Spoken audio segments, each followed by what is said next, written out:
So, hello and welcome. Day 3, finals day of the England Touch Nationals here in Nottingham.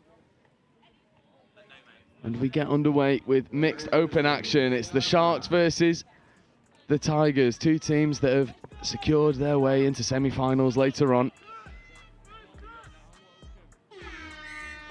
As Teddy Brooks gets us underway, I'm Joan Wright, this time joined by Isabel on co-commentary. And you know a few of these players out here, don't you? Yeah, I play with them at Trent Touch. You see Day stepping, trying to get up the line and open the account. This is a dangerous combination of Teddy Brooks and a Day. As Brooks spears one to this near side. It's a good early defensive set for the Sharks.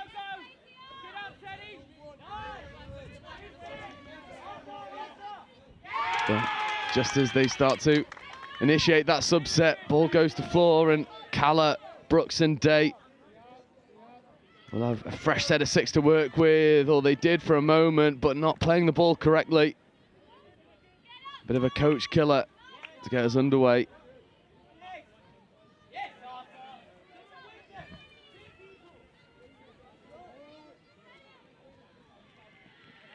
And this is 5th touch coming now. What can they set for the 5th touch platform? Scooping, a little bit stuck in the mud, and then late switch play. We're trying to connect to Rhys Neal-Davies. It's not quite happening on that occasion as the Sharks get good meters initially, but then losing control of the ball. So Isabel, this game marred by some early turnovers. Yeah, I think maybe first game nerves, big game. Both these teams, because they're both in the semi-finals, but their place on the table determines who they play next. So absolutely, and we'll see just how authoritative this Tiger side wants to be as they look to fly around the outside of Pertucaro. Now feeding back on the inside. 4th touch, 5th coming. Scooping player, picking up, stepping, trying to get away from Pertucaro. Late switch, almost connected to Hodgson. And the Sharks are staying stubborn in their defence.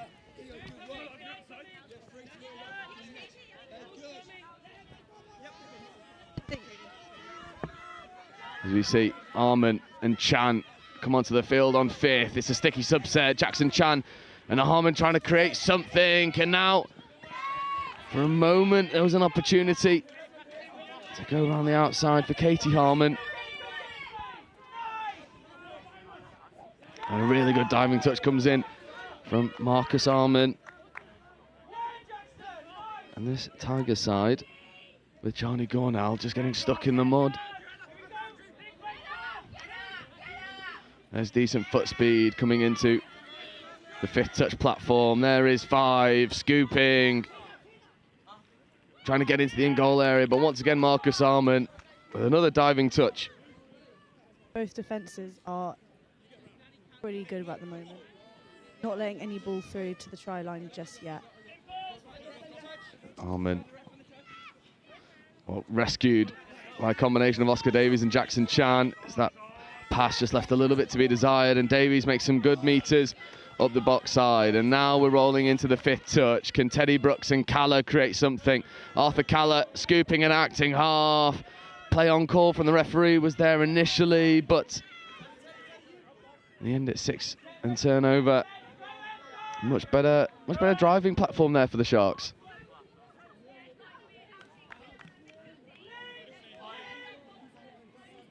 There's Neal-Davies.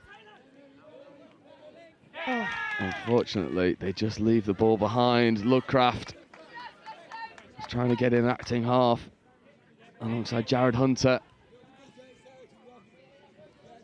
And do you think it's just a case of early morning jitters at the moment? We are seeing a lot of uncharacteristic turnovers. Yeah, I think Sharks are putting on the pressure defensively, which might be panicking Tigers. But also, Sharks are having a few rescued balls and turnovers as well. So maybe it's just getting into the first game and getting the team who gets the first try, it will elevate their game. Just brushing off some of the cobwebs early doors as again the Midlands Tigers make good yards off the subset, and now fifth touch, and then Franco has a dabble in the cookie jar, gives away the fresh set of 6. Tigers have to use this to get that first try. And we'll see if they can do exactly that. Gornal picking up at half, checking away. Gornal in at half, feeding back, stepping. Gornal once more.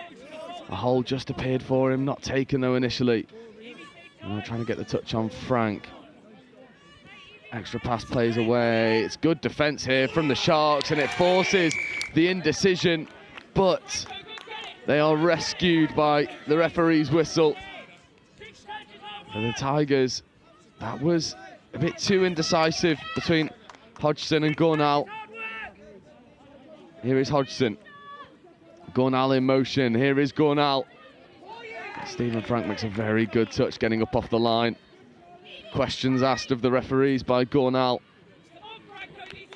But the referees are happy. And there's big cries from the Sharks sub-box below us. Gornal steadying the ship. Snowden was picking away. And Hodgson trying to get over, and that touch celebrated by the Sharks contingent below us. It's Hodgson goes back in towards Gornal, and then a bit of a dodgy split of play. Noah Snowden tries to go long, but it's picked off on the far side. For Sharks 17, Jocelyn Asatis, and that was a really good defensive set from the Sharks. Very good defensive set. The Tigers were not able to get through. They knew exactly, the Sharks knew exactly who to go for. And I think this is going to be a very tight game. Yeah, see, this is fifth touch coming now, and that is wonderful midfield defence from the Midlands Tigers, with no touches remaining. Arman has to go the full length, but Marcus Arman might just stick the hammer down and go all the way. Diving touch comes in, but Marcus Arman rescues a Surrey subset and goes full length for the score. That's going to give the Sharks a lot of momentum for the rest of the game now. Yeah, he just rescues what was a poorly executed subset initially. Fifth touch on the 10-metre line, and then Chan and Arman combine. Lazy defence from the Tigers, and we do get our opening score 7.5 minutes in. There was a bit of magic from Arman. And now Tigers, we'll see if that puts a bit of emphasis underneath the play. Is Cullen switching out. Cullen now in an acting half, checking away, back to Cullen. Cullen potentially looking to beat Teddy Brooks to the line, but Brooks makes a great touch. Cullen stepping away once more, but once more the touch comes in. Taylor Thompson. And now we'll see if the Sharks can get better momentum on their subset.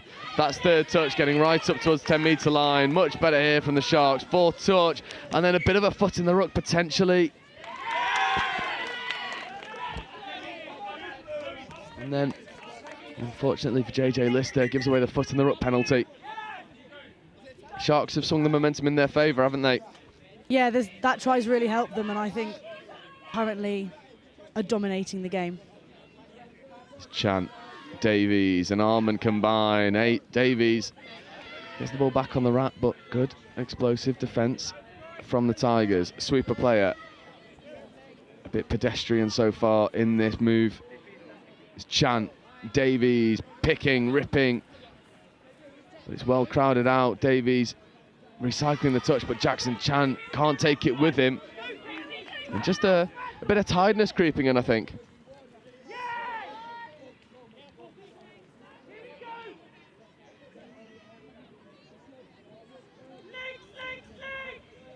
That's better line speed from the Sharks, trying to put pressure on this transition as they feed the ball open side. That was Lookcraft trying to create something, but then burning the platform on fifth, giving Reece Neal-Davies not a lot to work with, and that's 6 and change. Just maybe losing track of the touch count for a moment there were the Tigers. Armand checking away. Lookcraft with a really good touch. Reece Neil-Davies following in suit, and Lookcraft gets the defensive turnover. And it's a good bit of defensive work here for the Tigers. Yeah, Tigers, they have strong defence. They're able to keep the Sharks out going forward. They just got unlucky with the run away and the try from the Sharks. Lookcraft coming over for that link punish. Franco, though, numbers up well, but Lookcraft beats his opposite man and then drops a lovely pass off. And that was well finished in the corner by Millie Bunn, but make no mistake, that was Lookcraft's score. I was going to say the Tigers should use their wingers because the Sharks are leaving them a lot of space on the 7. And it worked. It did. Millie Bunn, the beneficiary in the corner. But even though the Sharks maybe felt like they had that option marked up, Lookcraft able to use the feet and create a bit of extra separation, and now we're back to all square. And Brooks avoids a touch in the midfield. There's Brooks and Day. Day, open side. Day wanting to have a go, but it's well crowded out, and now 5th touch, no platform for them to play with. Day to Brooks. Brooks might just look to kill it in the corner, shows a dummy switch, drops a late pass off. Good defensive set from the Tigers again. Yeah, defensive spacing in the forefront of the Tigers, but maybe it's the ball skills that need to be occupying that space, because just surrendering a fresh set of 6 to a pod that boasts excellent attacking talent. Day and Brooks. Middle quickie, but again, an incorrect play of the ball. 2 unforced errors. And taking a bit of care and attention with the ball in hand, I think that's the area that both of these teams are struggling with at the moment. Arthur Caller getting up in the line, making a really good touch. That's 5th touch, not over halfway for the Tigers. Dodgy subset, extra hands might want to go, and then the step and flick pass out the back was speculative and not connecting for JJ Lister. On a sub, you want to make the 3rd, maybe 4th touch by the halfway line, so you're able to make the run through to the try line. Yeah, and just spluttering a little bit in their subsets. For both teams, I think, this morning. Teddy Brooks just querying a decision. And now the Sharks can fly. Here's Davies, back to Arman, into Chan. Chan, 4th touch platform. Jackson Chan coming in towards Arman. Chan picking, stepping, throwing a nice late pass to Oscar Davies, who shows the dummy. And the smooth hips kick around the covering defender. And have a look at this here. Jackson Chan delivers the ball on a plate for Davies, and Davies just slinks around the outside. And that was an impressive score from the Sharks. Very impressive. Now, Neil-Davies will look to bring some parity back to the scoreline. Lookcraft fizzing a nice ball into a decent enough area for Jared Hunter, but not taken. There's Hunter and Neil-Davies. There's Neil-Davies looking to just beat the player to the line, and I think that's ball down. Offside player called. And Reece Neil-Davies with a lovely bit of execution. There's a reason why we gave him a shout out, because that's what Reece Neil-Davies can do. On the first time of asking, 2 tries apiece again. Tries come very quickly after one another. It motivates the other team to get a score. Yeah, a little bit of adrenaline, and the cobweb's gone. There's Day. Brooks. 4th touch. What can they do? Day, maybe looking to rip long, but dives down. Touch made. The referees are happy with the touch.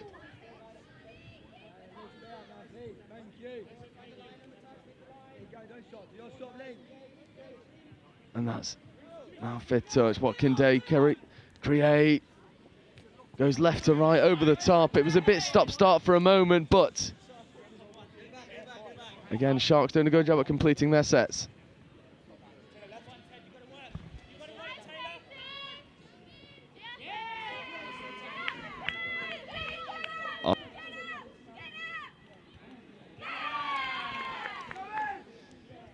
Tigers starting to get through their subset. Half's really isolated though, and it gives Calla an opportunity to get up and put the pressure on, and then forcing off the mock penalty.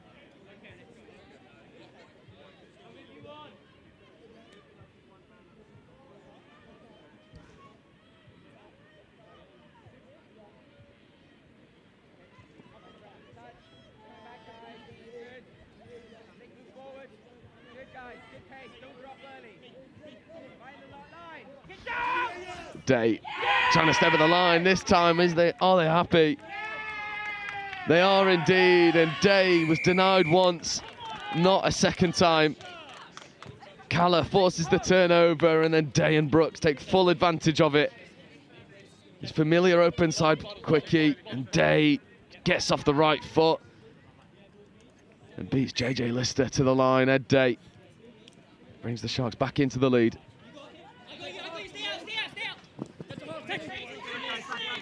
And Lookcraft and Hunter and Neil Davies look to once more get a score on the board. This pod has done all the damage. Jackson Chan makes a good touch. And then an incorrect roll of the ball, and this is just not good execution here from the Midlands Tigers, and then a bit of frustration throwing the ball away. It gives the Sharks a lovely platform to go and create something, because Lookcraft puts in a meaty touch and pick up following suit, and there's another meaty touch from Lookcraft, and that's twice now. He's found the level of physicality the referees are happy with and forces a defensive turnover.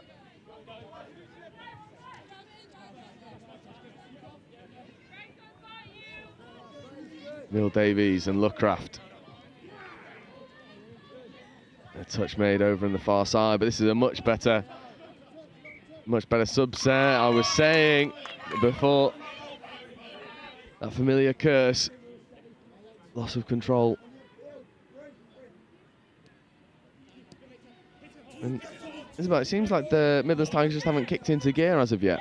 Yeah, I think they've been a bit thrown off by the Sharks' defence, but also they haven't had good control of the ball in much of the game. They keep dropping the ball in, and turnovers are happening. Yeah, you surrender repeat possession to this Sharks team, and they will certainly take full advantage of it. That's how their third score came about. And now the Tigers trying to use a little bit of disguise and invention to get some go forward on the subset, but just driving up the wrong side now.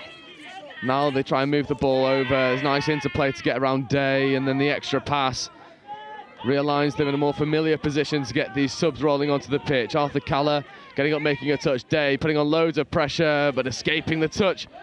Getting in behind the defensive line, and then a big touch comes in from Arthur Calla. And that was as red touch as you could possibly see. Easy decision there for the referees, but 90 seconds left to go. The Sharks will back their defensive prowess to see out the likes of Samble. Score here. That ball is down, and they do. Nice.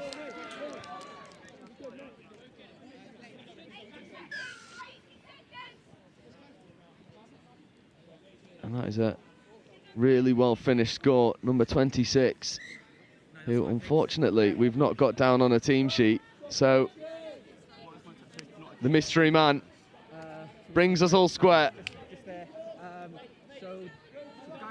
Chan sweeping, Chan looking to get back in the line.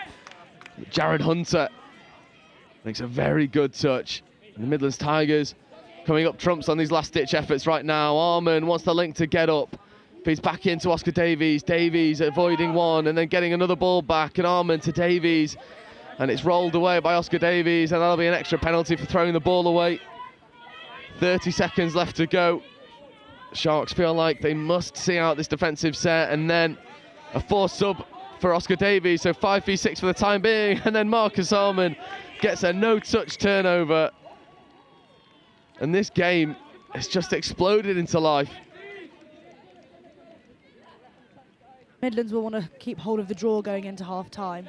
Yeah, they've got 10 seconds to do so as Pertucaro gets it from Chan. Chan picking against the grain, coming back over towards Pertucaro. Franco gets the ball down. Are the referees happy?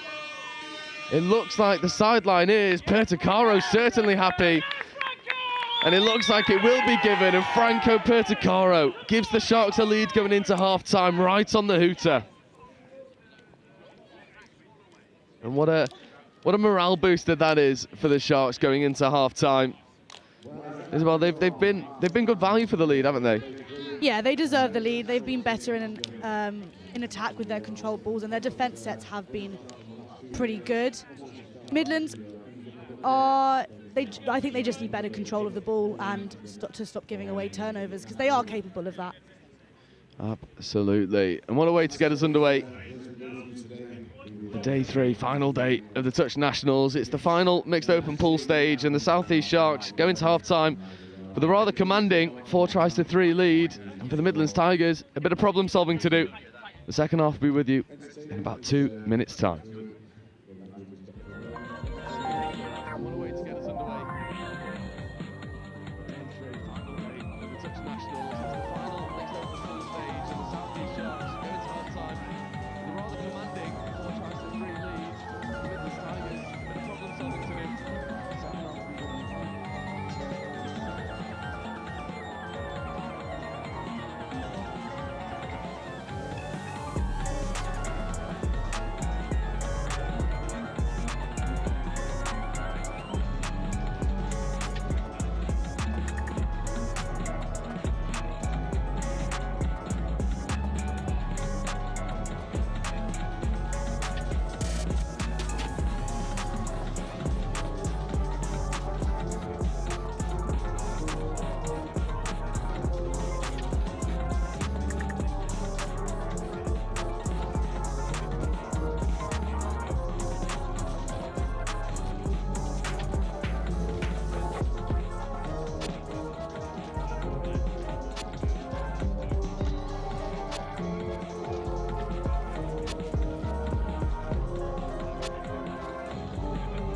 with you.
Players and officials, this is your 30-second warning. Please take to the field ready to play.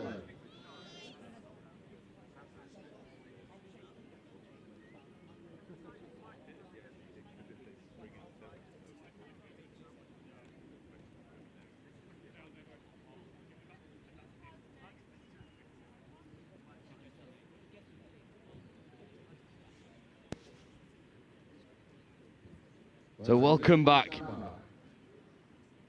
as the hooter will just get us underway. Final pool stage of the mixed open. Sharks take a one-try lead. And the Midlands Tigers will be looking to reply with a fair level of urgency. Not quite kicked into gear yet of the Tigers. As a nice drive, and then the hole appeared for just a moment, but it was shut in the face of Ella Fleming. And Fleming trying to set a good platform. Davies gets in and amongst the touch, and then Arman is able to just shadow and force the turnover. It's a nice design on the subset, and Arman works it over to Davies, and Davies goes once more. Good meters made at the box side, and then a fourth touch here, fifth coming now. What can they set? Teddy Brooks gets in. Well, this is fifth coming now. Day and Brooks, and Teddy Brooks trying to drive through the offside player, but he's initiated the contact, and the referee's happy with the 6 and change.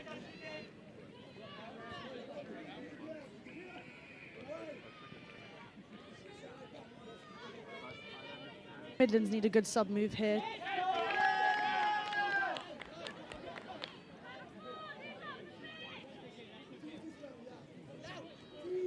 There's Neil Davies setting a good platform, and Luckraft tries to take off. Luckraft wanted to drop a late pass over into that link channel, but once more, it's good defence from the Sharks. And Day just losing his footing and the touch.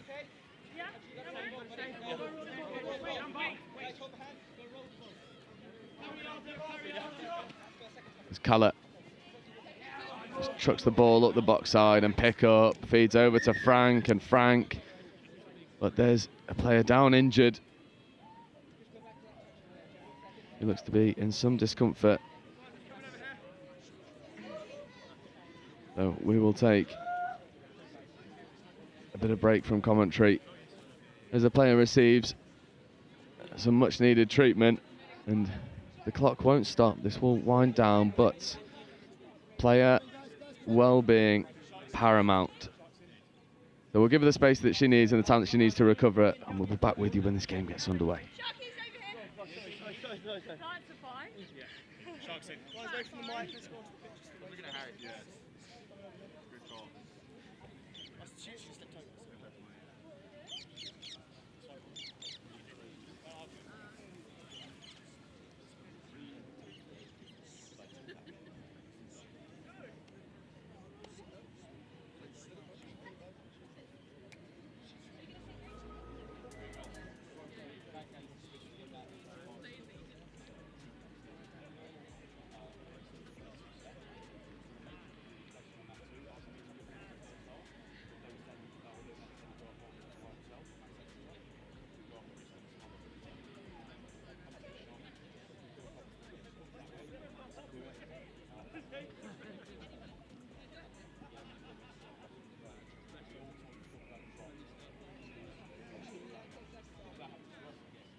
So Millie Bunt makes her way off the pitch to get much needed treatment, and seems to be in a bit of a better way than she was a few moments ago. So this game will get back underway. It'll be Sharks roll ball. And this is third coming now. As Brooks platforming up, and now this is fifth. Teddy, Brooks and Day. Switching with Day. It's a little bit stop-start, and I think they thought they had an extra touch to play with, but that is 6 and turnover. And then a penalty for throwing the ball away. There's a few of these penalties coming in. It's something the referees are very hot on. Yeah, referees are very hot on the penalties.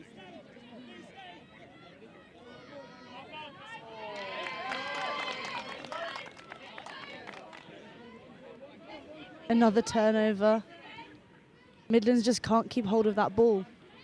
No, not looking after the egg when they need to, as Day feeds off to Calla and Brooks joining him, and Brooks with a lovely nonchalant dummy.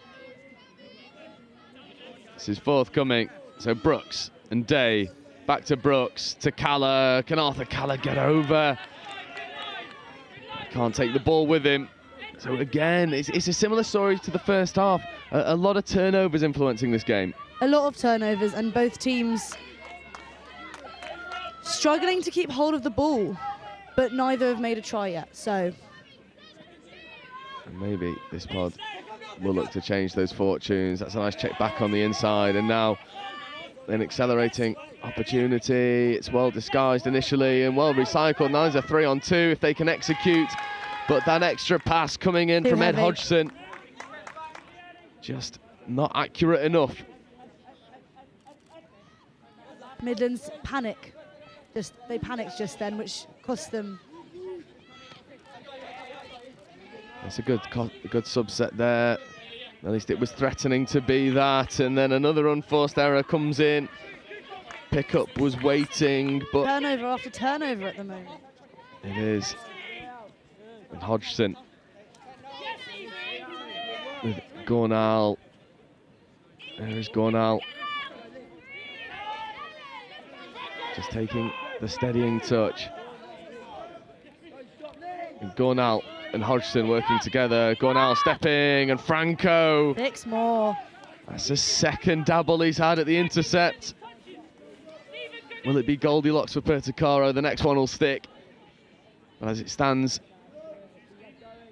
Tigers ball with Gornal.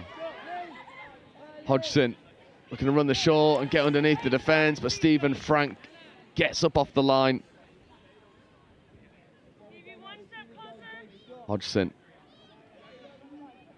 And there's a firm touch coming in at the side there. It's easy to pick up from Franco. And Fleming was left on the floor. And Gornal injecting a bit of pace. Gornal stepping, getting to the line. It was good for a moment, but then the referees have spotted an infringement. So Sharks once more deal with the attacking sets of the Tigers.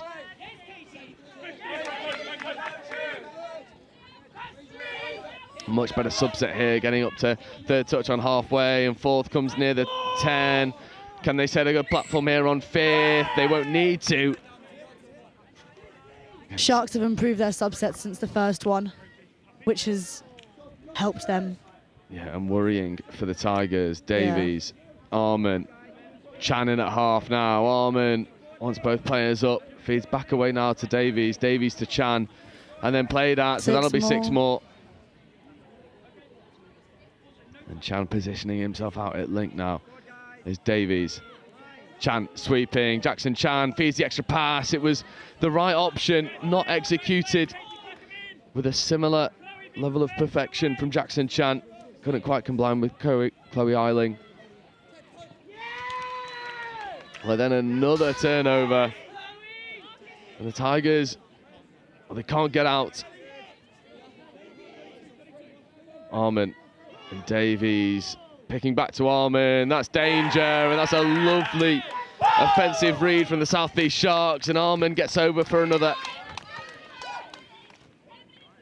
Midlands are just second to every touch at the moment.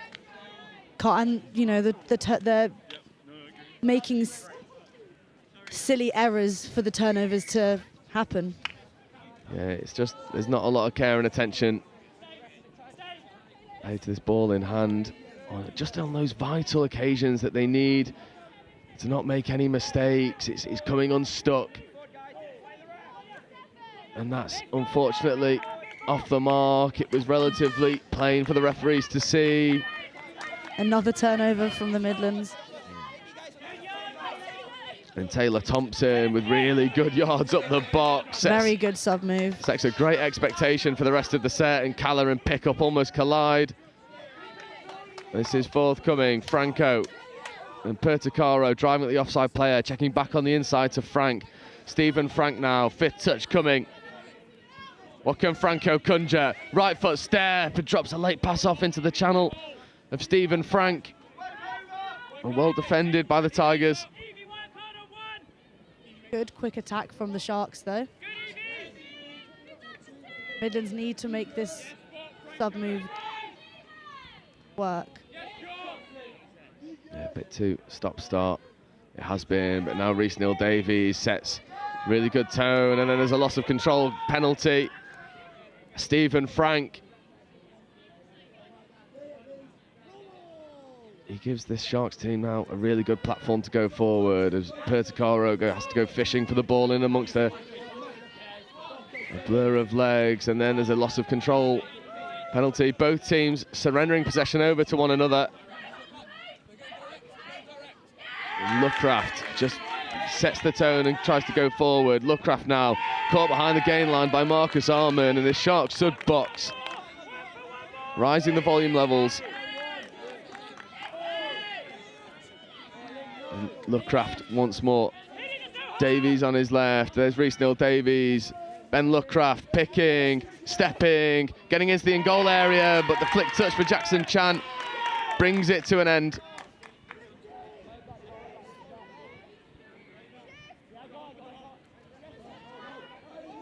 Jackson Chan is causing the Tigers problems at the moment. Yeah, especially in defence, and we know just what a brilliant player he is.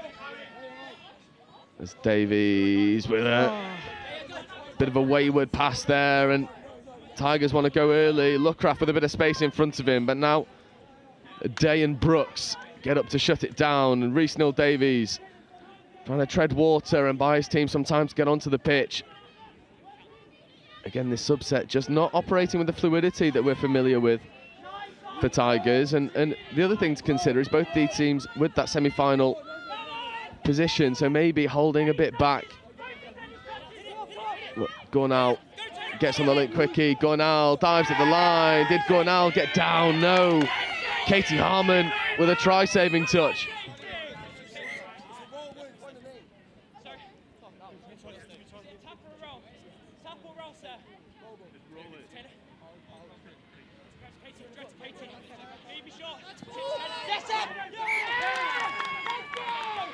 I think we had the perfect angle of that to see the little punch on the ball, just dislodging it.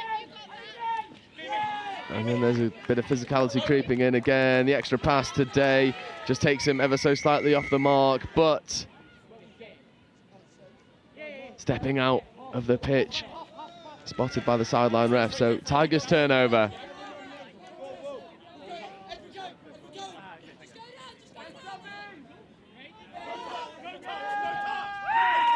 And then the no-touch turnover. Stephen Frank coming up with a big result, and now Frank and Perticaro.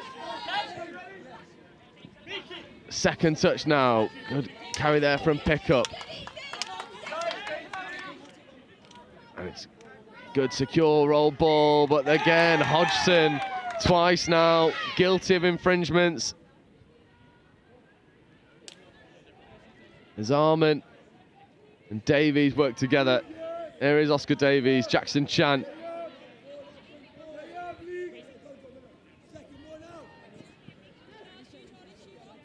Davies and Chan once more.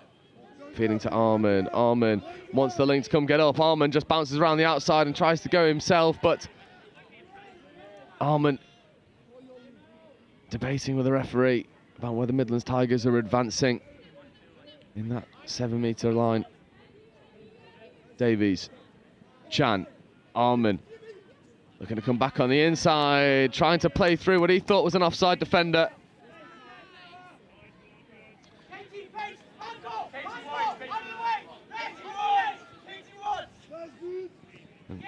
Spear pass over here to Katie Harmon, just kills the ball in a good area for the Sharks. And very good area. Even though that set didn't come to anything, they're doing a good job at completing all of these sets. And killing the ball on the far side for Midlands, which will make it harder for them to sub. And there's a loss of control in there. I think the referees have seen it, have they? Just a moment of confusion. They bring a bit of clarity now. Loss of control. And it goes back to what we were saying, these lack of completed sets for this Tigers team. It's given them a mountain to climb. As Davies picks, comes back to Chan, Oscar Davies setting a platform in front of Armand and then checking back towards Chan, and that one's gone forward and there's a bit of overplaying. And again, this game's, it's been a story of the sets not completed here. It's been a game of turnovers for sure. Midlands have to take it in more. They've got to make better use of the sets that they've got available to them. They've got to have better subs. Their subs are quite slow at the moment. Yeah, although they run a lovely disguised play. As we're talking about a better subset, Rhys Neal-Davies and Ben Luckraft run the Redlands play and they get one back. Yeah, they sneak it up the box side. You see it here, Luckraft just steps on the field of play at the last moment.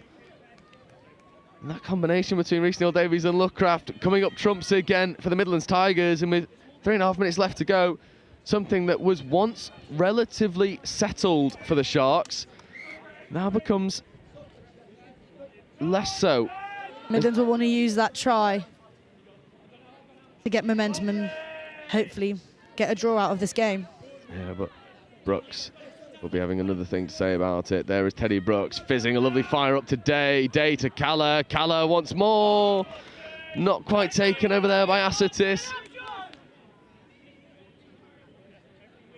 The ball is on the best side for the Midlands here. If they can keep control of it, this could work out for them. Yeah, but it's this hesitancy at the roll ball. That's a better bit of foot speed. And now the line speed comes from the Sharks, but a big dummy goes. And the tiredness coming into play. Single shooters for the Sharks. Tigers picking them off. Fifth touch coming now. Best scooping platform here that the Midlands have had all game. They just cannon something in. There's a good pickup from half. And then looking to rip long. Left to right is good. And that's 6. There's 6 more being claimed by the Midlands Tigers, and then the Sharks with a good bit of honesty. And the Midlands Tigers need to do something, and now. They have to use this. Less than 2 minutes to go in this game. And just taking the settler for a moment was Cullen.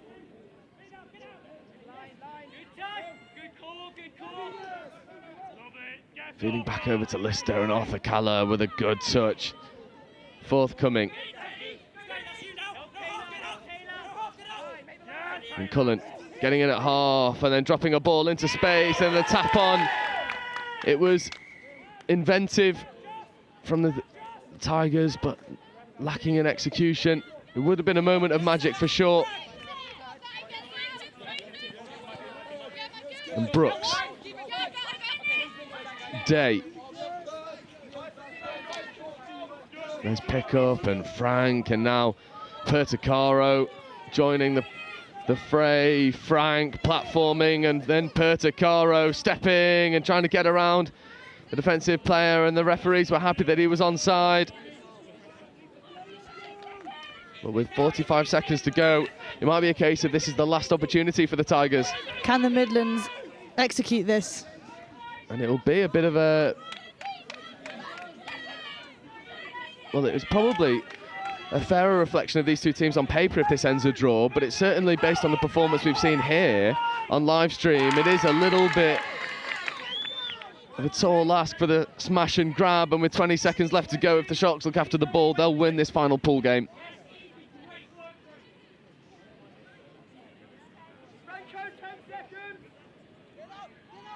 And Pertucaro will just use all of his experience to bounce around a few, slow the roll ball down, and now this is final play, and Franco will just surrender the touch. And the South East Sharks start day 3 with a very well-deserved win over the Midlands Tigers. But considering just how many turnovers the Tigers had, this could have quite easily gone the other way. It could have, and I think had the Tigers had more control of their ball, they could have gotten a draw or a win from this, but they're in the semi-finals, so yeah, they'll be happy. And it just wasn't their day with the ball in hand. Struggling to build any sort of sustained pressure, but that is it for game 1. And coming up for you next in about 5 minutes time, it's the women's 40s final pool, Northwest Touch versus Midlands Tigers. But as it stands here, our opener for the mixed open, South East Sharks 5, Midlands Tigers 1.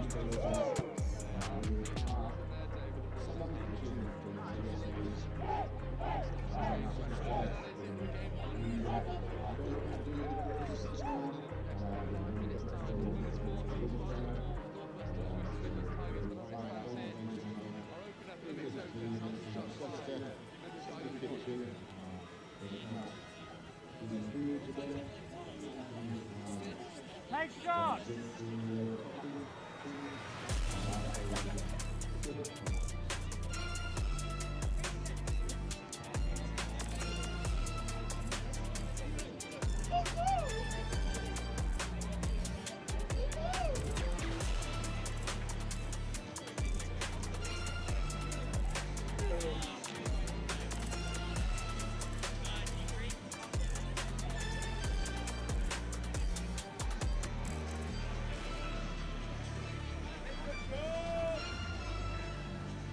I'm Mark Alders, England Men's Open head coach. My name's Martin Wright, and I'm the head of the women's programme for England Touch. Hi, I'm Tim Osborne. I'm the England Mixed Open coach. Across the regions and the grassroots development, Chris, it's super exciting to see how we've grown over the past 14 years with the nationals. This time of year is pretty important for the elite end of the game because we get to see our open squad players perform in tough environments. And that helps us with selection through to the next international tournament. Nationals is super important for us. It's the one point in the year where the whole country comes together, all the different regions competing really hard, playing amazing touch, but also great to see the community all together for this weekend. It's a really important weekend for us. This, whilst we see the players at camps, you get to see them in a live environment here. So very, very important. We have 2 objectives. First of all, we're looking for talent identification. So we're looking for the players in England that can come up to make up part of the open squads. But we're also looking for the players that are within our squad selection for Euro Championships this summer. Same things we look for in all of our teams in terms of good core skills done well, fast, accurately, at speed, strength of character, resilience, teamwork, all of those core important attributes that we look for in our elite players. Clearly, we're going to see some interesting stuff on day 3. Day 1, everyone's looking pretty fresh. There's some tired faces towards the end now, but day 3 is where it's at. So those semi-finals and finals on Monday are really important. We have a 3-year cycle through the World Cup.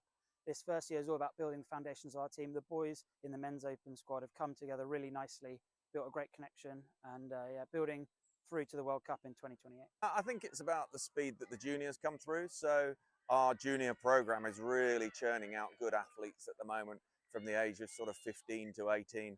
And I can see a number of them in this Opens Nationals tournament at the moment. And it's about how quickly they come through and challenge for places in 2028. It was Asia Pacific Opens Cup last weekend in Australia. What have you seen from that tournament that you're going to go as almost like as an early pointer towards New Zealand 28? Going to keep that to myself, mate. We're going to look at that, scrutinise it with the other Opens coaches, and tactically, strategically plan for 2028. Touch is touch, and coaching is coaching, and both are really rewarding. I'd say it's slightly different coaching the women.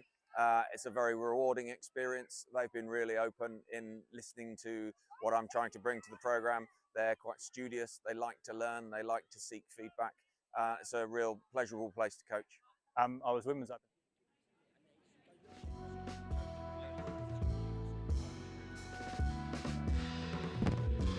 Welcome back then to the England Touch National Championships live here in Nottingham. And we've got another game for you live here from pitch 1. We return to the women's 40s competition. And in our next contest, it's Northwest Touch taking on Midlands Tigers. Midlands Tigers, of course, in the white and black trim, going right to left in this first half of 20 minutes. They're looking for their second win on the bounce. Northern Touch, so far, yet to get off the mark. And it's a good early drive from the Tigers here. And they've got a player over on the edge. It's great pace to get back and catch Jennifer Hinnon. Stan Bork alongside me for this one. Stan, welcome back to the Touch Nationals. Your first experience of the tournament, of course. How have you found your time down here in Nottingham so far? Well, we had a great first 2 days, Wilf, and some really, really nice touch being played as we see them go in at half for the first score of the game. The Midlands Tigers just supplying that work through the acting half and then connecting with the wing on the touch line, slicing open the mids and lengths there. Louise Shield on the end of it, and the Midland Tigers go in front. Yeah, Shield finds a lot of space, but it's all made by the work of the acting half, who sides in and puts the Midlands Tigers in the driving seat. Still plenty of time in this competition, just 2 games played in the women's 40s category, and Northwest Touch can come forward for the first time. Physical touch on Toomey. And Toomey, good line, looks to slide over. Touch made just about by the Midlands Tigers. And Toomey will lay it back. Chance here for Northwest Touch to get on the board. As we've said, just 2 defeats in their opening 2 games. But narrow margins in this women's 40s competition, although that's a good turnover. Yeah, loss of control in the roll ball there, so gets turned back over for the Tigers and they get another opportunity to drive this subset. We'll have a look at the first subset for the Tigers. Just a bit congested there as they roll around. Fortunately, ball goes to floor, so ball back in possession for Northwest Touch. Just slightly off the mark there, so they'll have to slow things down as the referees call them back. Very precise at the Nationals. Gale. Toomey. Gale comes round the corner and will receive it at Link, and Toomey first there at half. Decent looking attack from Northwest Touch as they head towards the box. Nice ball off the deck, still that same attacking unit. Thompson drives forward, great line. Back onto the outside goes Grinter. Just run out of touches there, unfortunately, and stay at 1-0 to the Midlands Tigers. Yeah, another unsuccessful visit into the scoring zone for Northwest Touch. Hopefully they'll be looking to rectify that later in the game. That'll be 6 and out, and again, we see another subset for the Tigers. It's a better one this time, and they fill those numbers so well and get into the middle of the park. Well, touch taken, but 5 coming as Rickard takes it in. Rickard again lays it back. Brody. Wow, there's another fresh set of 6 for the Midlands Tigers, looking really threatening now. Brody, great line off the deck from Rickard.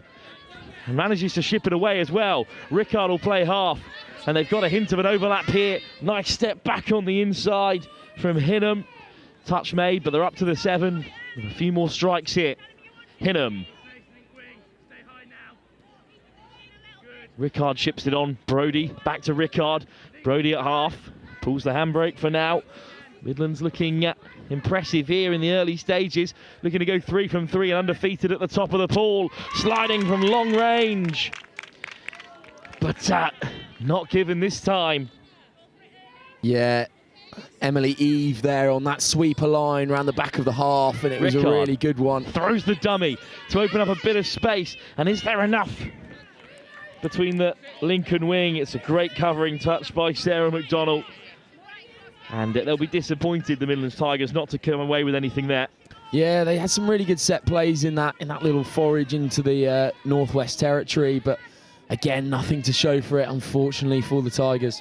Great line speed from Eve as the Midland Tigers look to respond, but it's a really good box. So fresh set of legs on the field for Northeast Touch, but 5th coming is the call. So One final touch here, see if they can create something. It's lovely soft hands to the outside from Broom, but Broom is eventually caught. Yeah, late pass given there, so the Tigers will come back into it. So we see that ball just getting thrown over the shoulder, and it's good attack now from the Tigers. That's a nice little line, actually. Rickard. The try scorer Shield comes in at half as changes are inbound. Hinham with another good carry. Shield again plays half. Good start to the game for the winger on this near side. Little tip on in midfield from Sewell. And then some good acceleration to the edge. Great delay on the pass. Across comes the winger to make the touch. And that's 6 as well.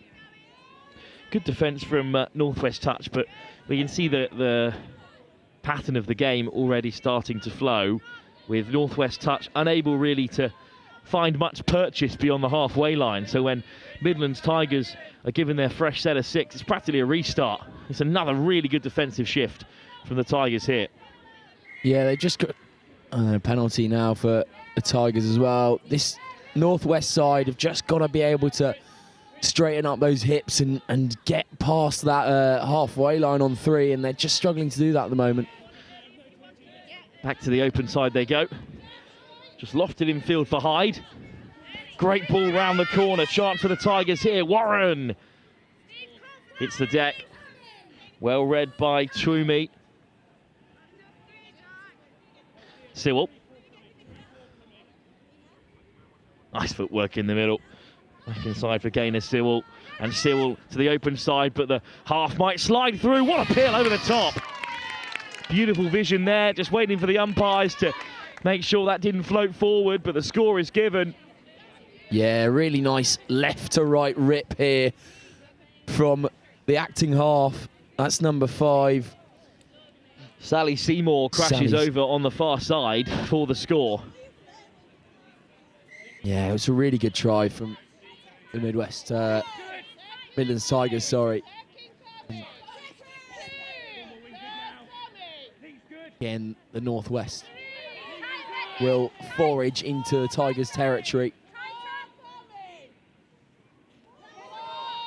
That's 4 for the Northwest. And they'll come back inside, but almost 5. 6 coming for the Northwest. Can they capitalise on this opportunity? Quickie played, then they'll dart in, but that will be 6 and out for the Northwest.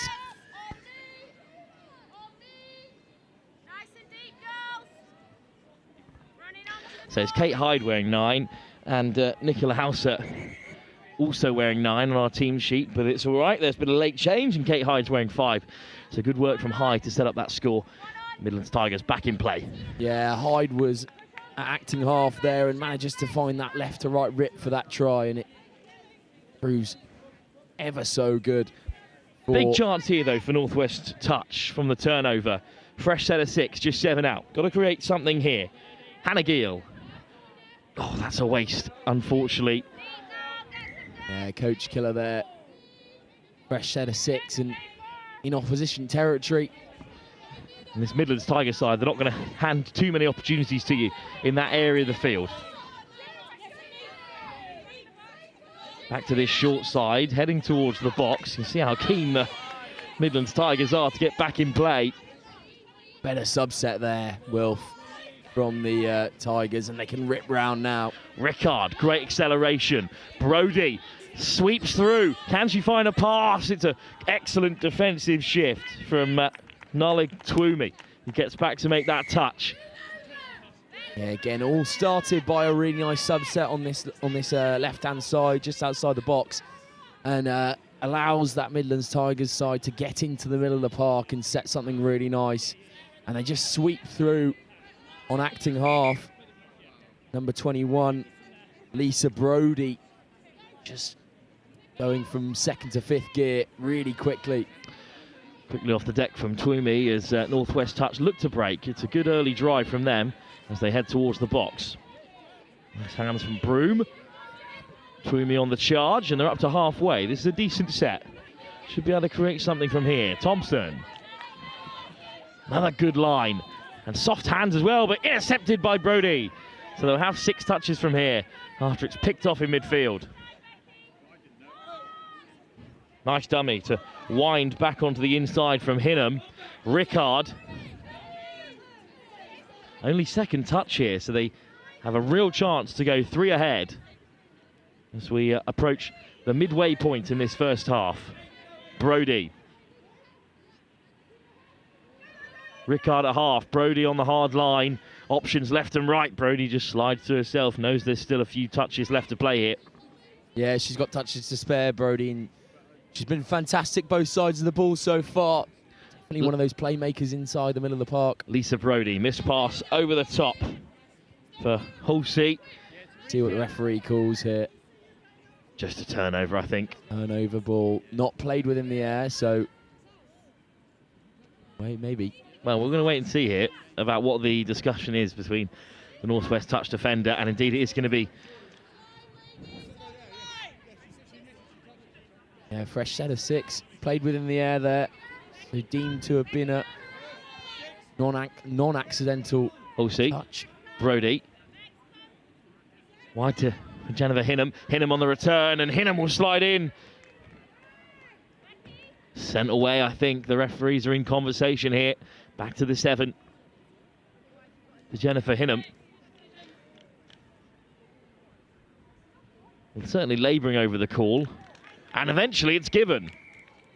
Well, Hinham did reach the line, of course, but I thought a touch had been made. And then in conversation between the officials, Jennifer Hinham has the score. The link goes over, and it's 3-0 now for the Midlands Tigers, and they're imposing themselves on this game. Yeah, very well played from Hinham there, in at link. Just stole away through the defence, keeping the Northwest honest all the time. Midlands Tigers then, now on defensive duties. They've been very solid so far. They're right at the top of this pool, undefeated after 2 games, alongside the West Wildcats, South East Sharks and South West Saxons behind them with 1 win apiece. And then down the bottom of the table, the North East Raiders. Northwest Touch still looking for their first, but a score here would make them feel a lot better. Diving over goes Jack Stainstreet. Good final touch. Good defence from the Tigers, although this is slightly further back than they've had to fend for so far. Now we'll see here when they set the subset. Can they get out of dodge, Wilf? Just a bit slower, and acting half is caught out a bit. That's a great dummy, though. It's another good transition from the Tigers because they are up over halfway. At the very least here, they're going to ask Northwest Touch to work their way back in field. Lovely ball over the top. Just can't be held by Foster. But they've managed to make about 70 yards in the build-up to this one. Yeah, again, the Tigers with a really mature subset and allowed to break into that middle of the park. A really good dummy just brings them forward, and they're bearing down on the line now. Touch made, but an offside call is given, and it's another try. It's a 4th, and it's Vicky Franks who slides over. Yeah, Franks sees her opposition offside and says, you know what, I'm going to have a go here. And the athleticism to reach out and dot that ball down. We were having a chat yesterday how these conditions can affect this game, Wilf, and some players actually enjoy it a lot more because the slide makes it a lot easier with the dewy grass. Well, the Midlands Tigers player from the previous game who went down, unfortunately, I think she might have done her Achilles there and is being carried away by members of staff here, and Chris Simon, of course, over to check on the Midlands Tigers team as well. But Rickard, in the meantime, for the Tigers, still driving on here, still looking to go further ahead. Brody steps off the right. Brody, good pickup. It's a long ball out wide there, and she's just caught before it could be shipped on by Lisa Brody. But we are spending an awful lot of time in this Northeast Touch territory. Yeah, the Northeast, they need to just work this ball out to the left-hand side now after their 2. Hopefully they can get over the halfway before 4 and get that subset on quickly. Here we go. Prosser. Looking a little bit short of options there, Prosser. Some good acceleration. That's 5 and 6 coming. Oh, lovely lovely hands. Given for a bit of a late pass, but referee's happy. And that will be 6. Good take from Anna O'Malley. But Tigers here charging forward. Brilliant first drive. And they are over halfway. Really powerful run to get things started from the Tigers. That's what they needed. Lovely hands. Velvet on the outside, Wilf. Warren almost through again here. Hyde lays it back. It's a lovely move. Is there enough space down the short side? Sybil just ushered out of it. Yeah, that dummy switch quickie is so effective, especially on early touches when you work your way into opposition territory. And the Tigers pull it off fantastically there. Penalty there, fresh set of 6 for the Tigers. Good pick up from Halsey. Hyde looking to find the link coming on the inside. The two middles linking up. Sent back to the 7. Kate Hyde. Halsey. Hyde on the inside. Will take the first touch. Halsey plays half. It's a great line round the corner. Sill goes over. No offside this time. That's the call they were looking for. Again, really good touch by the Northwest. They do battle so hard on their own line, but unfortunately the Tigers are just so strong. It's another great line from Warren. This time the Northwest touch are able to hold them off. But there's just so many options coming around the corner from both angles for Midlands Tigers. It creates space every time. And high line speed as well from them. They just work so hard to get back on side. That's a hint of a forward pass. Referee's going to let it play, and it's a great pick-up and maybe a chance for lovely hands. Really good hands there. Stain Street caught, and then in the end they run out of touches. Well, 5th coming actually, so there should still be a chance for Northwest touch. Yeah, I was going to say there, Wilf, the half was almost caught very open, but they'll have one more touch to see if they can prove anything here. Unfortunately, ball just goes to ground. Got to go ambitious at that stage, but Stain Street unfortunately misses out. 3 minutes to go until half time.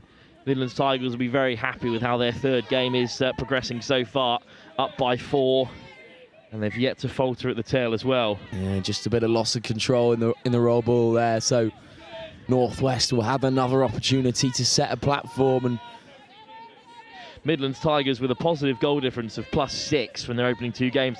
But the West Wildcats have got a positive try difference of 16 from just 2 fixtures. So it's going to be really competitive at the top of this pool. Yeah, it's a very interesting set and regiment, this over 40s women category. It's highly competitive and more a game about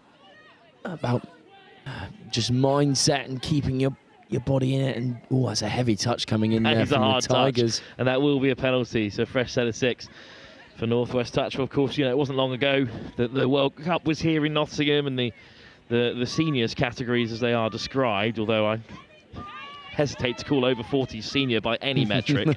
But they were played down at Riverside, and there was some real quality on show. There was obviously players with hundreds of caps in the past representing, and there's so much experience out there in these 2 sides. A lot of these women are already big parts of the coaching setup, as well as representing internationally at this age group. Well, as that final ball is a little bit off target from Toomey, so the attack comes to a close. And that is a bit disappointing for Northwest touch. They've twice had a penalty, which is not a lot of chances, albeit, but you'd hope they'd manage to create something from those 2 opportunities. Alas, pretty stable at the back here from the Tigers. There's this big thing about red zone success here, Wilf, and kind of once you get into that final third, coming away with a point. And unfortunately for the Northwest here today in this game against the Tigers, the pressure on the high line from the Midlands has just been too strong. Good pick up from Brody again, and it's a dagger of a line from Hinham, but out of touches. Be interested to see how these pool games end up, of course, with the regions as they are, the national pools at all these divisions. lead to some interesting matchups, and it means that when we get to the semi-final stage in the open categories especially, all of the teams have already played each other at least once. So it'll be interesting to see how this 40s category is concluded, although we're a long way off from that stage. Lovely soft hands from Northwest Touch. Try and create a bit of space. Around the corner they come. Final touch here. Oh, look at the acceleration on the inside from O'Malley. Just can't slide through 3 defenders, but a bright end to the first half for Northwest Touch. No score to show for their efforts in the first half. Midlands Tigers up by 4 in this women's 40s category. We'll be back for the second half in just a few moments' time as the Tigers continue looking for a third win from 3.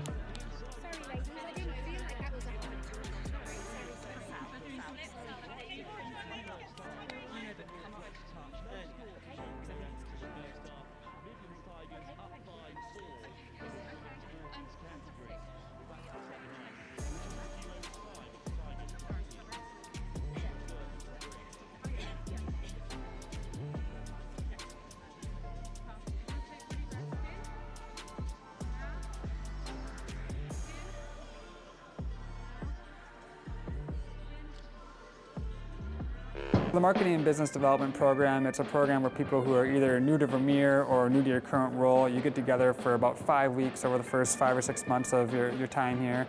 And you really get to start learning about the people, the products, the culture, and it really equips you to be successful in your role. Some people are coming into Vermeer not knowing anything, so it's meeting people and getting opportunities and getting your face exposure and getting their exposure to you so you know everyone already. And it kind of creates a more effective worker because they have that base knowledge of everyone that they're going to be working around and with.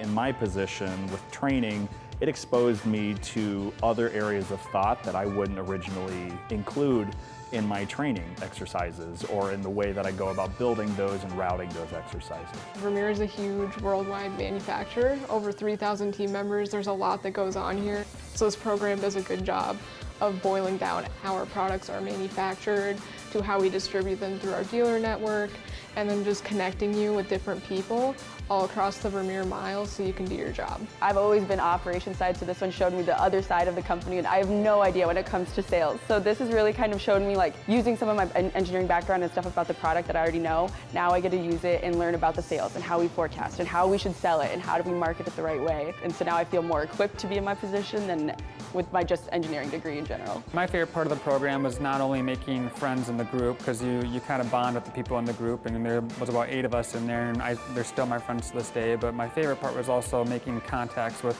the people and the presenters. In my position, there's a lot of times where someone will say, hey, reach out to this person, and you've never actually met that person before. So now actually meeting that person and putting a face with the name, it makes my job a lot easier. My favorite part was getting to meet with executives. We get a couple one-on-one sessions where they share kind of their whole career story, and you get a chance to ask them questions too about your own development at Vermeer. So you get to connect with them on a personal level, which is something you don't get a chance to do at a lot of other companies. So I think that was a really unique opportunity. I just graduated, and I know that working at a company like Vermeer, I'm cared for, and they want to push me to be the best person I can.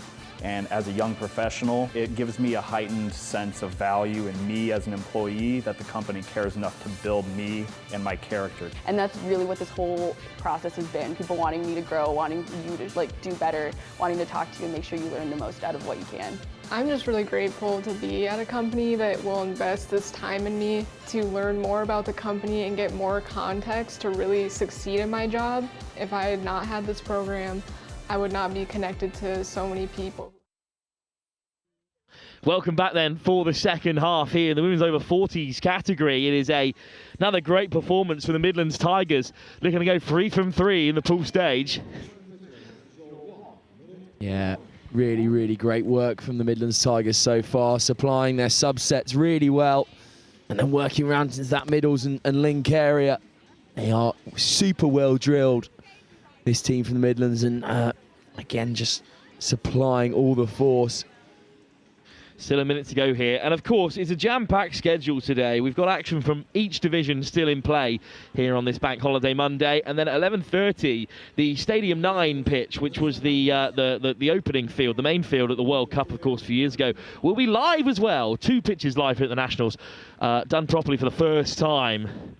And it'll be great to have every semi-final and then all of the big finals live for you throughout the day. So do get on Tournify and check that schedule, because now there'll be 2 stadiums of live coverage. This field, of course, will continue, and it's listed on Tournify as Stadium 9. And it is the main field just on the other side here at the Nottingham Highfield Sports Ground. Well, Northwest Touch get us underway in the meantime. Nice little work between the link and middle, and then what a line by Toomey, catching them offside. Good start for Northwest Touch. It'd be great to see them get on the board early here and make this a more competitive fixture. It's a good little kick step from the number 48. Stutter start. Here's Twomey again. Gill comes round the corner. Just one last touch then for Northwest Touch to make some impact here. Whistle goes very early. I think it's going to be a fresh set of 6. Might be an offside penalty for the Northwest. Well, the whistle went straight away. Fresh set of 6, I believe, from this area. This is the best chance of the game for Northwest Touch, right after the whistle at half-time. Toomey caught. Dancing now to the short side. Toomey, just not enough space there. Little reverse quickie there, Wilf. So good, but unfortunately the ball just slips away. Put down by Toomey. He's had a really good game so far for Northwest Touch, but they'll remain scoreless. And the Tigers will head towards the box for the first time in the half. Proper coming together there from Zoe Warren. Oh, good dummy as well. One of the players had an excellent half, Kate Hyde. Around the corner comes Storer. Storer on the return. Ball back on the inside for Vicky Franks. Oh, that's really nice between the middles and link. Franks gets it back on the inside as well, but I think forward pass there is the call from the umpire on the far side. Great bit of combination play in the middle there from the middle and the link for the Tigers.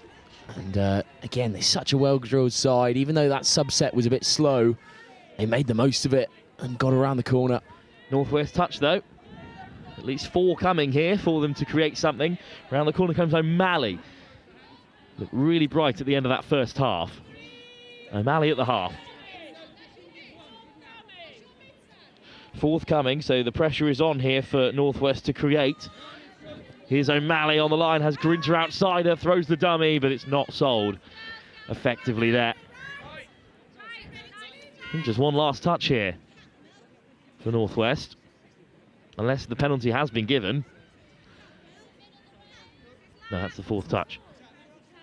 I think maybe just 2 more coming for Northwest. Trying to decipher what the referee's saying down there. O'Malley takes the touch. One last dance here for Northwest in this attacking set.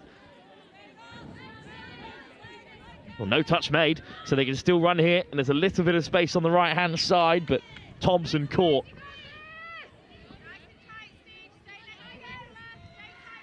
Grinter, Thompson, Grinter. Thompson will play half. There is a winger out there, but O'Malley goes herself. Forthcoming is the call. 2 more touches, so it was a penalty that was initially awarded. O'Malley trudges back to the 7.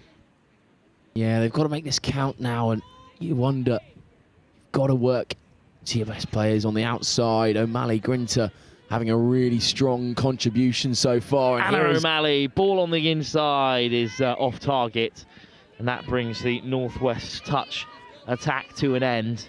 And the Tigers will look to head to the box. It's another rare error from there, and I think that's only the 3rd time they've given up possession in their half.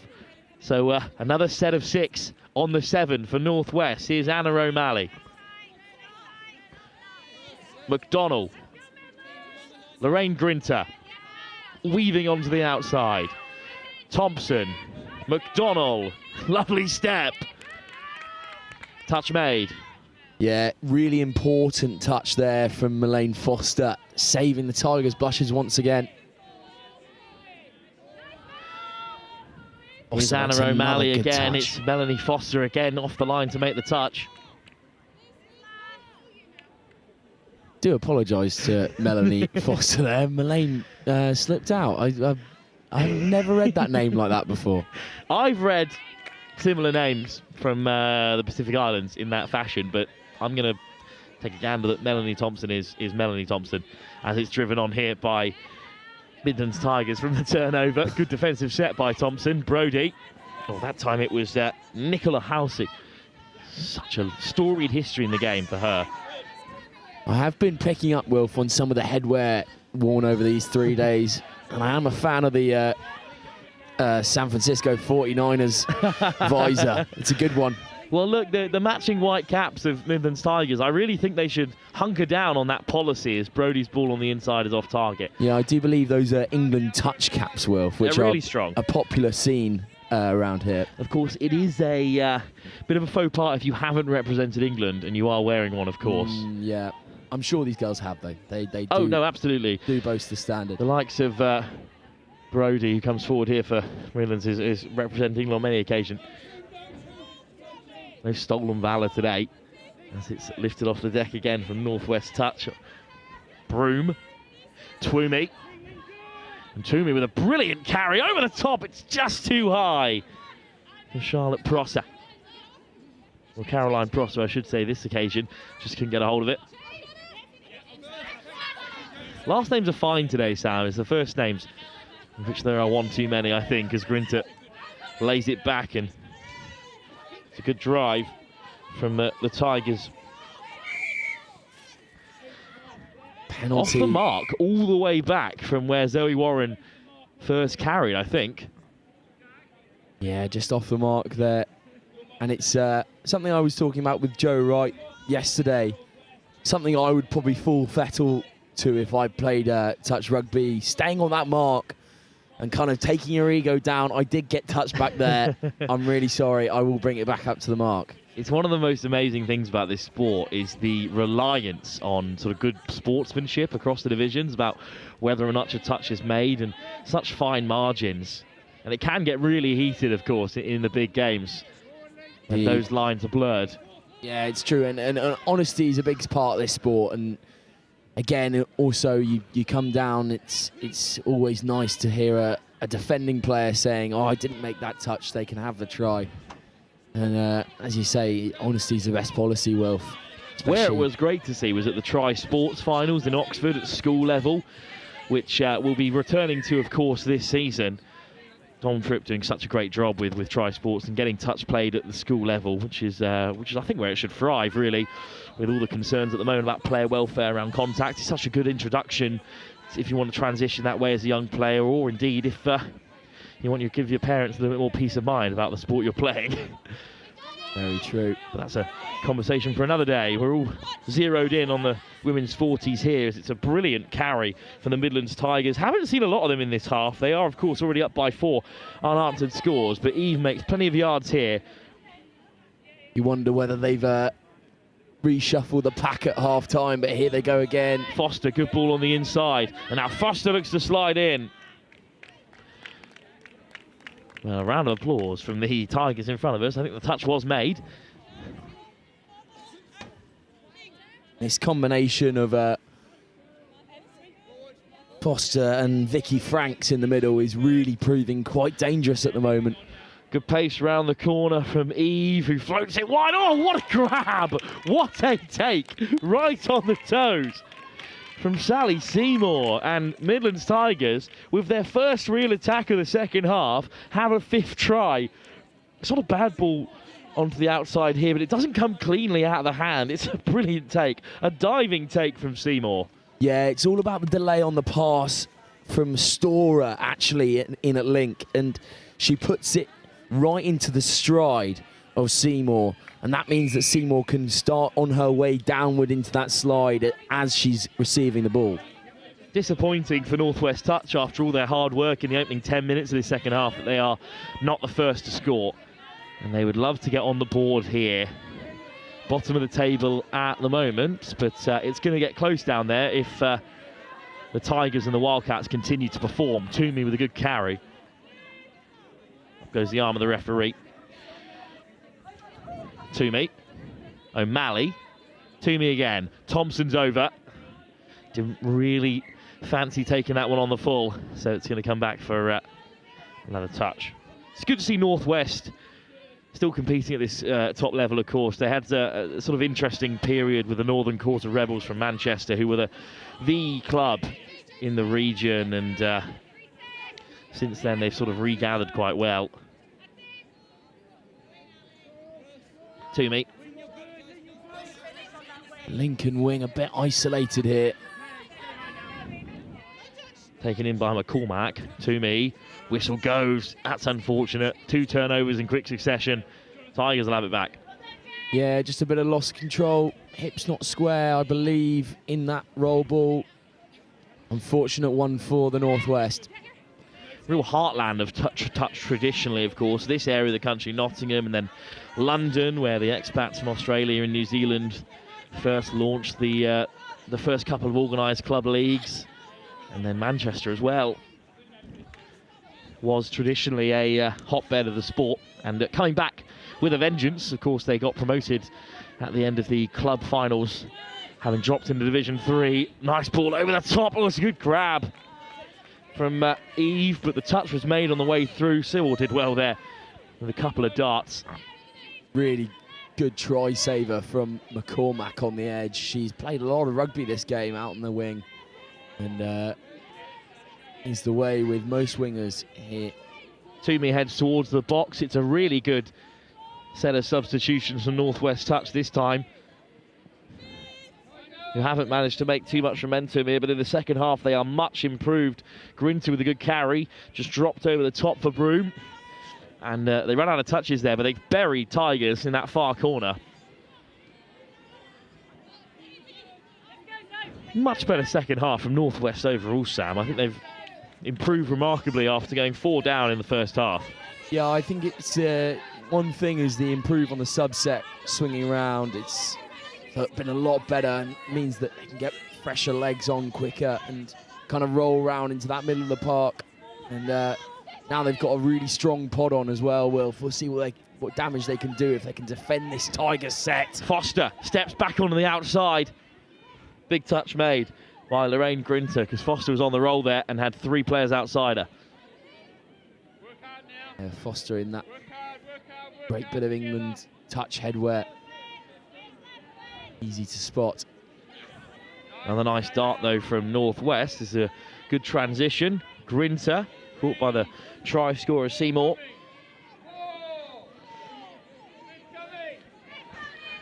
Good pressure from Thompson, makes the touch. This will be the last dart for Northwest. O'Malley, well, bit of a miscount from Tigers, who now have to retreat, but O'Malley is caught. Big touch from Franks. Foster acting half now, shifting that ball on. So about 7.5 minutes still to play in this women's 40s tie, although the Tigers are in control. And with one more score, and I think they will have sealed this. It's a long way back for Northwest at that point, especially with how narrow most of the results have been in this division. Brody, really quick recycle there, and Brody has it again. And look at the acceleration from Brody, caught by O'Malley at the last.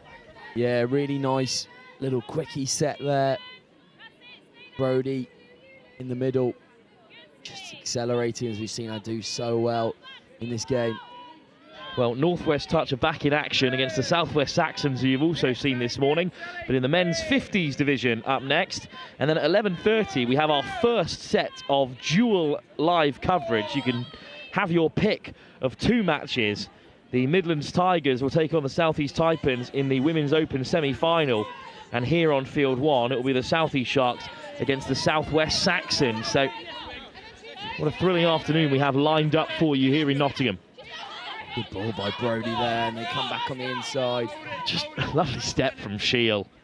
Subset just a bit congested, and then that loss of control in the roll ball all comes from being a bit disorganised, and then the pressure gets put on and everything gets affected. It's one big link chain, this England touch.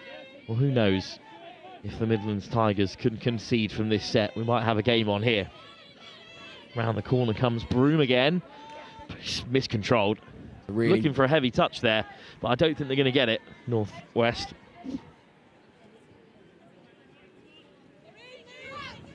Sewell.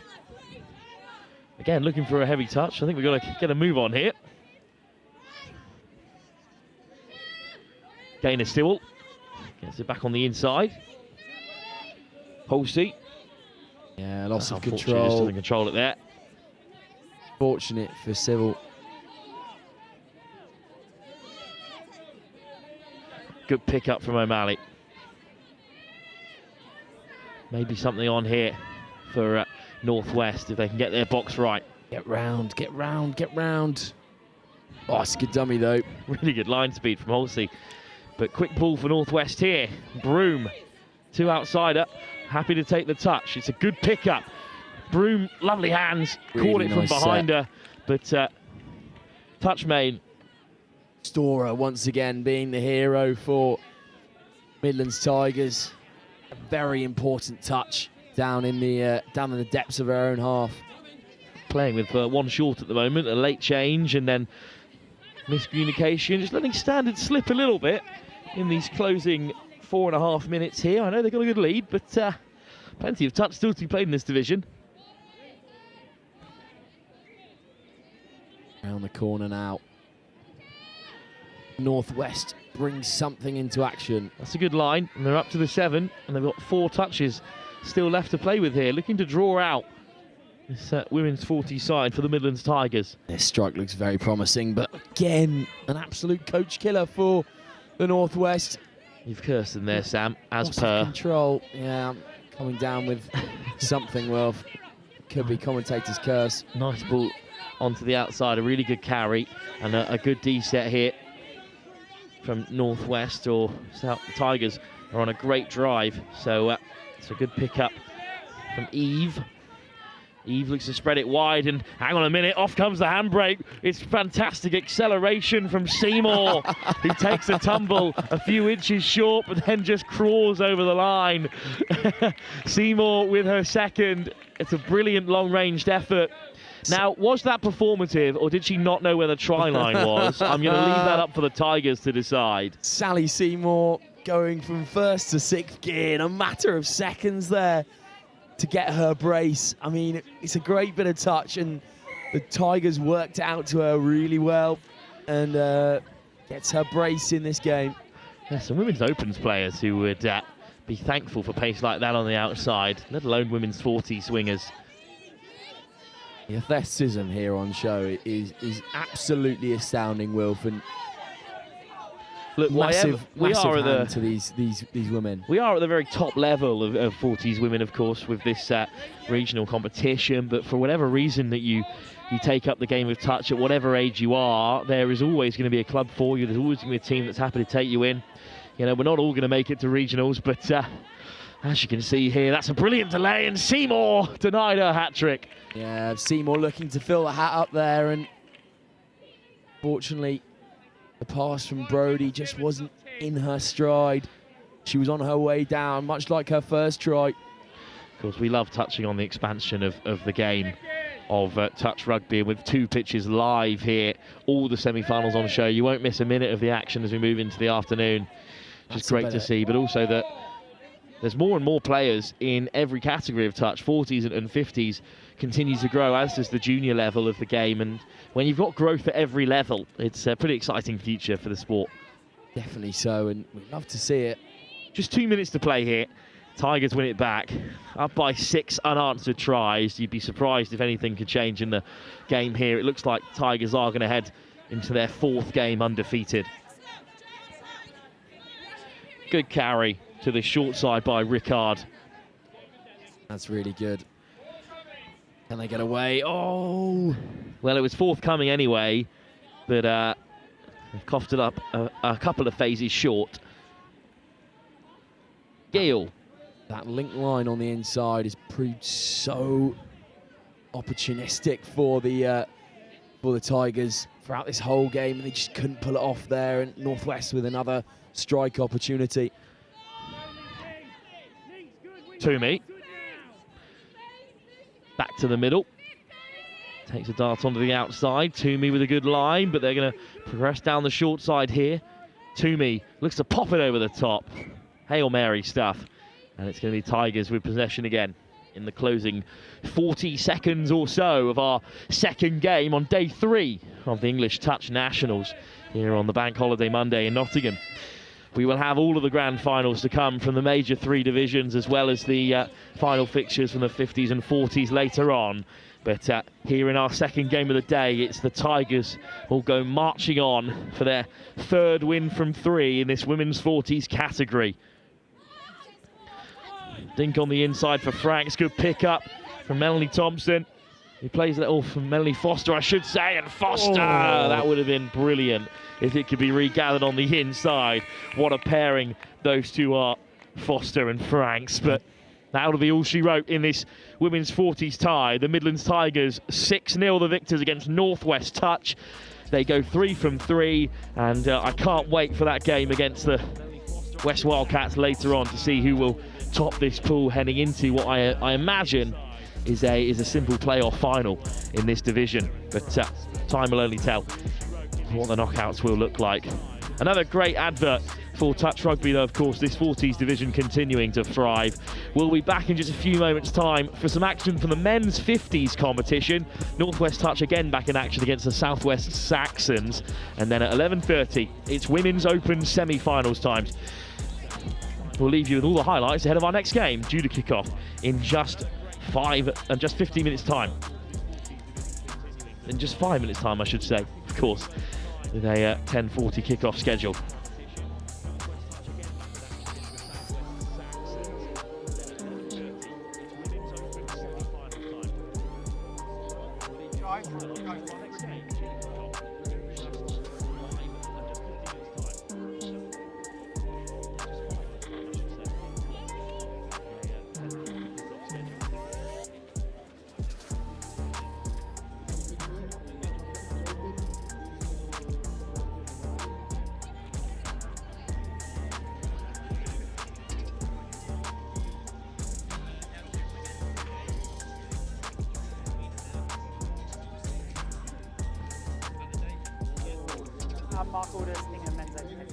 My name's Martin Wright, and I'm the head of the women's programme for England Touch. Hi, I'm Tim Osborne. I'm the England mixed open coach. Across the regions and the grassroots development, Chris, it's super exciting to see how we've grown over the past 14 years with the nationals. This time of year is pretty important for the elite end of the game because we get to see our open squad players perform in tough environments. And that helps us with selection through to the next international tournament. Nationals is super important for us. It's the one point in the year where the whole country comes together, all the different regions competing really hard, playing amazing touch, but also great to see the community all together for this weekend. It's a really important weekend for us. This, whilst we see the players at camps, you get to see them in a live environment here. So very, very important. We have 2 objectives. First of all, we're looking for talent identification. So we're looking for the players in England that can come up to make up part of the open squads, but we're also looking for the players that are within our squad selection for Euro Championships this summer.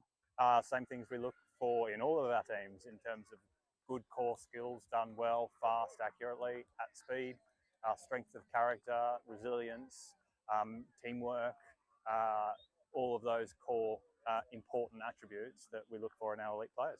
Clearly, we're going to see some interesting stuff on day 3. Day 1, everyone's looking pretty fresh. There's some tired faces towards the end now, but day 3 is where it's at. So those semi-finals and finals on Monday are really important. We have a 3-year cycle through the World Cup. This first year is all about building the foundations of our team. The boys in the men's open squad have come together really nicely, built a great connection, and building through to the World Cup in 2028. I think it's about the speed that the juniors come through. So our junior program is really churning out good athletes at the moment from the age of sort of 15 to 18. And I can see a number of them in this Opens Nationals tournament at the moment. And it's about how quickly they come through and challenge for places in 2028. It was Asia Pacific Opens Cup last weekend in Australia. What have you seen from that tournament that you're going to go as almost like as an early pointer towards New Zealand 28? Going to keep that to myself, mate. We're going to look at that, scrutinise it with the other Opens coaches, and tactically, strategically plan for 2028. Touch is touch, and coaching is coaching, and both are really rewarding. I'd say it's slightly different coaching the women. It's a very rewarding experience. They've been really open in listening to what I'm trying to bring to the program. They're quite studious. They like to learn. They like to seek feedback. It's a real pleasurable place to coach.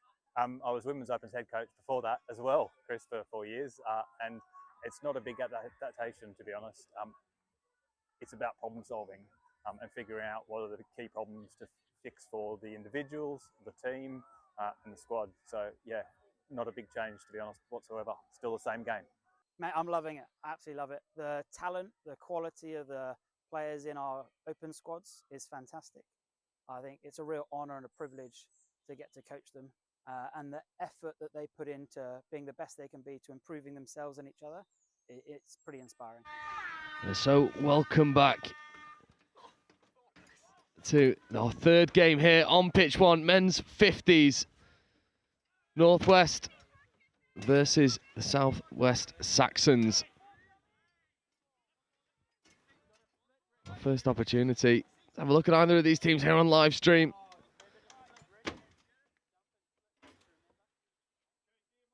As a missed touch comes in, and that is the opening score. That was well finished by Saxon's winger.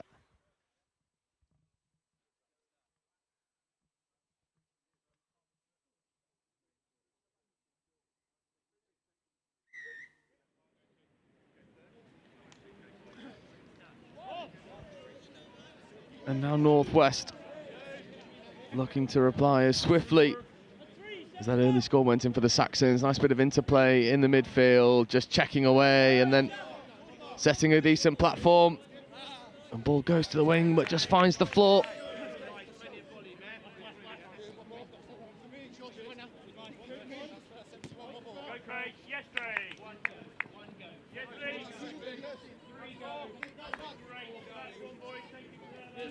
Now Saxons with Hudson. Looks to roll into their striking platform. There is Hudson. Just pulling up short. Fifth touch coming now. He's to Hudson. Hudson picking, scooping, putting on a good bit of gas and then finding the extra pass away. Hudson orchestrating that score for the Saxons, who double their lead early.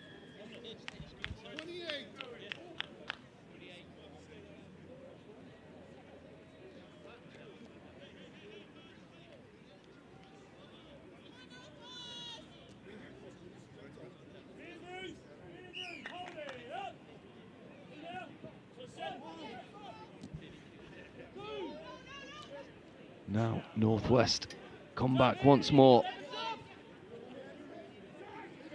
Trying to get around the outside and execute a bit of an overlap.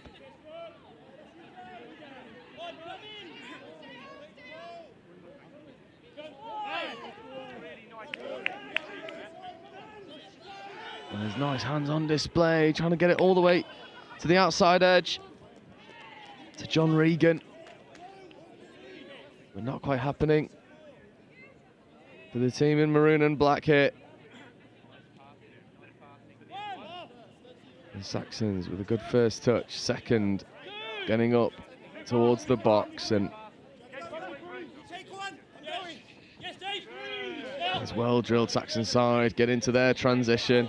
It's fourth touch up on halfway, fifth coming now, and that's fifth touch. Right. There's fifth touch here. And a bit of an audacious flick pass there from Mark Townsend.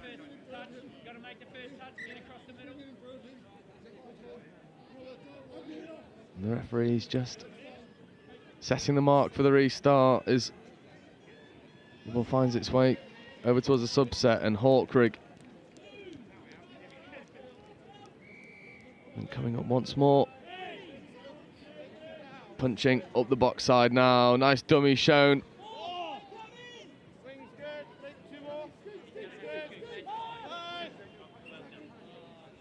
That one just hits the deck, and it's a little bit stop-start here for the Northwest 50s. Saxons just looking a little bit more well-drilled.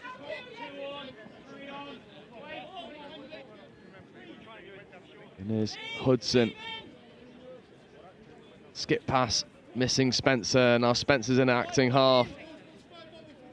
And Hudson looking at the platform.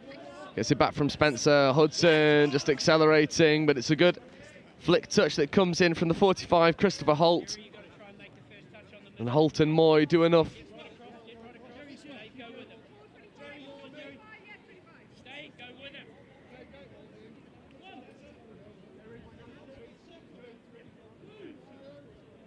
Moy in an acting half. A little bit stop-start there for the Northwest transition. Comes to a bit of a halt. A good foot speed into fifth touch. Bobbly roll ball. Referees have spotted it.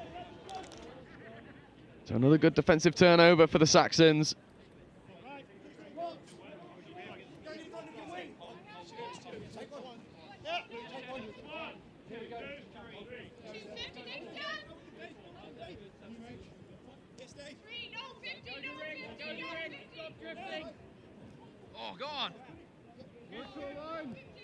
And now, really good play here on fifth. The extra pass could have gone, but not delivered. No need.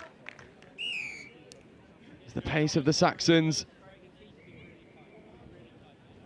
Enough to undo this Northwest defence. Players not in the defensive line. It was a splitter platform.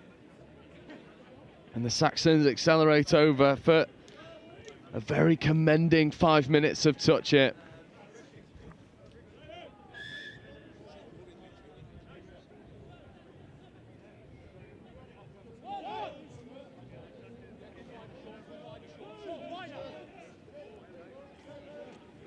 The Northwest looking to establish a score on the board. Sweeper platform, in fact, coming back against the grain. Long ball option might have been there, but a bit of a stutter step tries to undo the defence for David Sharp.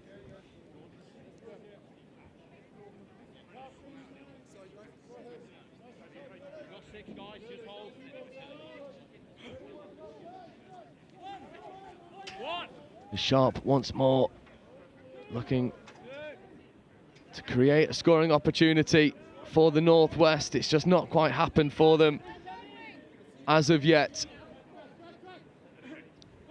Just retreating a little bit too far back now, not on the 7 metre line, and that ball goes to ground in a bit of frustration there. And the referee's just happy with the roll ball turnover. And the Saxons get back into this really well-drilled subset that is causing Northwest all sorts of problems. Driving up was Attry, and now Hudson and Spencer. There is Hudson just showing a dummy and then feeding out and almost connecting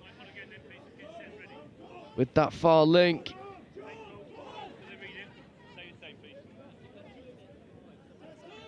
And so far it's been all Southwest Saxons, and once again Joe Wright joined by shock horror Sam Bork. Hi Joe, how are we doing? Yeah, very good, very good. It's been a long weekend, finals day. Yep, looking forward to it, and me and Will have just had the pleasure of commentating on a really good game between the Tigers and the Sharks. I know, actually, it was the Northwest touch, but Tigers came out victorious, and they were both fantastic sides, boasting a lot of athletic ability in this over 40s category. But this is another one to watch out for, the 50s category, Joe. It boasts a lot of strong minds and a lot of great athletes. Absolutely. This Southwest Saxons team feeding a lot of the England men's 50s setup, and Northwest boasting a lot of that league heritage coming in, and you'll see some of those familiar running lines you would have seen if this was a league game. But so far, the Southwest Saxons, 3 tries to the good, 9 minutes in, it has been all one-way traffic. Well, I was just walking over, Joe, and the organisation on the Saxon subs bench is second to none, and they really do enjoy this steamrolling subset as they all come onto the ball at pace. Now, unfortunately, trying to score on the 7 was the Saxon 17, Craig Wheeler. We've all done it. We've all been there. You see a white line. Any white line will go. And now Saxons going hard at the line. It's a bit of a lofty ball out there, but it just drifted forward. But again, the Saxons showing what they can do in attack. Offside pen there, so fresh 6 for the Saxons. As the subset was looking to come on, but instead it's a penalty, so to spare their breaths for just a moment more. Yeah, keep an eye out for 34, Lee Thompson. Just in that right middle position now. Here is Thompson. He'll be looking to get on a 32 short. It is, starts to engage, but then the ball goes the opposite way. I think there was an offside penalty that came in, so that'll be the second in the set. Yeah, obviously that third coming with a caution, so watch out for that. The referee's just wanting the correct restart as the ball finds its way back to Thompson. Thompson wants a familiar setup. This time opts to move towards the link channel, and that is a bobbly roll ball, and the referees have spotted it. It wasn't Keith Wilding's best work. It's just that ball squirting loose of the roll ball area. Yeah, a little loose roll ball. It's obviously something you see quite often, and it's a shame for the Saxons because they come out of that red zone with nothing to show for it. But again, they'll come up fast in the pressure. Yeah, another Northwest with 5th touch coming, just rolling through their subset, and now there was an opportunity for a moment. It looked like Ian Robertson might have tried to go through as the ball finds its way back to Robertson. It gets to the outside of his opposite man, and the extra pass to Moy. But Moy denied a shot at the try line by David Steele. And Robertson, we're going to come back over towards Moy. Dummy, late pass. And it's a good, well-regimented Saxons defence. Yeah, getting that 6 and out, it's a tough task, and now they'll roll into this subset on the left-hand side. Look at the way they come at the ball with pace, Joe. It's so impressive. And then the organisation. Well, almost coming down with commentator's curse there, but oh, and there we go. Joe, temperature check, please. Thank you very much. Yeah, it was always threatening to break down there. You could see the ideas of Southwest Saxons. They wanted to fly around the outside and just use the hands. Not quite on the same page as a much better subset comes in from Northwest. Recycling the play well. 5th touch coming, so they'll have one more strike at the line, and players pointing to where they want the teammates to go. That's really good hands. One more has to be, but couldn't quite get the hands free was Paul Reardon. Yeah, Reardon there just has a bit of hesitation. Can I make that pass? Wanted to come out with some points. Just being brought back to the mark here. Unfortunately, that'll be a turnover.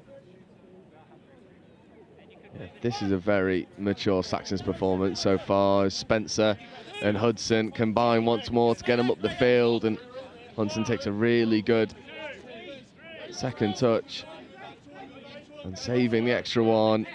And this is where it becomes a bit ominous for Northwest when you see the Saxons fly at you with such speed. As 5th touch comes, and a nice floated ball into the link channel. Goes one more to the wing, and Moy has a bit of work to do. Northwest scramble well. Yeah, they do, and you wonder whether the dive could have come in from Steve Lines, but I don't think he was quite expecting that ball on the link channel. I think he was expecting his one-up mate David Steele to go dive for the line. But again, alas, Saxons come out with nil point from that attempt into that forage into the Northwest territory. Yeah. Northwest look to create maybe a scoring opportunity. The tap-on's good. Oh, impressive that. It's good ball skills there on display from Northwest as Hawk Craig looks to carve a line off the ball, but that pass just not quite connecting with the inside player. You can see Northwest, they've got some good ideas. Maybe just, you know, we've said a lot about depth being needed for a lot of attack. Maybe this Northwest team playing a bit too deep at times. Possibly. But they do have a really nice 2 lines of attack, Joe, and it proves dangerous every time they get on the ball as this subset comes in again. Bit congested this time in this pod, but still attacking the ball with real pace. Yeah, this is danger now. But just over running the mark, and that's 6 touch and turnover. So that good subset comes to nothing, but again, Northwest, they've problem solved some issues that they had in defence. Yeah, definitely so, and getting up really well and stopping this aggressive round the corner. Nice little quickies that the Saxons are playing off their subset. Managed to figure them out. Wonder whether that's an avenue into getting back into this game, Joe. Potentially, but they'll need to go and execute when they can. It's a bit of a bobbly roll ball. Referee's happy with it, and now there's 5th, but the audacious flick pass was gathered. Just a shame he was on the floor. Now Lee Thompson will get his team underway as Lees gets up and makes a good touch. This is 3rd touch now, up onto halfway. This is where you want to be on 3rd, and Hudson has to go gathering for the ball. It just spurts loose. Yeah, Steele coming in at acting half off that width. Just giving it a bit of a low pass. And that's good manipulation there. Lee's trying to evade the touch, but it's well flicked at from Attry. And trying to expose a 2-on-1 on the far side. Just throwing that extra pass. They know where the space is. It's just Saxons are able to crowd it out. It's that final third, Joe, as we've talked about many a time on this tournament. Final third just proving a bit difficult for the Northwest.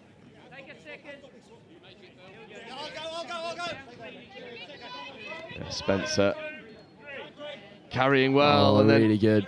Just sees the space and eats it up in front of him, and now this spells danger. 5th touch coming. Can they set a good platform? Kirby in an acting half. Kirby wrapping, getting the ball back. Extra pass has to go, and that's wonderfully executed.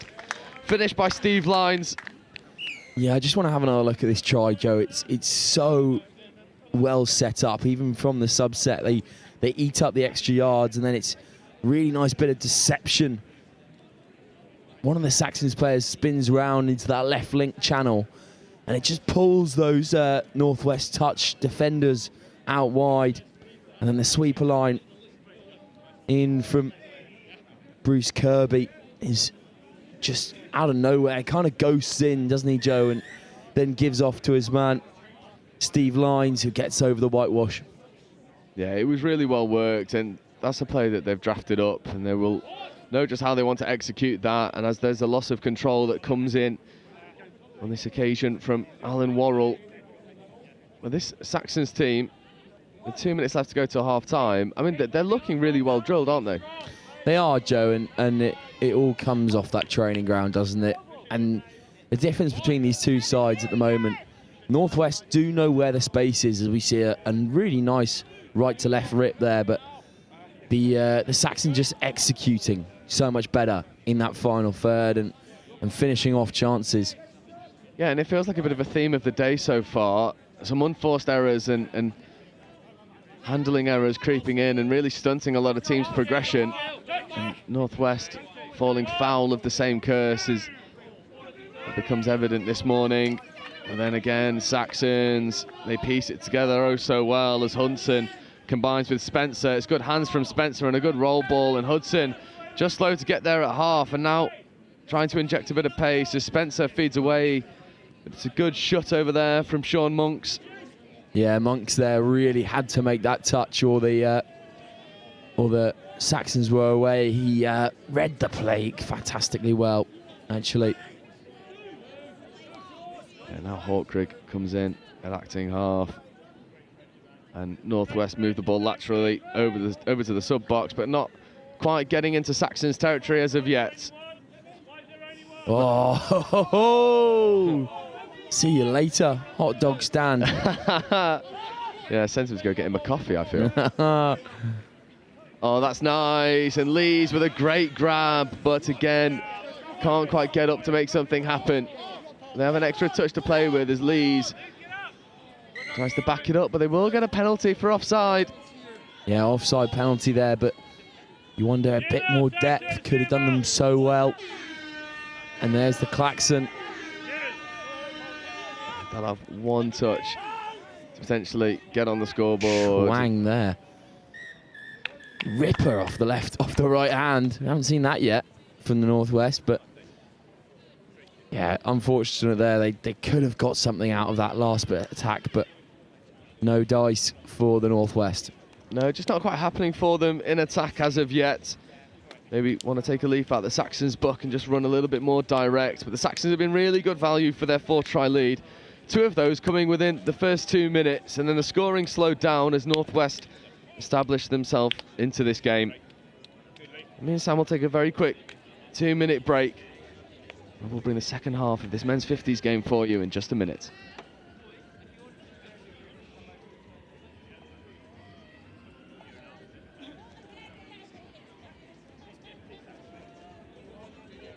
The Marketing and Business Development Program, it's a program where people who are either new to Vermeer or new to your current role, you get together for about 5 weeks over the first 5 or 6 months of your time here. And you really get to start learning about the people, the products, the culture, and it really equips you to be successful in your role. Some people are coming into Vermeer not knowing anything, so it's meeting people and getting opportunities and getting your face exposure and getting their exposure to you so you know everyone already. And it kind of creates a more effective worker because they have that base knowledge of everyone that they're going to be working around and with. In my position with training, it exposed me to other areas of thought that I wouldn't originally include in my training exercises or in the way that I go about building those and routing those exercises. Vermeer is a huge worldwide manufacturer, over 3,000 team members. There's a lot that goes on here. So this program does a good job of boiling down how our products are manufactured to how we distribute them through our dealer network, and then just connecting you with different people all across the Vermeer mile so you can do your job. I've always been operations side, so this one showed me the other side of the company, and I have no idea when it comes to sales. So this has really kind of shown me using some of my engineering background and stuff about the product that I already know. Now I get to use it and learn about the sales and how we forecast and how we should sell it and how do we market it the right way. And so now I feel more equipped to be in my position than with my just engineering degree in general. My favorite part of the program was not only making friends in the group, because you kind of bond with the people in the group, and there was about 8 of us in there, and they're still my friends to this day, but my favorite part was also making contacts with the people and the presenters. In my position, there's a lot of times where someone will say, hey, reach out to this person, and you've never actually met that person before. So now actually meeting that person and putting a face with the name, it makes my job a lot easier. My favorite part was getting to meet with executives. We get a couple one-on-one sessions where they share kind of their whole career story, and you get a chance to ask them questions too about your own development at Vermeer. So you get to connect with them on a personal level, which is something you don't get a chance to do at a lot of other companies. So I think that was a really unique opportunity. I just graduated, and I know that working at a company like Vermeer, I'm cared for, and they want to push me to be the best person I can. And as a young professional, it gives me a heightened sense of value in me as an employee, that the company cares enough to build me and my character. And that's really what this whole process has been. People wanting me to grow, wanting you to do better, wanting to talk to you and make sure you learn the most out of what you can. I'm just really grateful to be at a company that will invest this time in me to learn more about the company and get more context to really succeed in my job. If I had not had this program, I would not be connected to so many people who help me do my job every day.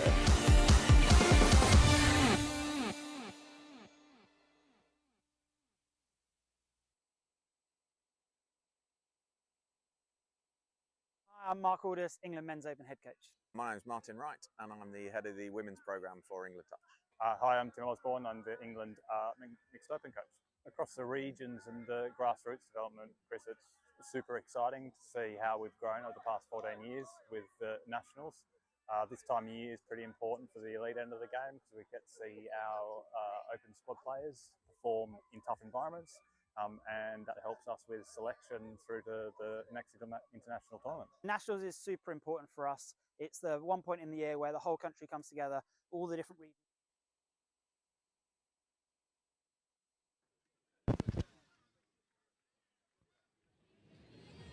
So the hooter about to get us underway. The second half of men's 50s. Saxons with a comfortable lead. Northwest. Well, mission one is just to get a score on the board, isn't it, Sam? Yeah, definitely so. They looked a lot more promising at the end of that first half, and figuring out this rolling thunder of the Saxons on their subset is a difficult task, but they managed to get almost there at the end of the first half, and they'll start us off with some really good carrying in the second. Yeah, this is a dangerous pod here. David Sharp wearing 2, coming back over. Trying to drive at the line, throws a dummy. A good decision to keep the ball in hand. Winger was marked.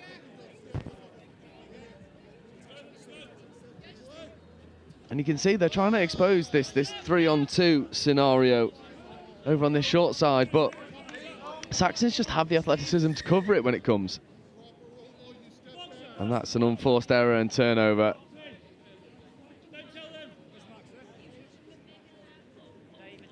Yeah, again, unfortunate for the Northwest, but the Saxons, as you said, Joe, showing their athleticism in the defence.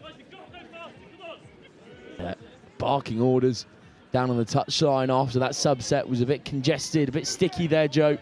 Yeah, that's really good foot speed into the roll ball, and what was sticky for a moment now becomes threatening as the extra hands go. Did it drift forward? I don't think it did. They tapped at it in the air. So flat out the hands, forward off the Northwest player. And David Steele gets over. Brilliant stuff from the Northwest once again, making magic out of morsels here. And a really, really nice try. Oh. And the Saxons just rolling around there, making what looked like a bit of a sticky subset look really, really good as they bounce back onto the inside. But here go the Northwest.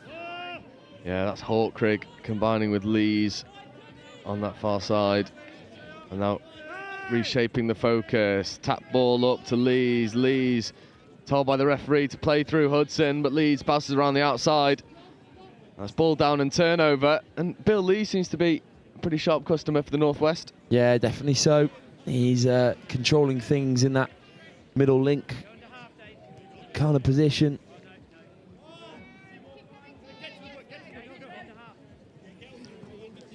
But again, the Northwest not really able to unsettle this efficient subset from the Saxons, and then the referee had a thought about blowing the penalty, not given in the end. As this is 5th coming now, what can they create off the final striking platform? Ball pops back onto the inside, keeps things relatively sweet, and then he had a hand in the cookie jar. I haven't done that one yet, Joe. That's good. Thank you, thank you. That's good. You got to bring the big guns out on finals day. Come on now. Yeah. Say not a lot of exciting headwear on the Saxon side of things. I can't quite see on that left wing, but that's the only one I've seen so far. I do like the pink socks from Bruce Kirby. I'm imagining it gives him some different attributes that nobody else has. I agree. And he stands out as well. You know who he is from a commentator's perspective. Very true. Makes life oh so easy. As we see Northwest come back over to that short side, and then they manufacture a 6 more. Kirby just couldn't help himself but have a go. Yeah. Maybe they act as a devil on the shoulder, the pink socks. I'm gonna get to that ball. I know I am. Just in the back of his mind. Do it. Do it. You're a coward.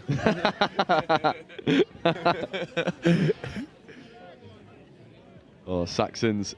And we'll see if Kirby's socks help him out in this in this subset as he had a good bit of foot speed to get around Moy and then onto the wing and then stays strong in the roll ball. Kirby does show such good athleticism.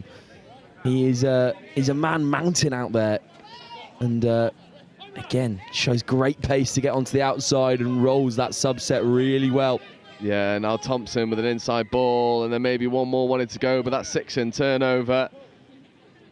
And I think one of the things that's really impressive for me in this Saxon subset is they flow on with such depth that they're able to play around these shooters that the Northwest are presenting. Whereas you see here Northwest coming on a bit too lateral and then getting trapped, although Bill Lee's making me eat my words a little bit.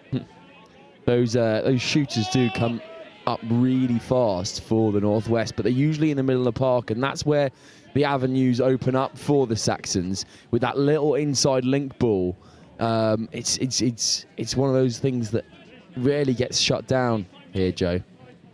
Yeah. See an example of it here as they set the subset. Watch the both middles just shoot up here. Yeah, they do. They get up and early. They get up early to present, and that's a loss of control. It's a much better defensive set there from the Northwest. I'll need a little bit more of that as we roll through this second half. Nice roll ball from Bob Haltcraig, and then Lee's bouncing. Again, Bill Lee's just striding through. And now we move the ball open side to set a good platform there on 5th, and Moy comes joining the fray on the left-hand side, but they recycle it away to Reardon. Reardon with the quickie platform. What can Phil Reardon make? Well, the Saxons, they just defend that line with a bit of a swagger. Yeah, such confidence in that defence. They've obviously worked very hard on it. Unfortunately, the ball just gets out of the grasp of number 1, Mike Rower.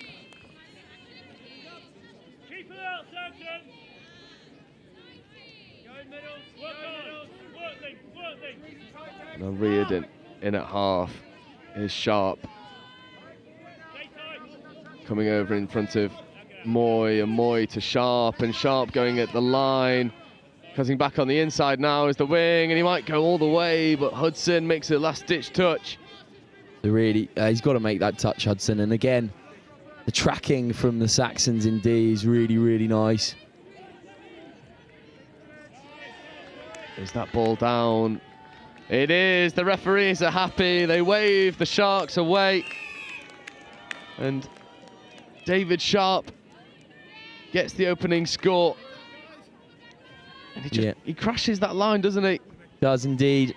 Gets onto that ball with extreme pace. You see when he started that run about 2 phases before, and he gets there exactly on time. Yeah, it doesn't break stride to get that ball in hand. The timing of the play and release of pass, excellent, and enough for Northwest to break down the Saxons' wall. And the Saxons come back into their line attack and floating a nice ball out to Kirby, and Kirby tried to give the extra pass. But again, Northwest guilty of letting their hands linger in the passing lane.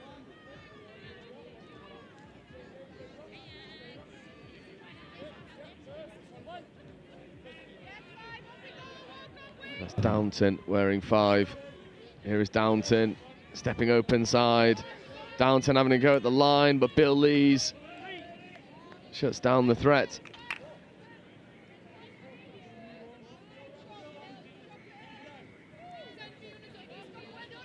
Here goes Saxons once more. Downton setting a good platform, and Downton then stepping away from the touch. Bill Lees though in hot pursuit, and Bill Lees was Downton's shadow for a moment, never letting Downton have an opportunity to go through. And that's a nice line there, actually, by Steve Lines, but you wonder whether he could have picked it a bit better and used that kind of mirroring maturity that he's shown all game. Yep. There's obviously 2 defenders, the middle and the link, on that side. Can you pick a line bouncing onto the outside that squares you up against 1 defender instead of 2? Yeah, agreed. It's these angles that we're so used to talking about, starting from wide and then bouncing out, and we see a nice switch pass come back in, but Kirby gets up and makes a defensive touch for the Saxons. And so far for me, really the standout player has been Bruce Kirby. He has, and again, the way he exits the field, it's just it's so pacey, and it allows that subset to really come onto the ball at the pace, as we see here, the little hop over, and now the Saxons driving force. Oh, but they'll come back for a late pass, but Lee Thompson hurdles the grounded Northwest player. Never seen anything like that, Joe. It was, I mean, pure skill to get that right. Maybe he's got a career in hurdling. I'm sure he has. I mean, Lee Thompson has been around the block a few times in terms of the touch setup here in England, and knew there was no infringement and knew what line he wanted to pick and won't let a grounded player stop him. This is 4th touch now, 5th coming for the Northwest. Moy now in an acting half. There is Moy feeding away, dummying, but then dropping a late pass off, and that's 6 more off Lee Thompson. It's good work there from Graham Moy. Yeah, Moy there. I mean, making his namesake proud. Who do you think I'm going to say? I actually don't know. Well, there's a young Australian man who used to play for Huddersfield Town called Aaron Moy. And Ooh, I'm showing my ball knowledge there, but I thought he was fantastic when he used to play. But yes, Graham Moy making the Northwest tick. So close for the Northwest. A rogue Saxon's hand denies the boys from the North an opportunity to get over. They'd manufactured that overlap so well, and now trying to take Saxons out wide. Well, they stand tall. Yeah, the Saxons' defence is just superior at the moment. There's nothing getting past them. But the Northwest will try and get in here. Oh, dummy on the inside and a loose pass. Again, disappointing for the Northwest. Coming out with nothing to show after several forages into Saxons' territory. Yeah, they're just coming unstuck at the last moment. The Northwest and Saxons doing a really good job of recycling the play, saving touches when they can. And now Hudson to Spencer. Spencer getting the ball down well for Luke Hudson. And this is the pod that has always had something to offer, as Ian Spencer just leaves that ball behind. It was good defensive work rate from the Northwest, but they need to get off the field with a little bit more energy, I feel. It's just a little bit stop-start here for the boys in maroon.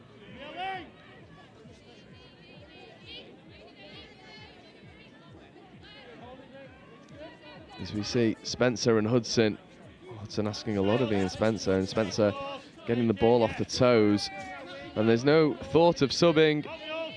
They're staying and going again. Sweeper set up. There's Spencer trying to bounce around an offside player. The referee has a decision to make and gives the offside penalty. That was David Sharp, lingering where he shouldn't have been. Did you say before, hand in the cookie jar? Yeah. It's a really, I like that. It's I'm surprised you didn't say it again there, Joe. Well, I'm thinking of it. Oh, it's a great... Yeah, try time. Yeah, another try. I mean, I have to say, we don't talk about him enough, but Luke Hudson, he's so influential to the Saxon side. Yeah, his combination between Hudson and Ian Spencer. And we've just been told on the subs bench not to... We've just been told not to big up Luke Hudson anymore because, unfortunately, well, we've been told his ego doesn't need any more of a boost, but, I mean, deserves all the plaudits he gets there. It was a fantastic show of athleticism once again. Yeah, Craig Wheeler just reminding us that Hudson's been doing this for a bit too long now to be getting all the airtime. As Saxons once more have a dabble at the ball, knock it on. A repeat set of 6 for Northwest. And they need to go quickly. It's a little bit stop-start and then picking and having a go at half, and there's no rushing. The big man in the midfield. Unfortunately, we've not got a 71 on the team sheet. 71 and 13 combining there. Alan Worrell.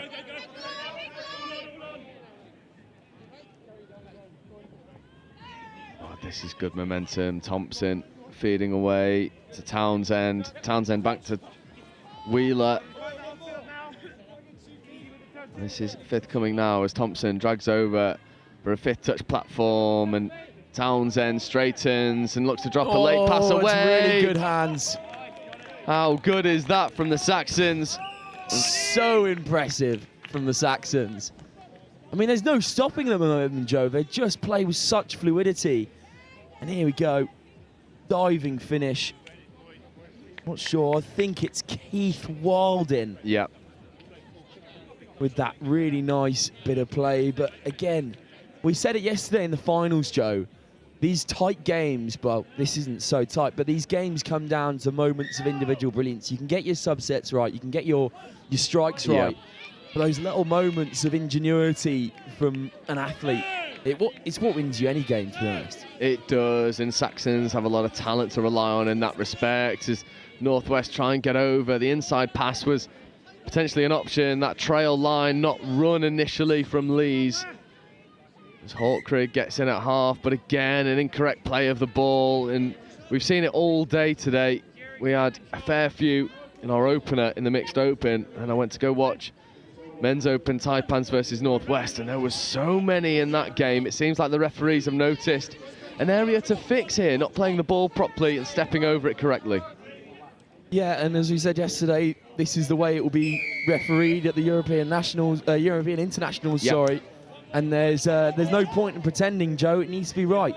Absolutely. You gain an unfair advantage from not stepping over that ball. So referees doing a good job at setting some standards out there as the ball makes its way over. Kirby potentially in an acting half, not taken. It's a little bit stop-start there between Downton, Kirby and co as Downton takes the ball in, and Kirby plays a nice inside pass, but Northwest do well to see it off. Really a fan of Steve Lyons working off the wing. He's a dangerous character, and he comes onto the ball really, really well, picks his lines really well as well. And him now at link is a dangerous factor. That's really lovely late good pass, and Kirby, oh! Well, that's a good bit of jouet. It is, and champagne rugby is what they'll call it, and very impressive from the Saxon side once again. Yeah, showing that these old boys have got a box of tricks to dive into. Saxons playing with an almighty level of confidence. 2.5 minutes left to go. The result very much wrapped up for the Saxons. And they're just they're showing out on live stream a bit now. They are indeed. And as you say, Joe, box of tricks is being delved into here. The Northwest with not much to say about it. No, and it's always a tall task when you come up against a very well-drilled senior side who are maybe just a little bit further down that development track than you are. And I mean, this subset's a good example of it. Yeah, and again, I'll highlight the athleticism of Bruce Kirby. Gets to that outside channel so well. Once he gets that ball in link, just sprints his way so that the subset can be rolled through easily. Yeah, and gives an easy respite to everyone else. Absolutely, he does. And whilst we're rolling through the end of this game, Sam, I'm going to draw your attention to the games that we have coming up here on live stream. As of 11:30, both pitch 1 here and stadium pitch live for you. And we've got 2 Women's Open semi-finals. The one here on pitch 1, Southeast Sharks versus Southwest Saxons. We've seen both of these teams play, Sam. That's going to be a corker of a game. Yeah, it will be exciting stuff. And the semi-finals is really where show up and show out. Everything is left on the table. I've been knocked out in semi-finals before. Everyone remembers if you win. Yep. Nobody remembers if you lose. Absolutely. And it'll be our first opportunity, aside from the final game yesterday, to have a look at what might be a drop-off, and we'll walk you through drop-offs later on in the scheduling. But then the game on the stadium pitch, potentially an upset on the cards as the Midlands Tigers take on the South East Taipans. Again, two teams that we've seen. Tigers have a good shot there against the more established Taipans. They do indeed. And again, one of those ones where all hangs in the balance and it will come down to moments of individual brilliance. From chess down from chess up to equestrian. Yeah. Those little moments of magic, little nuggets will carry you through. It can all come down to one drop of the ball. Absolutely. And that's our Women's Open semi-finals. And then following that, again, both pitches live streamed. Here on pitch 1, Saxons v Taipans Men's Open. And we've done a really good job of actually just missing out another Luke Hudson try, which I'm sure his teammate will be happy about, who told us not to shout him out earlier. But Hudson again getting on the score sheet. Everything he touches turns to gold at the moment for Hudson. Yeah, one of the more experienced players here in this men's 50 setup, been part of the high performance setups for age ranges for a fair while now as Luke Hudson. And men's 50s head coach Mark Holmes, I've seen him hunting round the pitch, keeping an eye out on potential talent to keep an eye out on, and Hudson's put himself in good stead.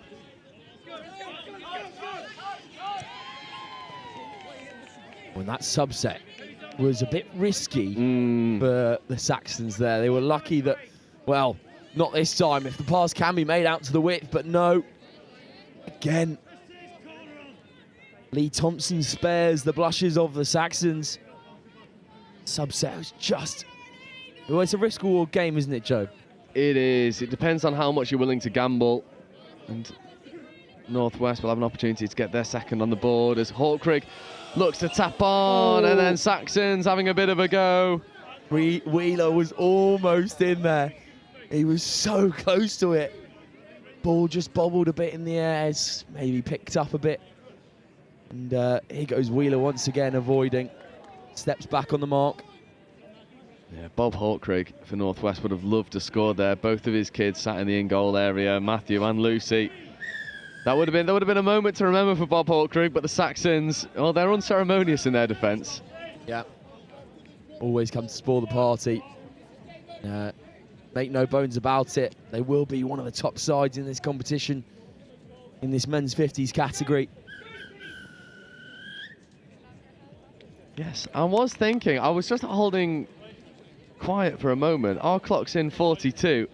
So, Hooter not going, referee self-timing, and that is full time. And Sam, Southwest Saxons, well, I mean, that was pretty dominant from them. Extremely so, and they got everything right, Joe. And it's one of those ones where you kind of look at it and you go, scoreline could have been very different. Yeah. And it could have been a lot closer, but the Saxons just took so many of their opportunities really well with good set piece, and also the subsets rolling round in thunderous fashion. Very hard to defend against, and also, there's the klaxon. The Northwest just not taking their chances, and it's an annoying one, but a lot to learn from, a lot of positives for the Northwest as well.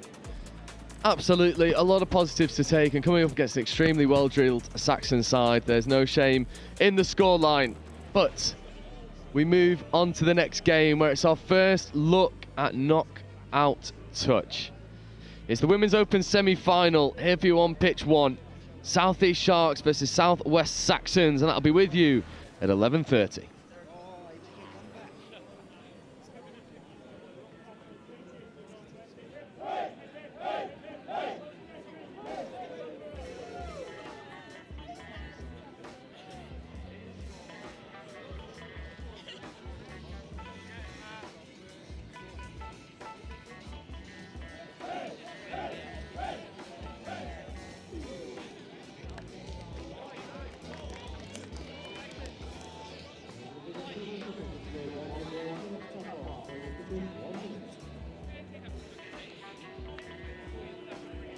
Mark Aldous, England Men's Open head coach. My name's Martin Wright, and I'm the head of the women's programme for England Touch.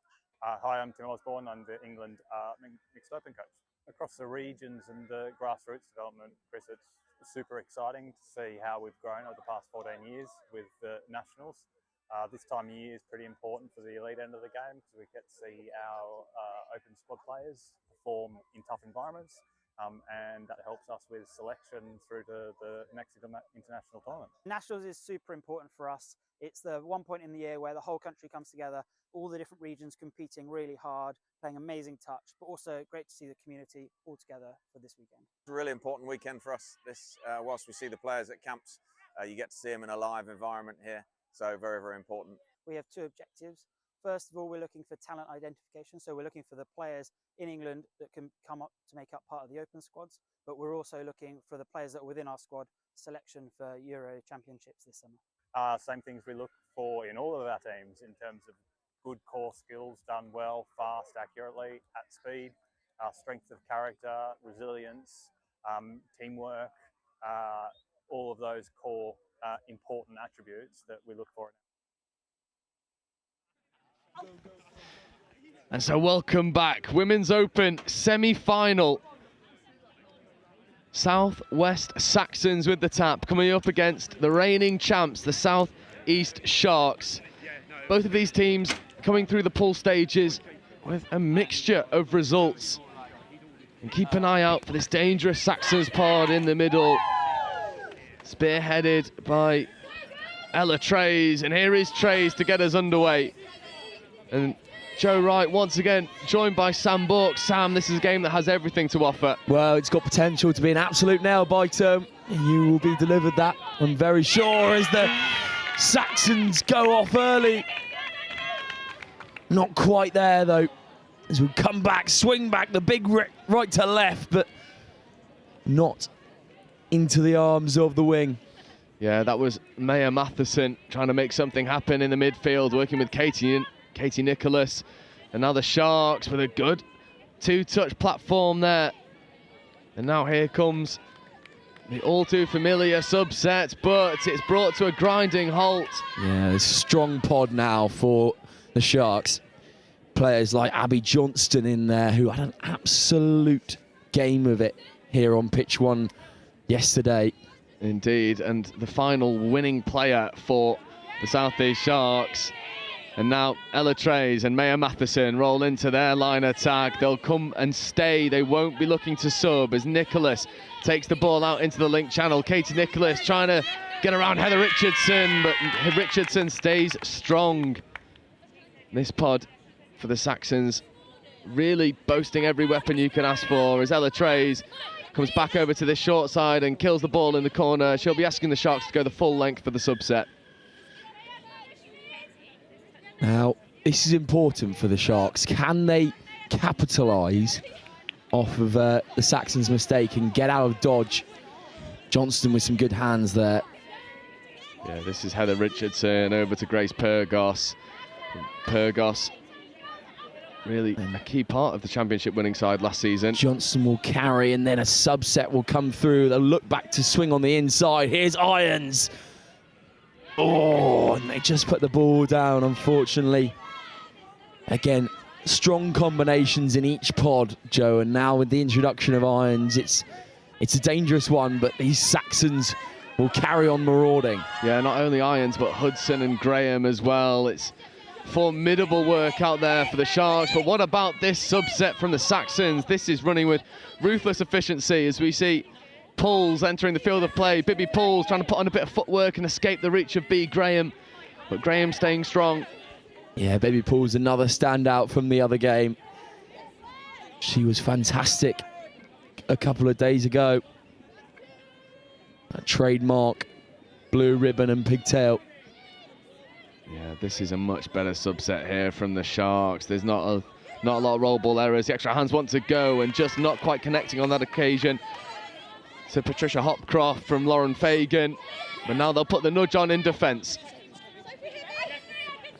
Again, this subset running pretty well as Katie Nicholas tries to avoid Fagan, but Fagan with a good flick touch. And now Ella Trays trying to bounce around the outside. Ella Trays puts the hammer down, feeds the ball over to the wing. Diving touch comes in. Was it made? No, it wasn't. And the South West Saxons draw first blood.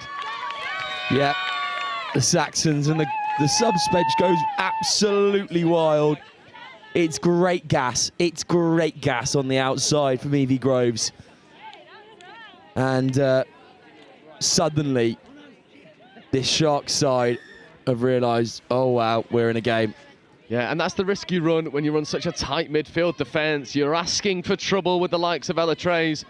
And Trays picking them off with ruthless efficiency as Richardson comes in at acting half. Johnston straightening. Johnston tries to avoid the touch, but Libby Steele making a good defensive effort for the Saxons. Steele once again making it count for the Saxons. Johnson coming round the corner on that trail line really impressively, and now she'll play acting half. Johnson with a good change of direction, finds herself in the in goal, and that will be try time, Sharks. And that is Bronte Sykes getting over for the South East Sharks. And who else but Abby Johnston to create something for the Sharks here, scooping through, ball away, dive and finish. And the Sharks bring parity. As soon as she got onto the ball at half there, it was trouble. And then that little change, a swivel of hips from Abby Johnson really made it count, and the opposition number was out of the game completely. Absolutely, as Maya Matheson combines with Ella Trays. Nicholas is in motion. There is Katie Nicholas.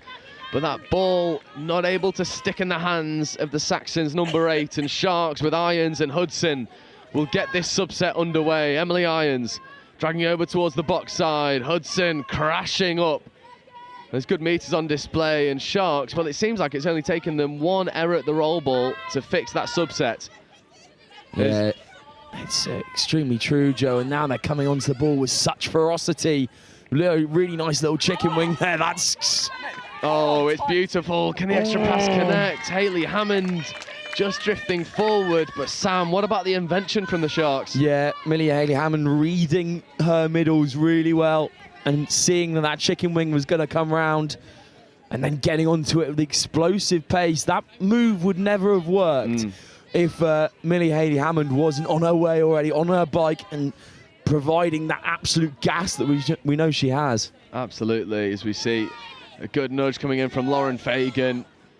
And Ella Trays does a bit of damage control in this subset as Saxons get 5th touch platform, not even into the 10-metre line, as Steele looking to connect on that outside edge. Libby Steele, well, we spoke about yesterday, she didn't quite get an opportunity to throw long. First time of asking, well, it looked threatening for a moment. It was winding up there for a while, and I thought we were going to see the big right to left ripper from Libby Steele wearing the number 12, but no dice this time for the 12.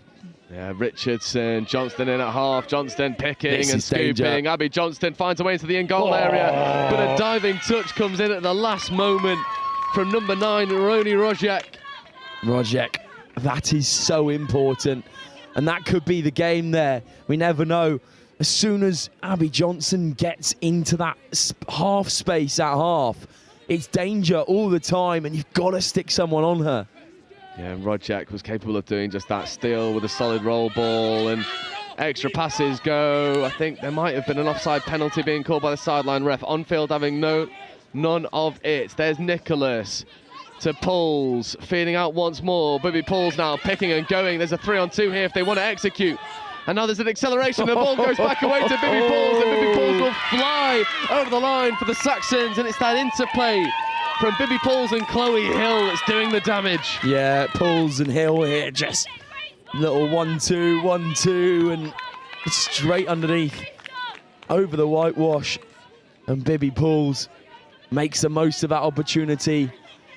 Such a charismatic figure in this Saxon setup. And yeah, the trademark white hat, blue ribbon, and I do apologise, it's actually a braid, not a pigtail. My sister would be extremely annoyed at me if I got the type of hair on. I think that's a fair bit of chat here. As Irons looks to influence the game once more, and the Sharks, I think, have realised that they found themselves in a bit of a dogfight with the Saxons. As Irons gets in an acting half, plays away, and there's a nice bit of disguise out there.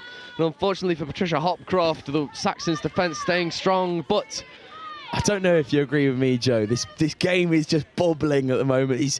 The effervescence is coming off. Yeah. We can see what's going to happen, Joe. It's going to be one that hangs by the wire, isn't it? Absolutely, as Irons picking, Hopcroft back to Irons, Irons dropping a late pass off, but a wonderful shot comes in. It's that number 2 again, Evie Groves.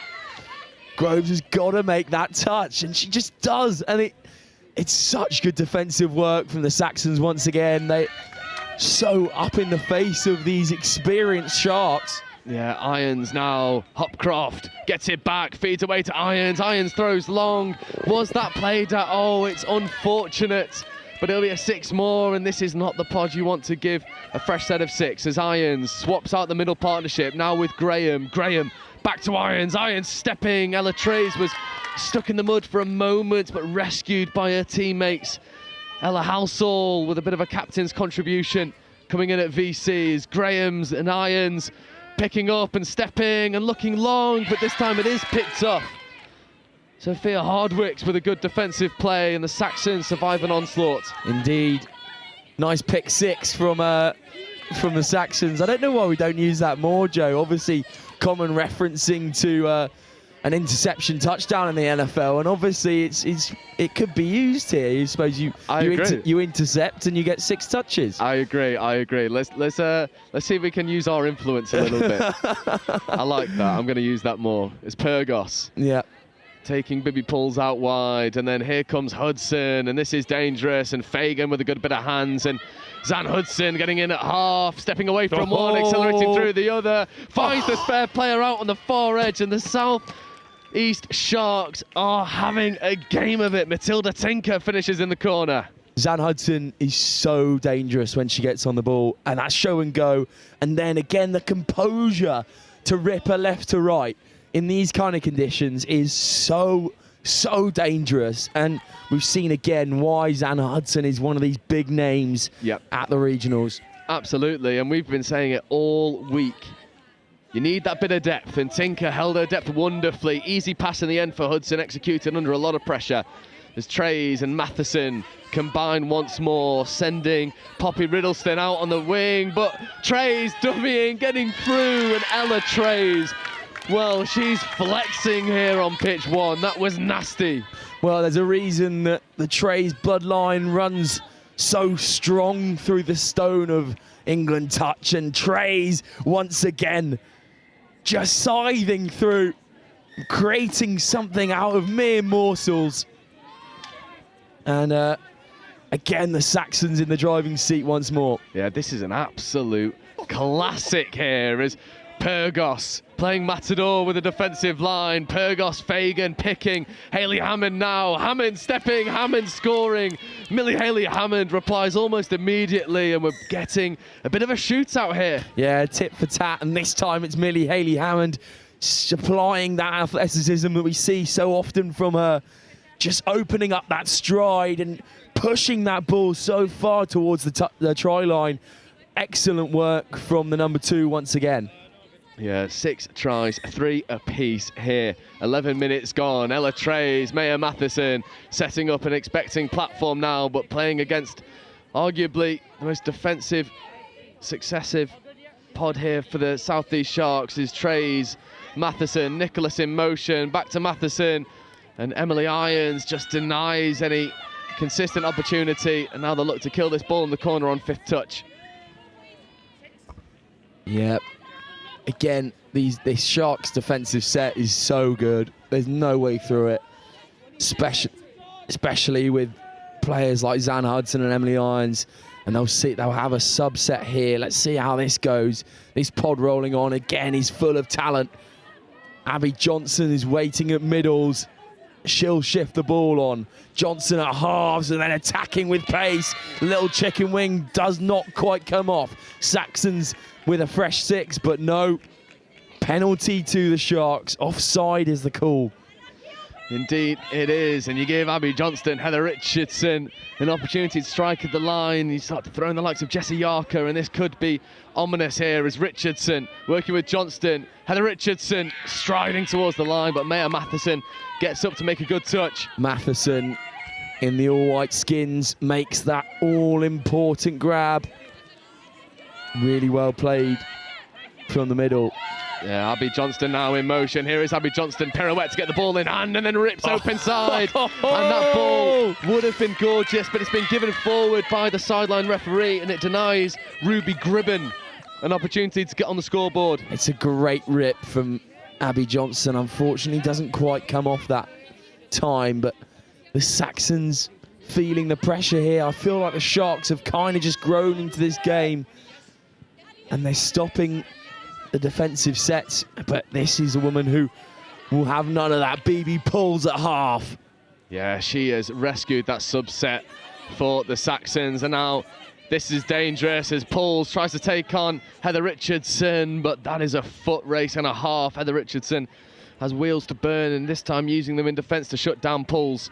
Yeah, as you say, it's a star-studded lineup for both sides, and we'll see what will come through as the pressure not really coming too high from the Saxons this time, so giving a lot of space and freedom for this Shark side.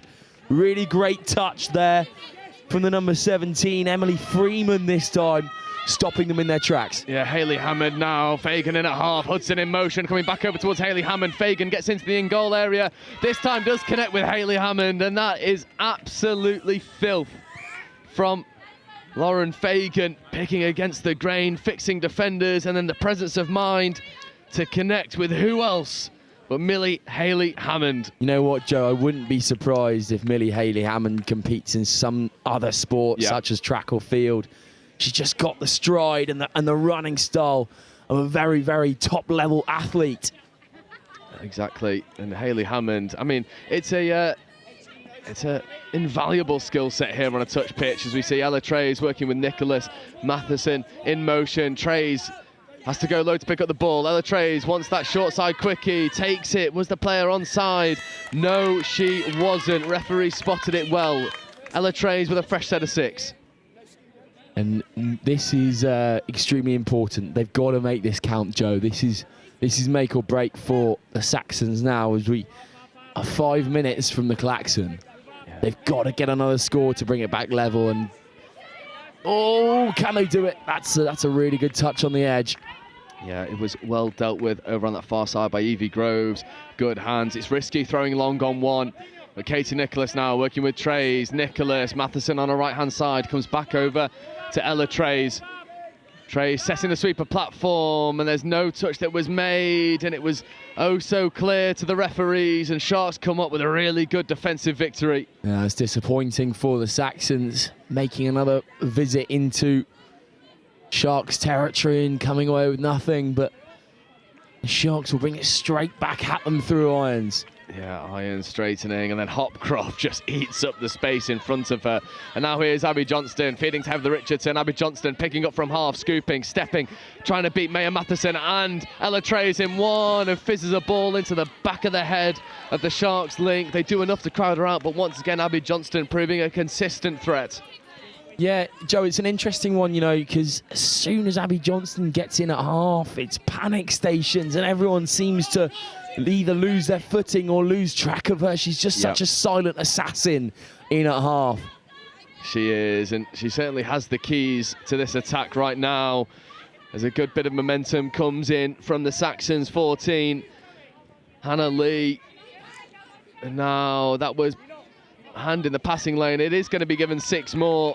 Abby Johnston leaving a hand where it shouldn't have been, and surrendering a fresh set of 6 now to the Southwest Saxons is Poppy Riddleston in 77 with a captain's leadership, steering this pod to try and get over the Sharks try line once more. There is Riddleston picking up against the grain, coming back over to Poppy Riddleston, but it's good defensive work from the Sharks. Yeah, that pass was just a tad unsympathetic in there.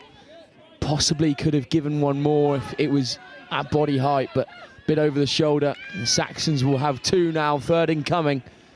Oh, what was that given for? Oh no, full 6 and out. My counting skills are not paying the price here. Heather Richardson feeding away. Bronte Sykes now marshalling that sub-box well. And Richardson and Pyrgos, and now the Sharks get into their flow.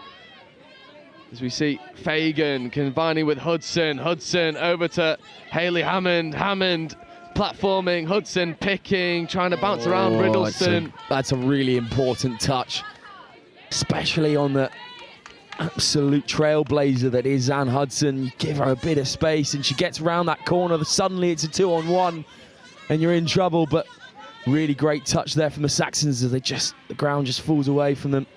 Yeah, I think they'll just come back for the roll ball.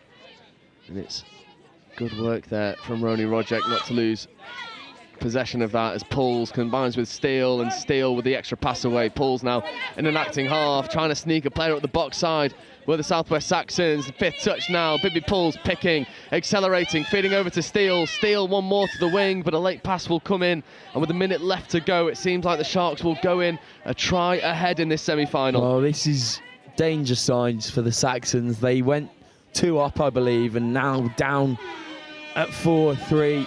And the klaxon sounds. Hayley Hammond will have a go and throw the ball up as well. Yeah, and it can't end on a penalty, so the touch pass will give Libby Steele and co an opportunity to maybe steal parity at the last gasp, but Zan Hudson does enough. However, another offside penalty, so no touches to play with. And Libby Steele this time does just secure the half-time result. Yeah, game carries on rolling, and possibly wasteful from the Saxons if they had all of these Sharks women in scary. But we're going to half-time as the klaxon sounds. These Southeast Sharks coming back from 2 tries down. Really, really great play from them. Indeed, and we see the highlights roll through. And to bring you up to speed with the other semi-final, the Midlands Tigers currently leading 3 tries to 1 over the Southeast Taipans, the finalists from last year. We'll keep you up to date with both results, but as it stands here at half-time, Southeast Sharks 4, Southwest Saxons 3.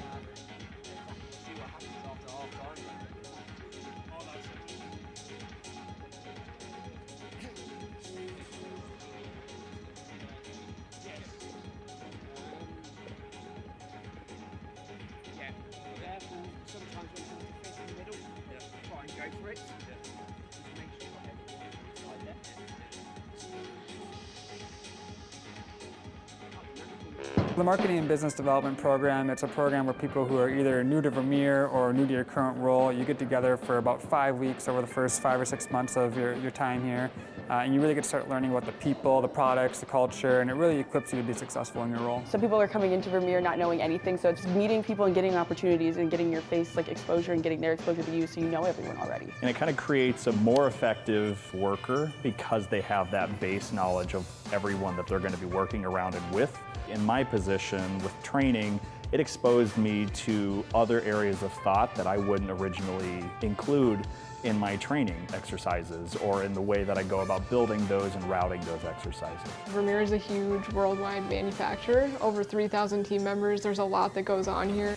So this program does a good job of boiling down how our products are manufactured to how we distribute them through our dealer network, and then just connecting you with different people all across the Vermeer mile so you can do your job. I've always been operations side, so this one showed me the other side of the company, and I have no idea when it comes to sales. So this has really kind of shown me using some of my engineering background and stuff about the product that I already know. Now I get to use it and learn about the sales and how we forecast and how we should sell it and how do we market it the right way. And so now I feel more equipped to be in my position than with my just engineering degree in general. My favorite part of the program was not only making friends in the group, because you kind of bond with the people in the group, and there was about 8 of us in there, and they're still my friends to this day, but my favorite part was also making contacts with the people and the presenters. In my position, there's a lot of times where someone will say, hey, reach out to this person, and you've never actually met that person before. So now actually meeting that person and putting a face with the name, it makes my job a lot easier. My favorite part was getting to meet with executives. We get a couple one-on-one sessions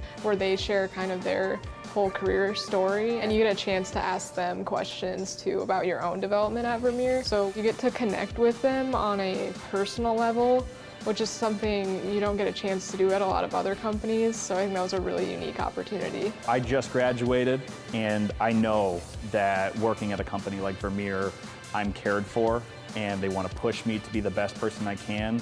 And as a young professional, it gives me a heightened sense of value in me as an employee, that the company cares enough to build me and my character. And that's really what this whole process has been. People wanting me to grow, wanting you to like do better, wanting to talk to you and make sure you learn the most out of what you can. I'm just really grateful to be at a company that will invest this time in me to learn more about the company and get more context to really succeed in my job. If I had not had this program, I would not be connected to so many people who help me do my job every day.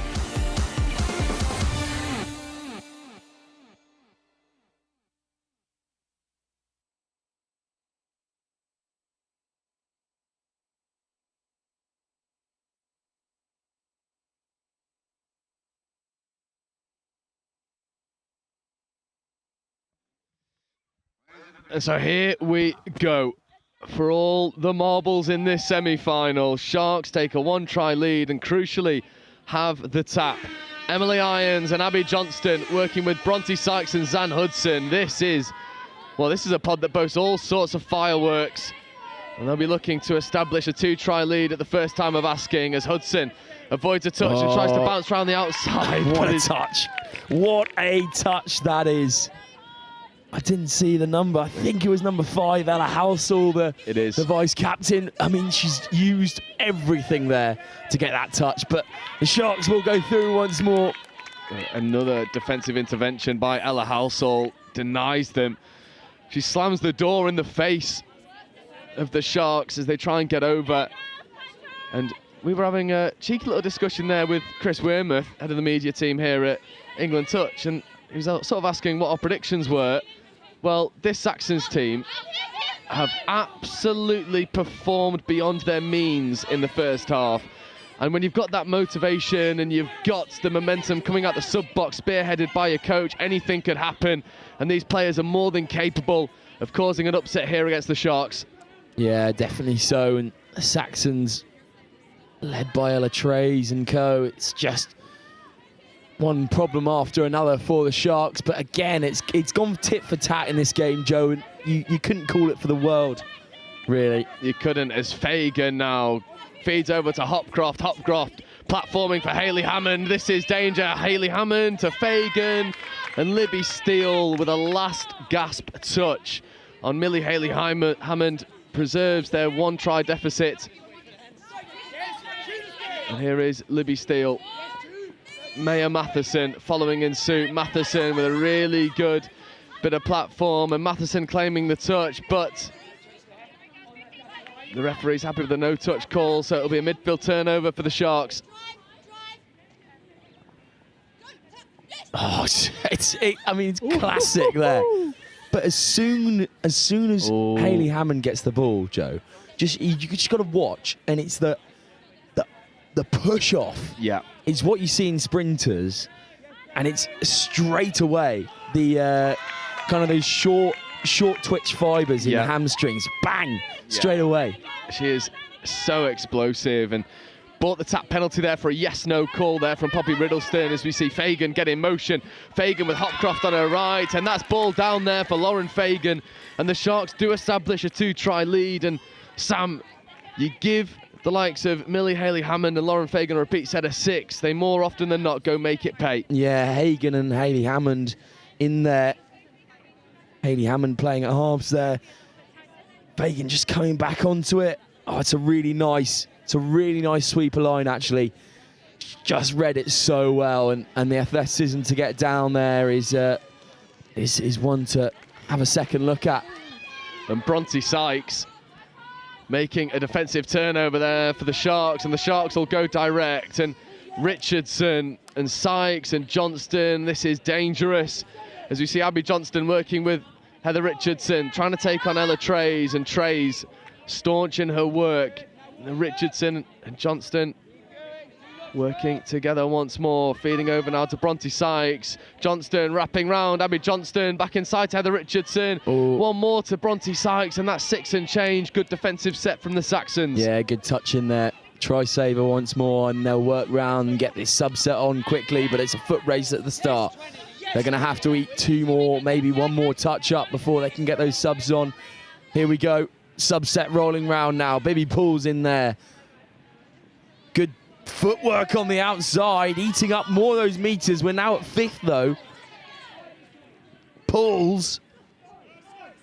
Yeah, this is danger now. Hill accelerating, checking back on the inside, and that's played at, and I think the referees, number 18, did try and grab at that and was in the sort of attacking line there for the Saxons, and potentially getting away with one was Jesse Yarker, but the referees agree, definitely played at. So now Riddleston and Pauls have an opportunity. Here is Bibby Pauls going at the line. Was she onside? No, she wasn't. And Bibby Pauls accelerates over and brings it back to a one-try game. Well, that's something you'd see on a professional stage. This finish from Bibby Pauls. Notices that her opposite number is offside, and then the diving score with a little swanny as well. Who doesn't love that? Yeah, Bibby. Well, maybe a Sharks player, but yeah, maybe Jesse Yarker, who was in that link channel. But just Bibby Pauls showing her class here on pitch 1, and Emily Irons getting the Sharks back underway, looking to re-establish a more comfortable lead than 1. Graham platforming, Irons just steadying the ship, switching back on the inside to Hudson. Hopcroft taking the ball in, Hudson picking up, Hudson ripping long, Zan Hudson dishes a pill out there onto the far side, and Sharks do re-establish a 2-try lead. Yeah, again, it's all come through Zan Hudson, and what a rip that is. It's the, you watch that pass one more time. Her hands follow the exact arc of the ball, Joe, and it's a trademark label of an absolute professional. The way that she'll rip that right to left, it's just classic, isn't it? It is, and it's something that we were talking about, me and Dan Powell on commentary yesterday. The level of core skills here for the Women's Open is just absolutely filthy right now. And you see Trays with Nicholas and Matheson in motion, and Maya Matheson wanted to look for the inside pass, but Ella Trays not quite there. Millie Haley-Hammond, maybe someone to be trying to play away from, such as the speed as Nicholas and Matheson. Nicholas diving at the line, Katie Nicholas almost getting a decision from the referees, but a forward pass comes in and alleviate the pressure that the Sharks had felt, and Saxons trying to get a few fresh legs on in the defensive setup, leaving an overlap here for the Sharks. Yeah, risky there, and now the Sharks have got an easy subset to roll through after making their way up in 2. And there's 3 on the half. Abby Johnston comes through this time. Johnston at half once more. Shows and goes, then gives back on the inside. Great defensive set from the Saxons. Yeah, Saxons staying strong in defence, and at half-time we brought you the results from the other semi-final. Well, it's taken Taipans 5 minutes to bring parity back to the scoreboard there. Over on the stadium pitch, it's Taipans 3, Midlands Tigers 3. Both of these games running simultaneously. As it stands here, 6-4 for the Sharks, but the Saxons with a 5th touch platform to strike from in just a moment. As Riddleston with a late pass away, 3-on-2, extra hands needed to go, but it's well shut down here by number 19 for the Sharks, Ruby Gribben. Yeah, pass just a bit unsympathetic up in the shoulder, got a bit caught there. That pass definitely could have come. It was a 2-on-1 down on this box side. But unfortunately, from a Saxon point of view, doesn't quite get there. Yeah, and now Hudson combining, late check away, just not quite on the same page there. And that's not something we've been able to say all too often. By and large, this Sharks team hasn't created any unforced errors, but a couple creeping in over the previous sets. Is that a sign of a bit of fatigue creeping in? There was a Sharks foot in the ruck, not spotted by the referees. Trays with the extra flick pass over there, feeding back on the inside, back to Ella Trays. Maya Matheson in at half. Here is Matheson bouncing over towards Trays. Matheson diving for the line, and that is a try saver coming in from Bronte Sykes. Yeah, Bronte Sykes there making sure that there was no way that Matheson would get in there with an absolute flying one-hander. A chat from Sharks, but what a try, as you hear by more experienced commentator.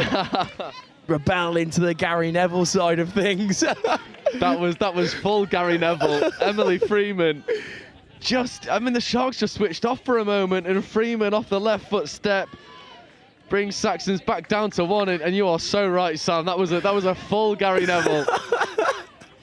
It's brilliant though, Joe, and it shows how much this game has hung in the balance for the whole time. We can't call it either way as the Sharks go through. Hayley Hammond. Hammond swings one out, cut back inside, shut down again by Livy Steele. Move the ball on, one more. Could be try time. No, say the Saxons. Oh, the sideline refs are going to have a chat. There's something that they're not happy with. I wonder if it's an offside penalty. It is offside. The winger releasing too early. So a fresh set of 6 here for the Sharks. This semi-final.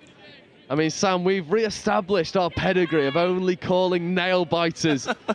There's Hayley Hammond and Hudson combining. Abby Johnston on the right-hand side, coming over towards Johnston, dropping a pass off to Abby Johnston, and Johnson off the bootlaces, re-establishes a 2-try buffer. I mean, that was always going to happen when you've got Johnson and Hudson in those middles. It's such a dangerous pairing. And she puts this ball, I don't know if it's meant to be like that, but it gets a bit of wobble in the air, and that means that it's exactly the right height for Abby Johnston to go over. It is, and it's what we were discussing yesterday, Sam.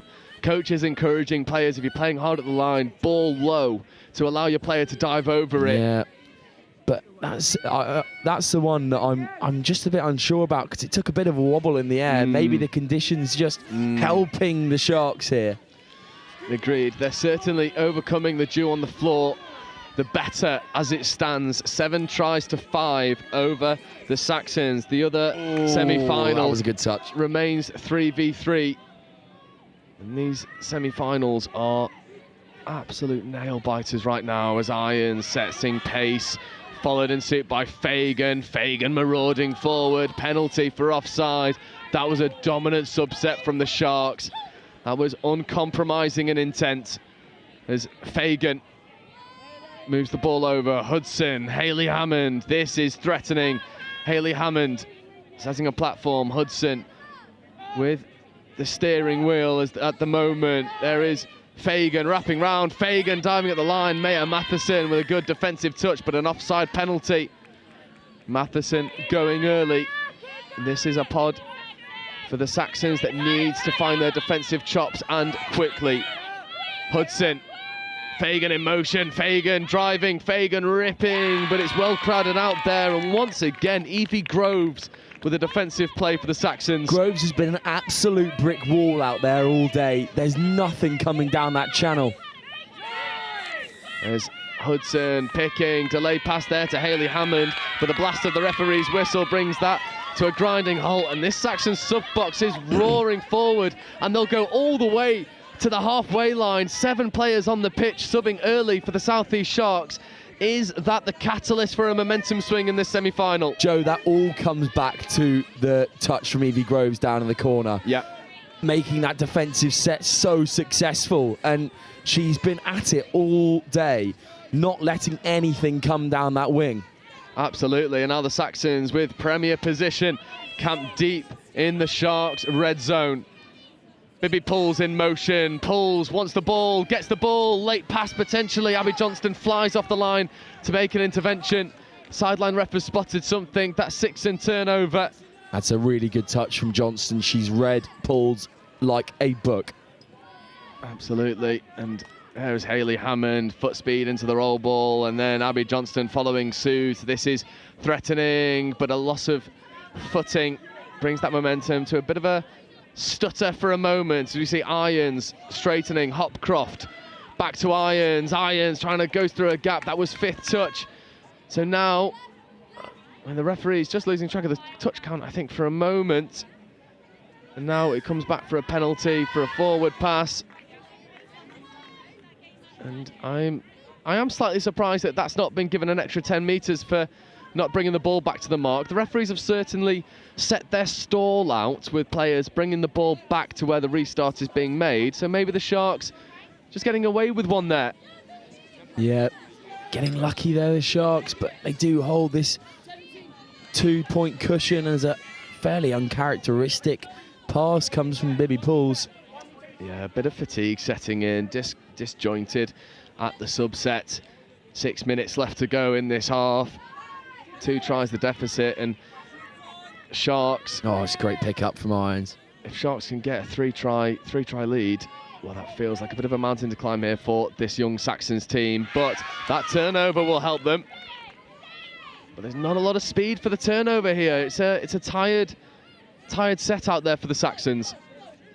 It is indeed, but on comes Matheson. Trays at acting half.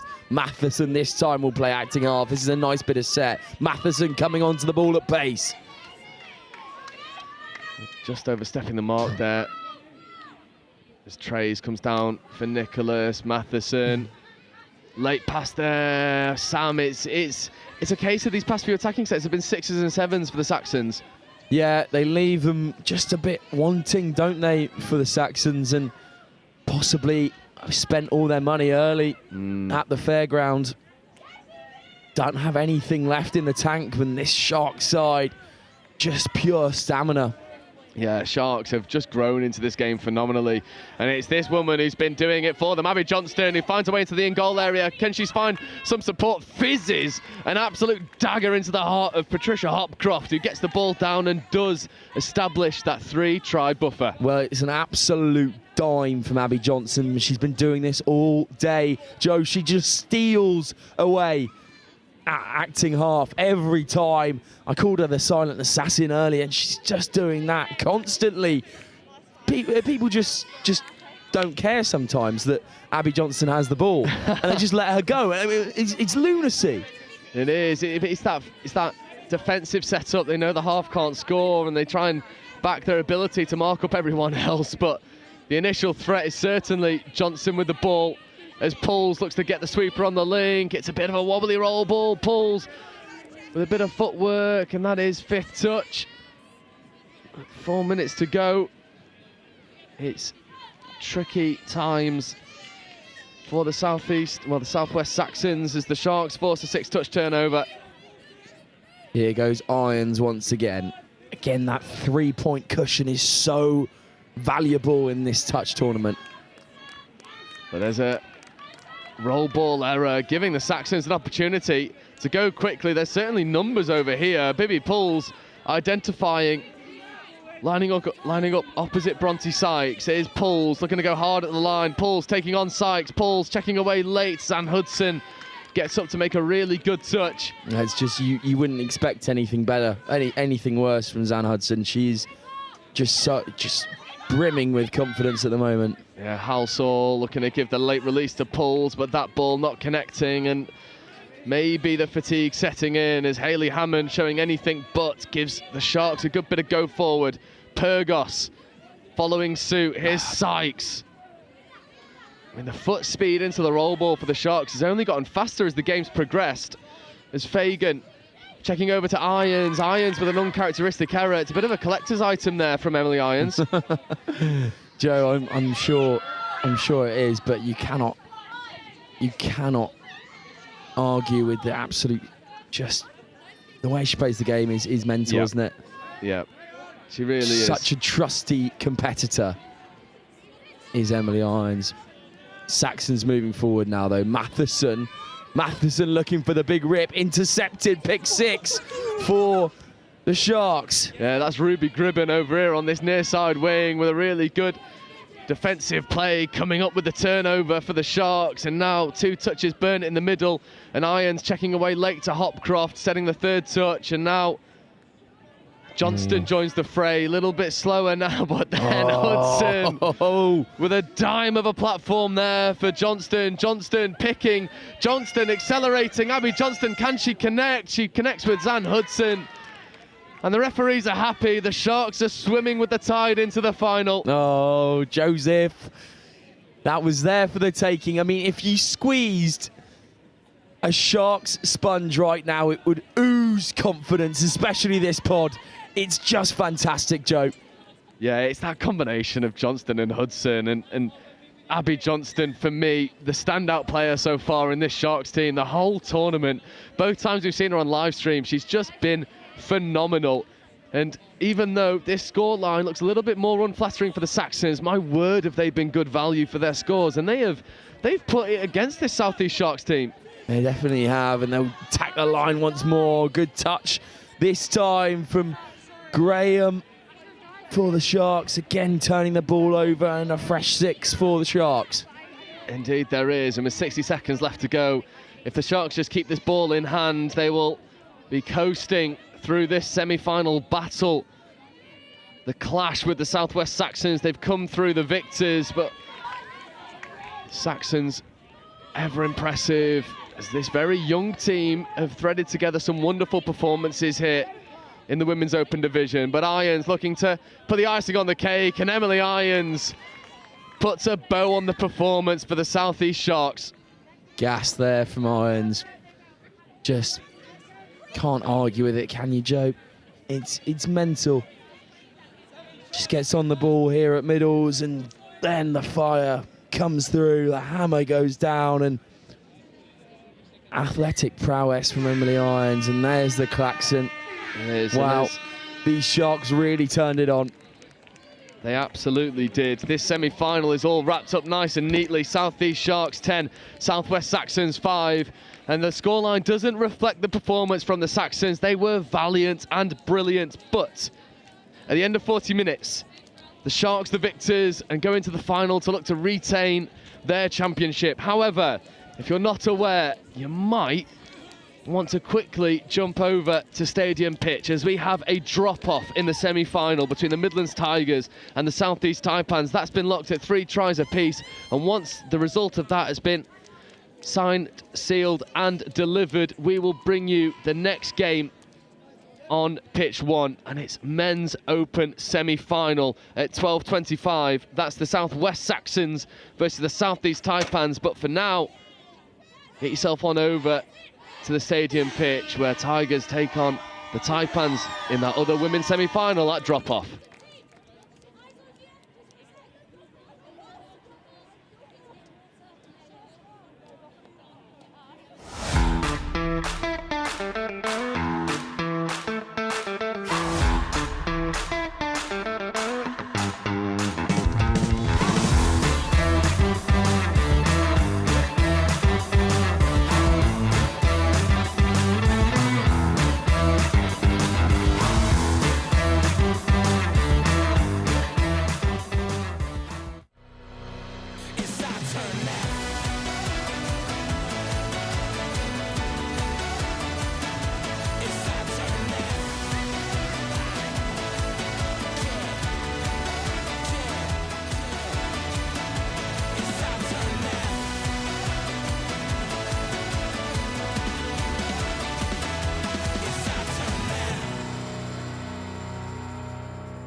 The Marketing and Business Development Program, it's a program where people who are either new to Vermeer or new to your current role, you get together for about 5 weeks over the first 5 or 6 months of your time here.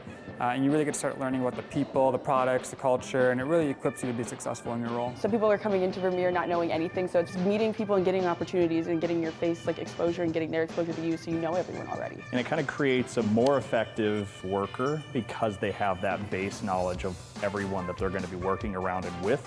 In my position with training, it exposed me to other areas of thought that I wouldn't originally include in my training exercises or in the way that I go about building those and routing those exercises. Vermeer is a huge worldwide manufacturer, over 3,000 team members. There's a lot that goes on here. So this program does a good job of boiling down how our products are manufactured, to how we distribute them through our dealer network, and then just connecting you with different people all across the Vermeer miles so you can do your job. I've always been operations side, so this one showed me the other side of the company, and I have no idea when it comes to sales. So this is really kind of showed me using some of my engineering background and stuff about the product that I already know. Now I get to use it and learn about the sales and how we forecast and how we should sell it and how do we market it the right way. And so now I feel more equipped to be in my position than with my just engineering degree in general. My favorite part of the program was not only making friends in the group, because you kind of bond with the people in the group, and there was about 8 of us in there, and they're still my friends friends to this day, but my favorite part was also making contacts with the people and the presenters. In my position, there's a lot of times where someone will say, hey, reach out to this person, and you've never actually met that person before. So now actually meeting that person and putting a face with the name, it makes my job a lot easier. My favorite part was getting to meet with executives. We get a couple one-on-one sessions where they share kind of their whole career story, and you get a chance to ask them questions too about your own development at Vermeer. So you get to connect with them on a personal level, which is something you don't get a chance to do at a lot of other companies. So I think that was a really unique opportunity. I just graduated, and I know that working at a company like Vermeer, I'm cared for, and they want to push me to be the best person I can. And as a young professional, it gives me a heightened sense of value in me as an employee, that the company cares enough to build me and my character. And that's really what this whole process has been. People wanting me to grow, wanting you to do better, wanting to talk to you and make sure you learn the most out of what you can. I'm just really grateful to be at a company that will invest this time in me to learn more about the company and get more context to really succeed in my job. If I had not had this program, I would not be connected to so many people who help me do my job every day.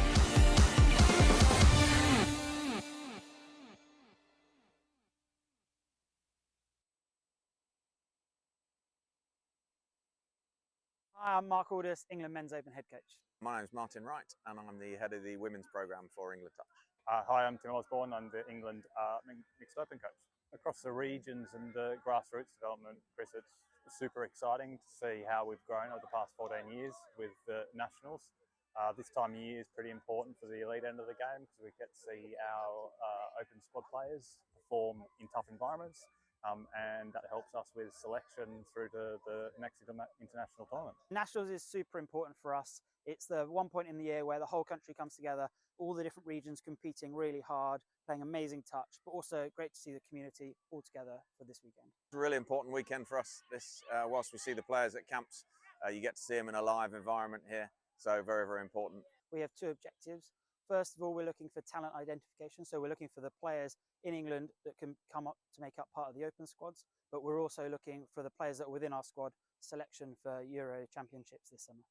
Same things we look for in all of our teams in terms of good core skills done well, fast, accurately, at speed, strength of character, resilience, teamwork, all of those core important attributes that we look for in our elite players. Clearly, we're going to see some interesting stuff on day three. Day one, everyone's looking pretty fresh. There's some tired faces towards the end now, but day three is where it's at. So those semi-finals and finals on Monday are really important. We have a 3-year cycle through the World Cup. This first year is all about building the foundations of our team. The boys in the men's open squad have come together really nicely, built a great connection, and building through to the World Cup in 2028. I think it's about the speed that the juniors come through. So our junior program is really churning out good athletes at the moment from the age of sort of 15 to 18. And I can see a number of them in this Opens Nationals tournament at the moment. And it's about how quickly they come through and challenge for places in 2028. It was Asia Pacific Opens Cup last weekend in Australia. What have you seen from that tournament that you're going to go as almost like as an early pointer towards New Zealand 28? Going to keep that to myself, mate. We're going to look at that, scrutinise it with the other Opens coaches, and tactically, strategically plan for 2028. Touch is touch, and coaching is coaching, and both are really rewarding. I'd say it's slightly different coaching the women. It's a very rewarding experience. They've been really open in listening to what I'm trying to bring to the program. They're quite studious. They like to learn. They like to seek feedback. It's a real pleasurable place to coach. I was Women's Opens head coach before that as well, Chris, for 4 years, and it's not a big adaptation, to be honest.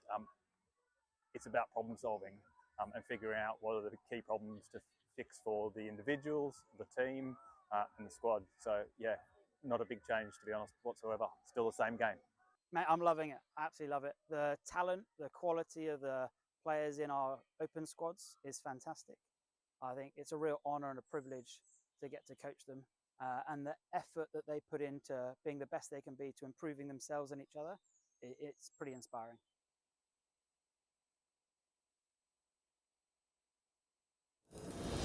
There's work to be done, timelines to be met, results to be delivered. That's what drives us. Partnering with the people who do the work. So here we go. Men's Open semi-final for a place on stadium pitch and a chance at glory. 40 minutes stand between both teams. The Southeast Taipans in red with the tap, and the Southwest Saxons in blue in defence. And Sam, for me, this could be game of the tournament. Both of these teams will not be wanting to give an inch to either, and it's a bit of a who's who of the England touch setup. The familiar names for the Saxons: Archie Devlin, the Ballon Boy, Cole Graham in 10, Rory Grant, Ben Greer, Matty Horse, and then always Louis Trays, the familiar number 6. But then for the Taipans, Josh Bendel, Gus Gillespie, Vaughan Meredith, James Barron, Josh Henderson, Harrison Cross. This is two sides that boast all the weapons you could ever be hoping for. Joe Wright and Sam Bork. Sam, this is going to be a classic, surely. Well, of course it's going to be, Joe, after the game we've just had on here. I mean, if you didn't flick over to Stadium 9 as well, that was an absolute cracker with the Tigers winning in drop-off. But I'm sure this game is going to be an absolute one to remember as the Taipans kick us off, or tap us off on the klaxon. Penasir. Yeah, this is going to be absolute danger here. Western Stanley working with Penasir. Penasir getting open side, diving at the line.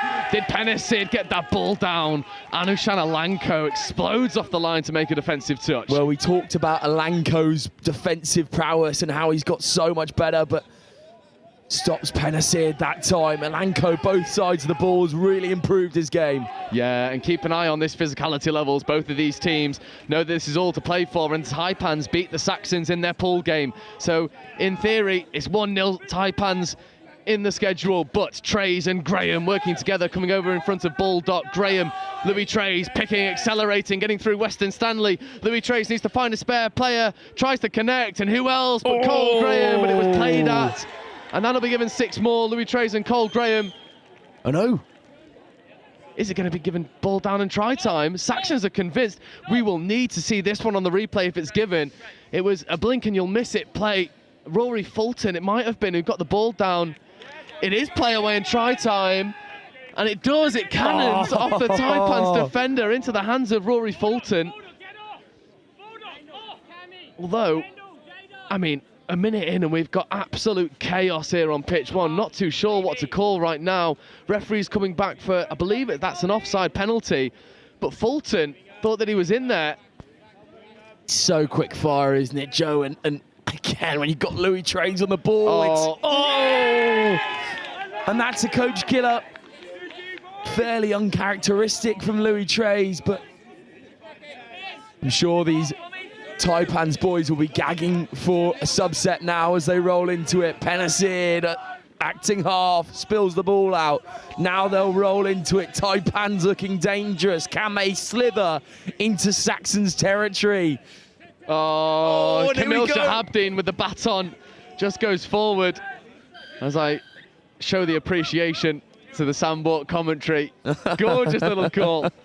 But the one thing to keep an eye out on here in this pod specifically for the Taipans is you want to keep your eye on number 20, Augustine McMahon, electric feet, one of the young players in this side, looking to establish himself as a mainstay, working alongside Josh Henderson and the familiar name of Camille Shahabdeen. And here is Shahabdeen, cross in an acting half for now, not taken. Moving back over towards Henderson, potentially. Oh, Henderson off the bootlaces, comes to re-establish a platform over here for Penasir. Penasir bouncing and just steadying the ship for a moment was Captain Tom Penasir. Penasir and Henderson playing around with Baldock and Penasir dropping a lovely pass off. It's intercepted, and now there's a fresh set of 6 for the Saxons, and they turn and burn quickly. Here go the Saxons. Can they drive into the hearts of these Taipans boys? Yeah, Conahan straightens and adds a good bit of pace, avoids the touch of Henderson, followed in by Rory Grants with a lovely soft shoulder swipe roll ball. Grant setting a good platform here for Davies. Lawton Davies checking over to Anushan Alanko. Alanko backs the pace, feeds the extra pass away. That is special from Anushan Alanko. Oh, but it's coming back for a forward pass. Oh, and just as I've called it as well. Alanko, I have no idea how he's done this, by the way. You just saw that little bounce. I think he bounces out the back of his feet, and that is against every law of physics you can ever see. But now the Saxons are in enemy territory. Yeah, this is ominous now for the Taipans as Grant's platforming Alanko to Lawton Davies. Lawton Davies trying to get the ball down, but Harrison Cross does enough in defence. And keep an eye out on that far side as well for the Southwest Saxons. Seb Conahan with electric feet out there. Grant's picking up at half, picking back against the grain, dropping a ball off into Seb Conahan. Meredith makes a really good touch, but then the fast pass goes right the outside. And the diving touch that comes in from Vaughan Meredith. It's phenomenal work out there as a try saver. Yeah, I mean, shows of superior athleticism out there from Meredith. It's mental. Yeah, but then in the ruck penalty for the Taipans, and they just sort of burst into life. This Taipans attack doing enough to really cause some stress for the reigning champions, the Saxons. As Meredith will get us underway with a tap penalty. Here's Pennicid, an acting half, working alongside Russell Reid.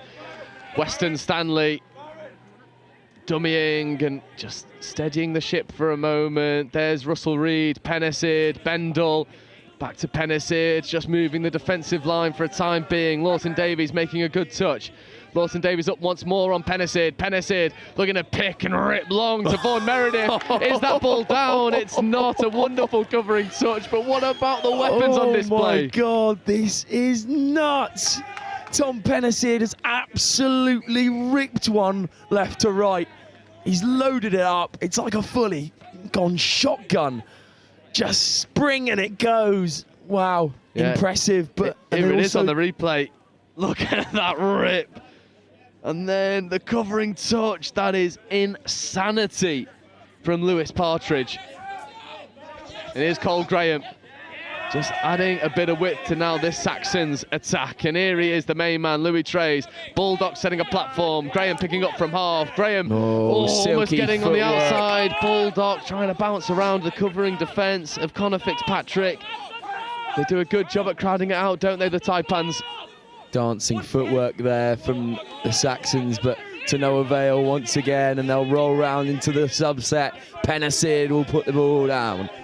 Yeah, there's Barron as well, platforming. Keep an eye out for James Barron when he moves into motion as Weston Stanley avoids the touch, but Rory Fulton with a flick touch to bring Weston Stanley to a grinding halt. And now Bendel and Barron have a lot of work to do. Late switches there for Weston Stanley. Catch and pass. The mid-air flick rip from Augustine McMahon. Not quite taken. McMahon there. I'm going to come back to something I said yesterday and this morning. That would have been really cool. If it ain't broke, don't fix it. Yeah, it's true. It's very true. Here is Fulton, who I did say for joining me on commentary yesterday for the Ireland-France game. Has guaranteed himself good comms so far. It's Fulton combining. That's good momentum. And there's Lenori and Devlin almost goes through a gap, but Weston Stanley makes a good touch. Our first look at the Ballon Boy, Archie Devlin. Yeah, Devlin coming in. He can definitely affect this game. I'm going to come back to it, Joe, because it was good. It was good the first time. I decided that your comments against it were untruthful. Double down on it. I'm definitely doubling down. I love it. I absolutely love it. As we see Pennicid and Henderson, now Cross, Henderson having to come back to the mark. Shahabdeen stepping away from one, but not away from Ben Lenori as Camille Shahabdeen comes down here for Tom Pennicid. Pennicid stepping, getting away from one, and that is a stunning line crash through by the big man on the outside edge, Josh Henderson. You know what? I'm going to reveal a bit of inside viewership. Tom Pennisid actually works at Wimbledon, which I'm lucky to work at over the summer. And his younger brother messaged me earlier on today, already on yesterday actually. And he said, watch out, watch out for my brother. He's a fire starter. Yeah, and it's a captain's contribution from Tom Pennisid. But now Graham picking, coming over towards Bulldog. Graham getting into the in-goal area. He unhooked the trailer, but Russell Reid. Touch, really, really good touch from Russell Reid. There's no rest and relaxation for Russell Reid. That was a quadruple R, wasn't it there, Joe? It was indeed. Getting the alliteration in there. Oh, Bulldog for the good touch, but offside and play through. Call from the referees as Pennisid and Weston Stanley come into motion. There is Weston Stanley, and there's Bendel platforming there for Barron. No, he doesn't. Flick pass back on the inside, and Bendel, little left foot step, late pass there for Weston Stanley. It's the right option over there, not able to execute when they need to right now. This is just hell on both sides from these boys. So hard to be able to keep up with. It's just chaos. It's pure chaos and mental stuff. Shows of stamina and athleticism, but what I really want to delve into, Joe, is the kind of fast twitch fibers that both of these teams possess. It's so quick. The movements are so explosive in every angle. Absolutely. No other sport boasts this as Tom Pennisid rips another.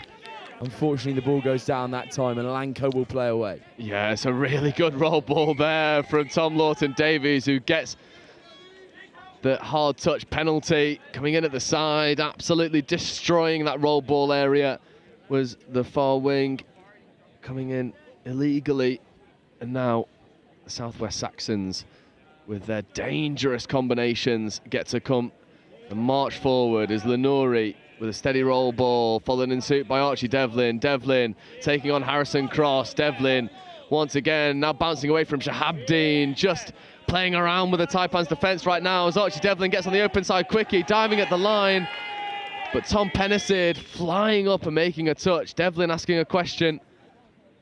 And the referees providing answers for the Taipans. It looks to be ominous as Archie Devlin's left out there singularly for the time being as they roll through the subsets. And my word, what an attacking pod this is that's just entered the fray.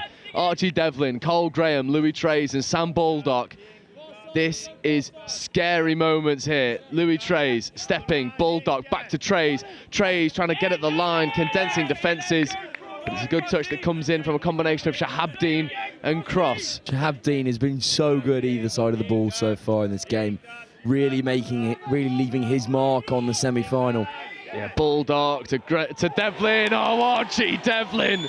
It's trademark stuff from the Ballon Boy, exploding off the left foot, getting over and leaving players in his wake. I'm really sorry there, because I've just cursed.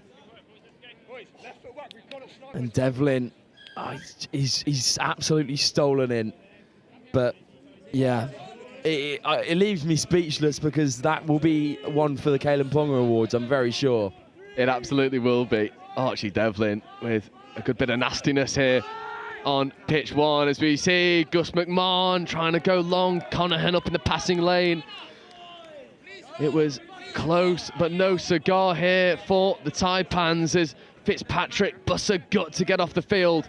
Bendel stepping, Bendel passing away to Weston Stanley, but Rory Grant getting up and making a good defensive touch. Pennisid now joining the fray. Weston Stanley organising the troops, coming over towards Gus McMahon. McMahon platforming, Pennisid driving, Pennisid diving. But Anushan Alanko again with a try-saver of a touch.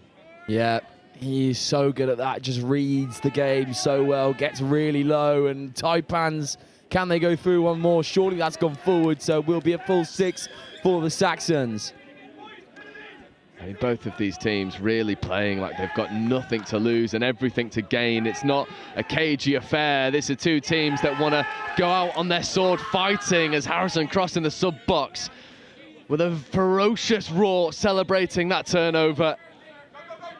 And now the Taipans looking to establish a consistent pod on the pitch. James Barron and Harrison Cross joining the fray to work with Penicid and Shahabdeen. Penicid back to Shahabdeen, but Fulton shuts down the number 9 for Taipans, Kamil Shahabdeen. Yeah, he was really good on the comms box yesterday. Having an even better game now. As you just see, I was just watching that Taipan subset just then, and it was a bit disorganised. They got a bit carried away with one of their small decisions. But they're back onto the field now and see if they can make the Saxons pay. Penicid into El Shahabdeen. Yeah, this is danger now. Shahabdeen looking to drop a late pass off to James Barron, and Barron sneaks his way over. It's a smuggling score from the Taipans. And Shahabdeen shapes to go long, and you'll see just engages that defence, shapes to go long, drops a late pass off to Barron, and Barron full extension over. Re-establishes a lead for the Taipans. Well, I'm quite sure, and I'm quite glad that I said that was quite disorganised, because if I said, oh yeah, that was a really good subset from the Taipans, they definitely wouldn't have scored. What's the reverse of jinx? I don't know. Foreshadowing, foretelling. Yeah. As Trays and Graham combine, Trays ripping a dart into the corner, and Louis Trays with the most nonchalant long ball you'll see. Well, this game is turning into an absolute nightmare for both defences. And we sit at 2-2 currently.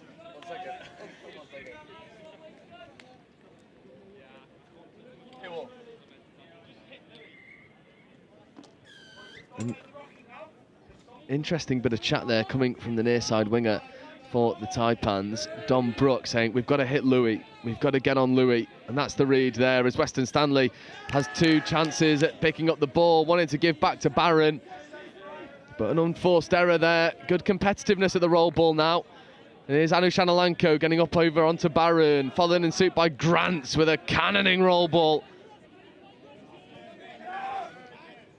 And now Lenori, but that is a hips not square penalty given against Ellis Pearce.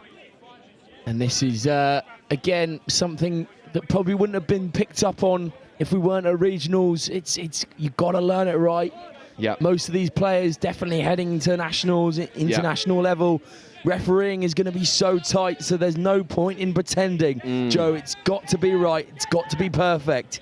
This is why we play touch rugby. Absolutely. What better prep it is for high-performance squads. But Taipans will only have one option in mind as Penicid drops a dagger off to Henderson. And it's almost gathered in that far side by Vaughan Meredith.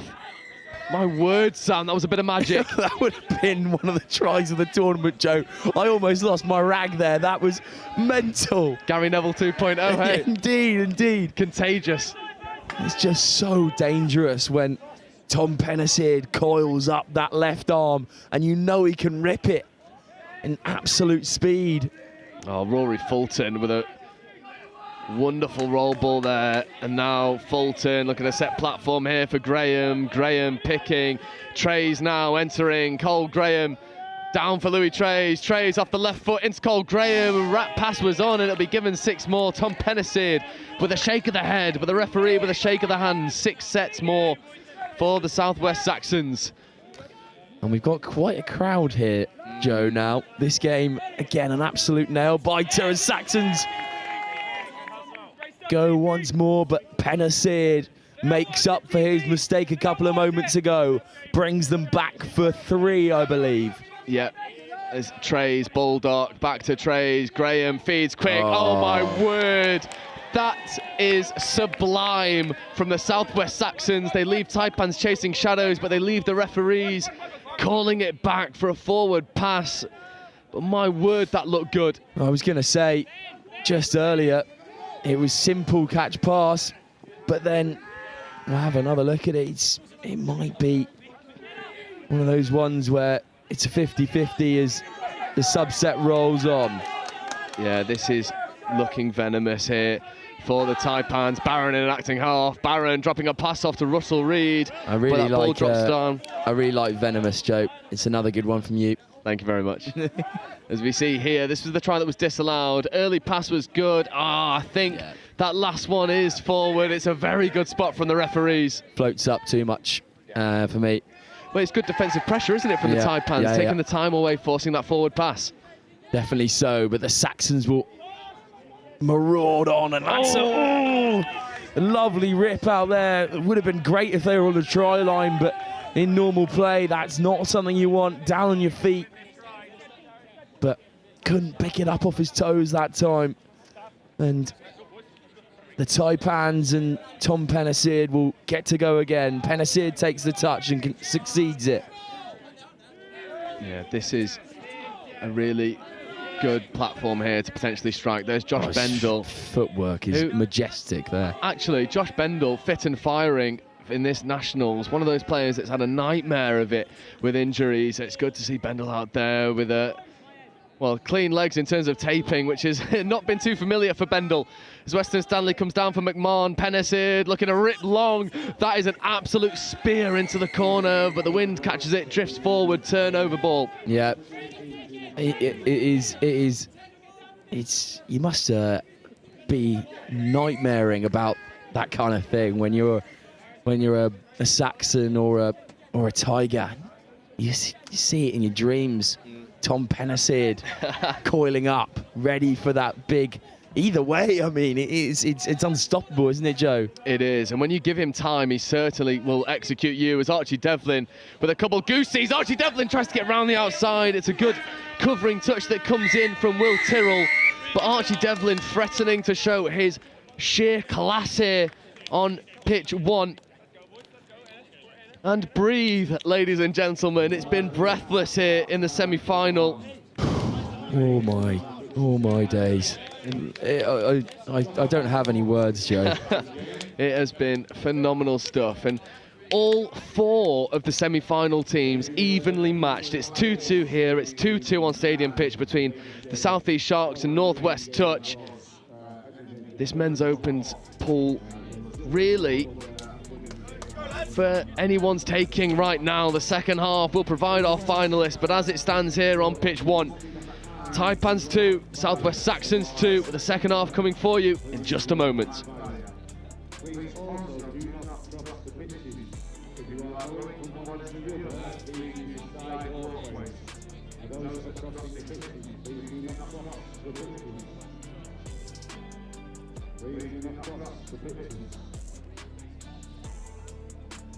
Thank you.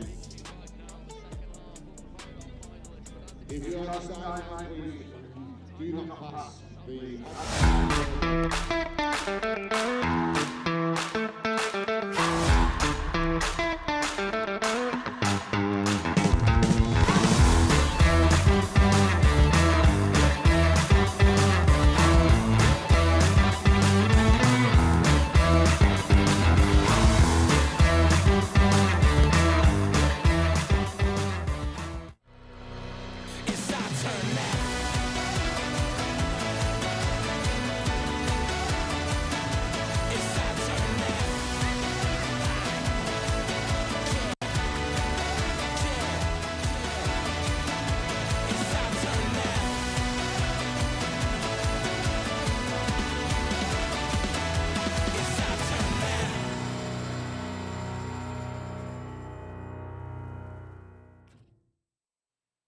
The Marketing and Business Development Program, it's a program where people who are either new to Vermeer or new to your current role, you get together for about 5 weeks over the first 5 or 6 months of your time here. And you really get to start learning about the people, the products, the culture, and it really equips you to be successful in your role. Some people are coming into Vermeer not knowing anything, so it's meeting people and getting opportunities and getting your face exposure and getting their exposure to you so you know everyone already. And it kind of creates a more effective worker because they have that base knowledge of everyone that they're going to be working around and with. In my position with training, it exposed me to other areas of thought that I wouldn't originally include in my training exercises or in the way that I go about building those and routing those exercises. Vermeer is a huge worldwide manufacturer, over 3,000 team members. There's a lot that goes on here. So this program does a good job of boiling down how our products are manufactured. So a hooter getting us underway in just a moment. Myself and Sam Bork, well, we were just composing ourselves a little bit in the half-time break. That first half had a bit of everything. It did indeed, and it forced us both into Gary Neville commentary, which is a state I don't really get into commonly. And Joe, this is just all ends up manic rugby at all times, and there's no, my blood pressure is boiling at the moment, Joe. Oh, we've got to get some aspirin going after this. I need a Rennie. This game has had it all. It's been breathless from back to front, and the Taipans, that was a pretty calm sub-box at half-time for the Taipans. I think they're approaching the second half in the right frame of mind. I think they know that they've got the weapons to shut down this star-studded Saxon side. Oh, that was a mouthful, wasn't it? Did well. But they've got the weapons. They just need to employ them in the right places, and it's one of those ones where you've got to take every chance you can get, because this Saxon side defensively are really strong, but they also have the weapons in attack to really shut you down. You've got to be able to hit that link line really, really early and at the right time, because as good as Tom Pennicid is, he can't rip those balls all the time, because suddenly you get the link and the wing both marking that wider man. You need someone to draw the attraction away in that link channel. Absolutely, and that's where we'll see ball playing come to the forefront. And a lot of little stories happening here, players playing against university teammates, Louis Trey's an ex-Southeast Taipans player, and all of these players representing England and having a good go of it in a high-performance setup. So there'll be no mystery about the players they're coming up against. This is a bit of pride on show as well, as Trey's and Cole Graham get us underway, working with Fulton and Bulldog. And there is Trey's and Graham. Louis Trey stepping, rips to Sam Bulldog. Bulldog goes one more, but it's unceremoniously battered down by Will Tyrrell. It says, "Not in my house." And here's Trey's and Graham. Trey's looking to go long, bouncing around, but Shahabdeen and Russell Reid staying wise to the footwork threat of Trey's. Shaping to go towards Fulton, nothing doing now. Now makes his way over towards Rory Fulton. Fulton back to Trey's. Trey's stepping. Trey's with a basketball pump fixes Russell Reid and Louis Trey's. Well, that's highlight reel stuff there from the diminutive maestro. Yeah, Trey's again. I mean, who saw that coming? Everyone. He's just so bouncy on the tiptoes, and it's one of those ones where you kind of look at it and you go, well, that was almost gonna happen. When you get Louis Trey's free of acting half, he can do stuff like that, and the crowd almost went silent there, Joe, as the music died down, and everyone just expects Louis Trey's to walk in over the whitewash. There is an expectation when he hits the field that something magic's going to happen. Speaking of magic, there's Pennicid ripping a ball out towards Barron. Seb Conahan makes a good touch. That's the fifth platform now. So Bendel and Barron looking for these late switches. Barron dropping a nice ball off to Pennicid. Ball's away to Weston Stanley, but late pass come in. It's a good defensive read there from the Saxons, and Saxons wanted to go quickly, but taking the tap off the mark. Late pass there from Tom. It's one of those ones where you see it and you go, ooh, could you have gone a bit earlier? That line at middles was a bit possibly early. That's a good foot speed, followed in suit by Pearce. Pearce platforming now for Lenori, and now feeding away to Archie Devlin. Devlin tries to go through a gap. They could see the sheer speed on Archie Devlin, but he's not quite got the space to use it as of now. Such pace coming onto the ball. It's honestly, can't describe it. It must be so scary for a defender when you're coming at that pace. Barron with Weston Stanley. Stanley feeding away to Fitzpatrick. Fitzpatrick, good foot speed into the roll ball. Devlin claiming no touch. Fitzpatrick saying yes, sir. And now it's a little bit messy, and I'm not sure if that'll get given as a hard touch. It will. Archie Devlin feeling a little bit frustrated, but it was good work by the Taipans. Jared Lewis. And here is Lewis and Russell Reid. Henderson moving through the backfield. There is Josh Henderson. Just taking a touch there from Archie Devlin. Right smile on the face of Devlin. Two ex-Exeter teammates. It's Pennicid, unhappy with the setup. Recycles now. There is Pennicid. Ellis Pearce up, trying to make a touch. Pennicid in acting half, feeding over to Russell Reid. Russell Reid diving at the line. Russell Reid scoring. And Russell Reid brings us back to a level game. 3 tries apiece. Hangs on a knife edge this game, and Russell Reese there really making the most of his opportunity. Well fed by Pennicid, and he's on the way down already as he approaches that line, and the athleticism to get him over. Long reach is such a good thing to have in this touch setup. Absolutely, you got to take advantage of that frame, but here's Louis Trey's, Cole Graham picking, leaving players stumbling. Is it finished in the corner? That's a phenomenal touch, Joe, on the edge. Seconded. Here's Trey's looking to set this last setup. Trey's late pass there. Oh, the space. The space was available in that link channel for Fulton. Just not quite singing from the same hymn sheet, but you could see what Trey's was trying to do. Yeah, you can see it immediately when he gets on the ball. He swings one out on that right to left rip, and it's not quite there for Fulton. Well, that's a muscular touch by Rory Fulton, who forces the turnover. And that far sub box from the Southwest Saxons, well, they loved that intervention there from Fulton. Bulldog straightens, Trey's following in suit. And now here's Connahan, a player who's been told to latch and drive off this subset for the Saxons, and does so expertly. And now there's Grant platforming for Anushan Alanko. Alanko stepping, accelerating Alanko into the in-goal area, looking for the extra pass, trying to connect with Lawton Davies, but that'll be 6 more.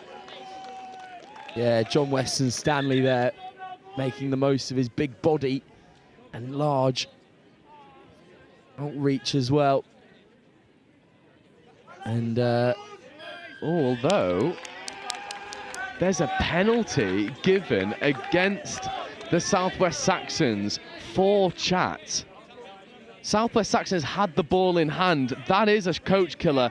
Max Shepston over on that far side will be looking to have a word with him about that, but then off the back of giving away the penalty, the defensive nudge from Rory Grant retains possession here from the Saxons, and Grant just wants to go for the corner. Grant diving at the line, and I think it'll be played through, and Rory Grant with a good bit of touch IQ on display. Grant and Alanko celebrate. That's a moment to remember for Rory Grant. That reminds me of Jameson Gibson Park, actually, against France in the Six Nations. Just bit of ingenuity, yep. Bit of quick thinking on your feet. Takes the penalty really quickly and then dives for that corner. I'm sure that the comparison to a star-studded British Irish Lion will make Grant very happy there. Oh, he absolutely will. And then Pennicid being told to play on.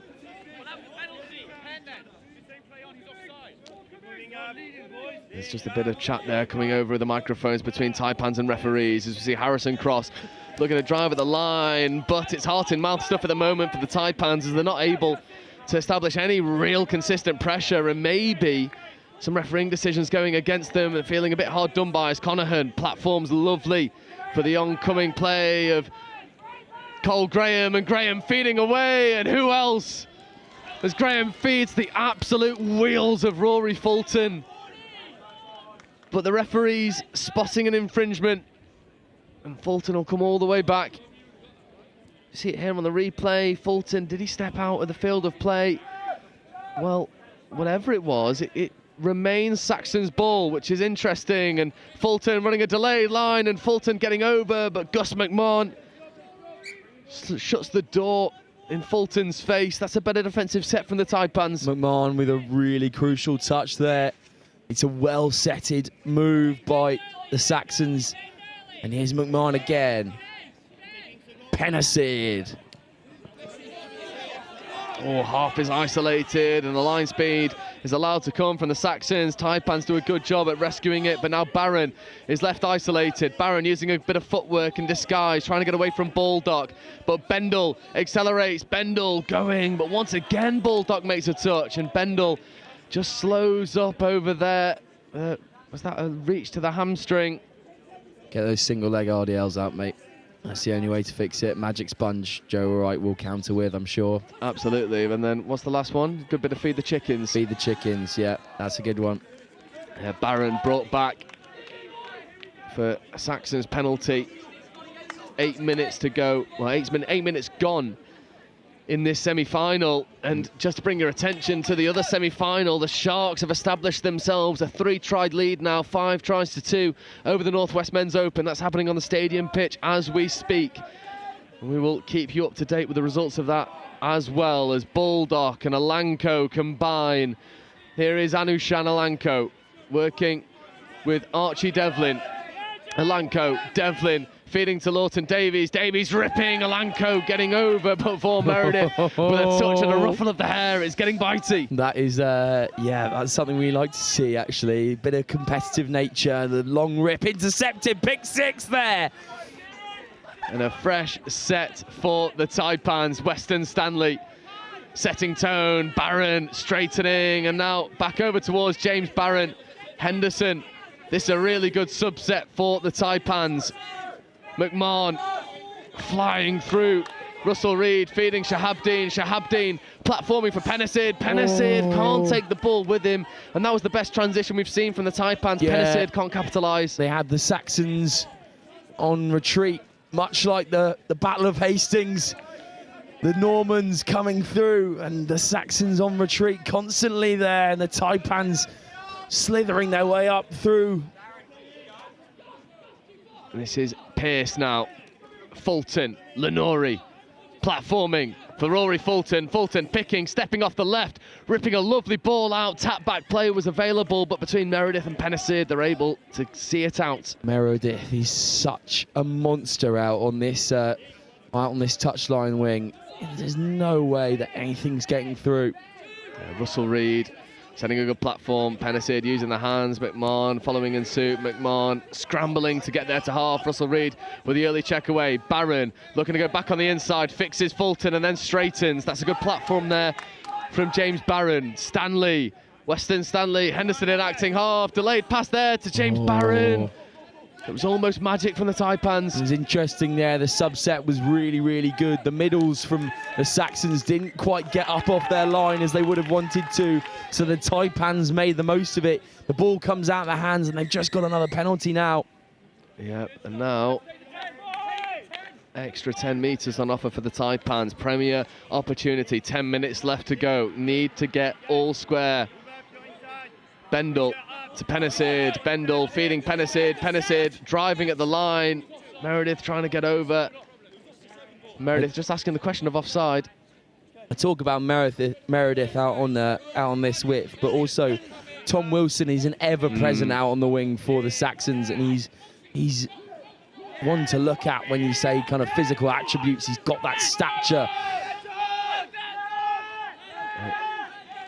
Oh, the Taipans wanted that ball down. It's not. It's penalty instead. It's first penalty in the set here as Western Stanley moves into the middle channel, then feeds out to Henderson, and Henderson just loses footing for just a moment. And the referees allow Henderson to take that roll ball back. There is Bendel, Western Stanley, Penicid in motion. Penicid dropping a late pass off to Bendel, but not reading the same lines were the Taipans and the Saxons. We didn't really have to do too much to see that one off, did they? No, the energy is kind of dropped here in the Taipans camp. They've got to pick it back up. They've got to get those creative juices flowing. Yeah, they need to find that vocality that we know that they've got as Devlin sets a lovely platform, and then Grant follows in suit. Lawton Davies to Alanko. Rory Grant now with a foot race. Grant is a fast customer, but Penicid with a diving touch to see them out. The captain's contribution once again from Tom Penicid.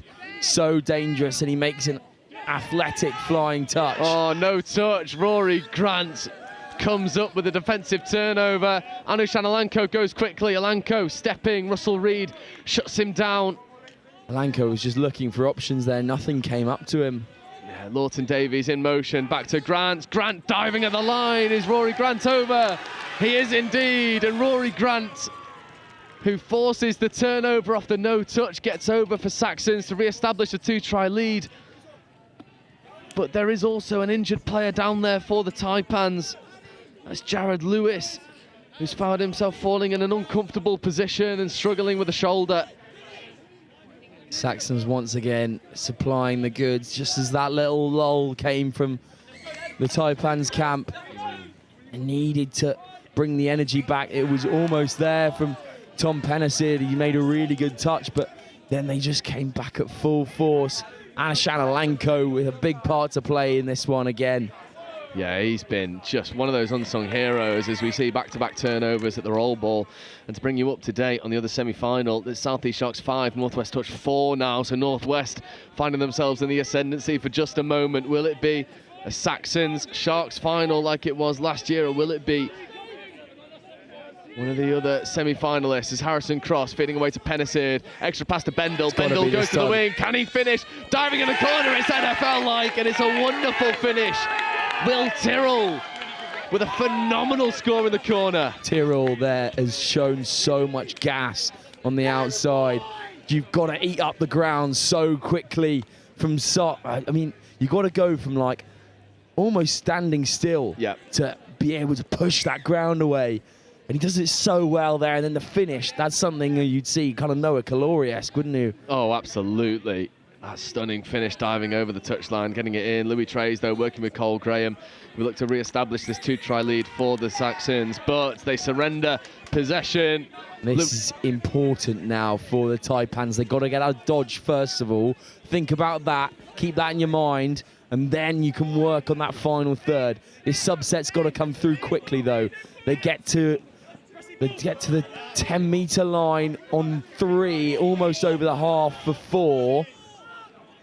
Yeah, this is good, and then they try and sneak a player up the box side. That was Harrison Cross who re-establishes footing in the midfield. 4th touch, 5th coming now. Barron will be looking to drive in for a scooping platform. This is 5 coming. They've miscounted the touches. The sub-box helping them out. And now Harrison Cross platforming down from Pennicid. Pennicid throws the pass, and Louis Trays has his hand in the cookie jar. Fresh set of 6 for the Taipans. And this is the rejuvenation that the Taipans camp needed. They needed this, and this will be so important. We're 5 minutes from the end of time. Can the Taipans do it? Can they bring it back? Here they go, swinging out. Pennicid, ball gets knocked forward.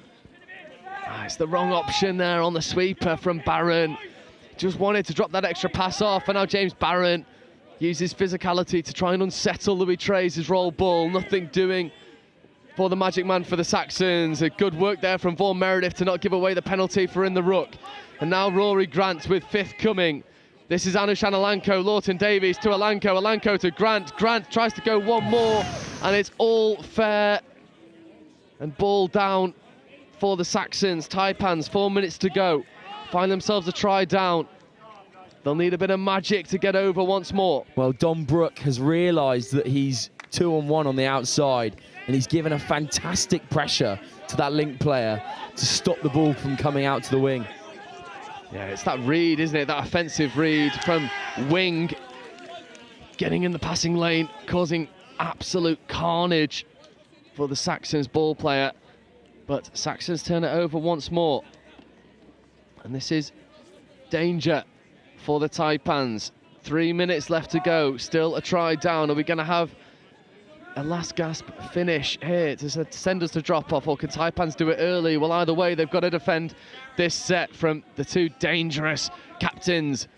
There's Cole Graham, this time Rory Fulton. Louis Trays sweeping, Fulton accelerating away, Rory Fulton diving at the line. Fulton, is that ball down? It is indeed. Rory Fulton establishes the 2-try lead. I thought that was going to be another fantastic touch from Meredith, but the swivelling hips of Fulton just undo the Taipans' defence. And it's so close from Meredith on that touchline. He comes in and reads the ball really well, and now the Taipans with 3 minutes left. Can they push forward? They need another try back. They need 2 in quick succession. Swinging ball, that might be it. Meredith makes up for that missed touch, but it's all made once again by that man in the middle, Tom Pennicid. It absolutely is. And Vaughan Meredith with a mature finish there. It's ruthlessly efficient, getting that ball in hand and then over the whitewash. 2 minutes left to go. We are back to a 1-try game. And Saxons, well, there's a decision to be made here for Saxons. Do you change your game plan and try and eat out the clock? or do you once again go for that 2-try lead? Questions that will only be answered by this attacking pod. Familiarly, Trays, Graham, and Trays dropping a ball into the link channel, and once more not connecting with that link. Henderson. And this just seems like clockwork for the Taipans now. They're in their groove. What can they bring now? Penicid will look back to the wing, into the box. This is forthcoming now. Harrison Cross feeding to Weston Stanley. Penicid now in an acting half. Archie Penicid trying to get through, but the touch comes in. The sideline ref, I think, was going to call offside, but the referee has brought it all the way back. So 6 touch, and then throwing the ball away, I think, was the call to deny Penicid. An interesting one. That could change the game, that, Joe, as much as I hate to say it. It could. It certainly could. And you could just feel the energy from this Taipan sub-box leach away as that blast of the referee's whistle once again allows a penalty for the Taipans. Well, against the Taipans, and Saxons will just look to complete their set here, make the Taipans go full length of the field. Ben Lenori working with Ellis Pearce. And they need to win the ball back here. They need to stop this Saxons attack. The strike will come, though, from the Saxons, as you'd expect. Devlin ripping left to right. Devlin gets the ball down in the corner. Now there's 20 seconds left on the clock. The Taipans need to go coast to coast and create something from nothing. Camille Shahabdeen with first touch. Weston Stanley setting the expectation on second, and now there's a penalty, and they have got to go quickly. There is 10 seconds left on the clock. Fresh 6 for the Taipans.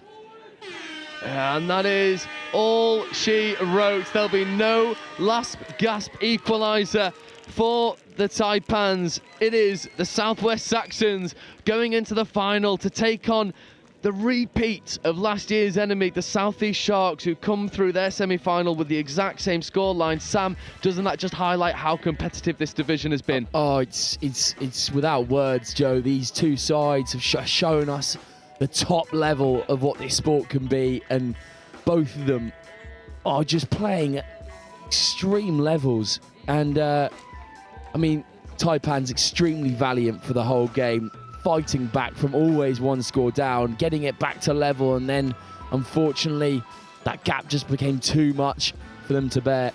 And the Saxons maraud once again and will head over to Stadium 9 in high hopes of taking on that enemy.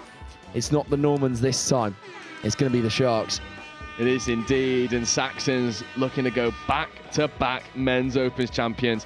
That was a champions performance. They came through adversity, and it's a valiant effort from the Southeast Taipans, who certainly played their part in what was a men's Open classic here at semi-finals.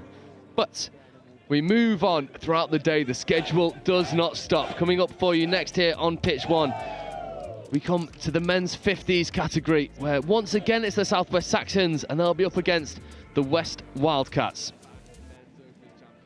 I'm Mark Aldous, England Men's Open head coach. My name's Martin Wright, and I'm the head of the women's programme for England Touch. Hi, I'm Tim Osborne. I'm the England Mixed Open coach. Across the regions and the grassroots development, Chris, it's super exciting to see how we've grown over the past 14 years with the nationals.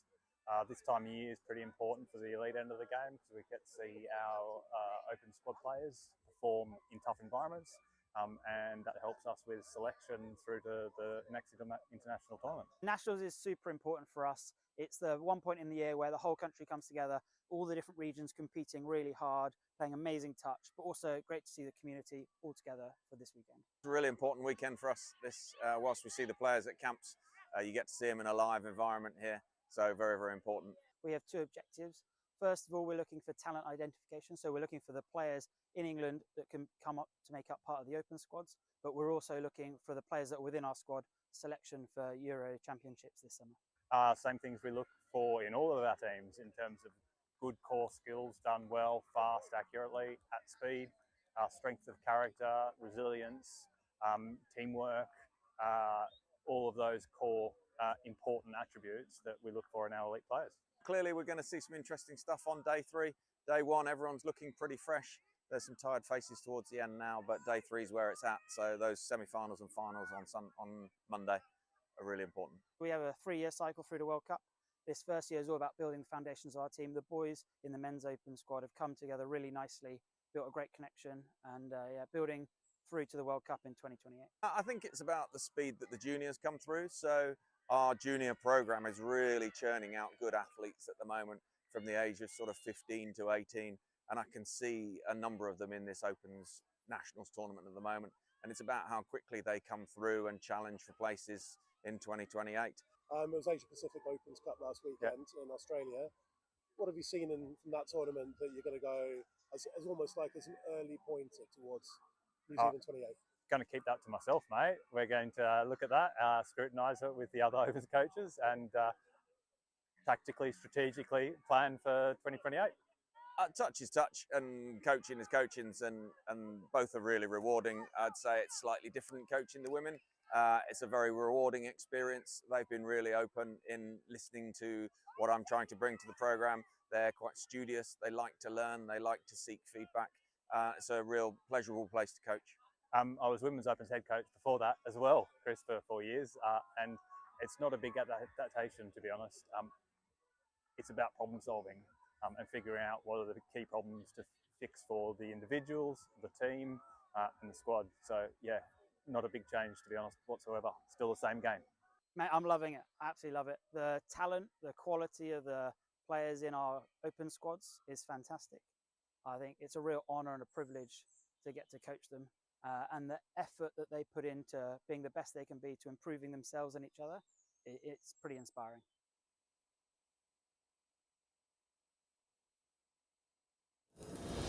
There's work to be done, timelines to be met, results to be delivered. That's what drives us. Partnering with the people who do the work. Getting more out of every hour. In a world of diverse markets, it's about listening more, talking less, truly understanding what's being said, solidifying belief and peace of mind, collaborating and designing yellow iron built tough, built to last, helping our partners embrace the work ahead, day after day, month after month, year after year. It takes words backed by action, words fueled by our founder, Gary Vermeer. There has to be a better way.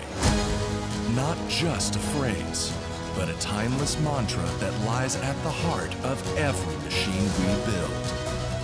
Productivity has a name. Vermeer.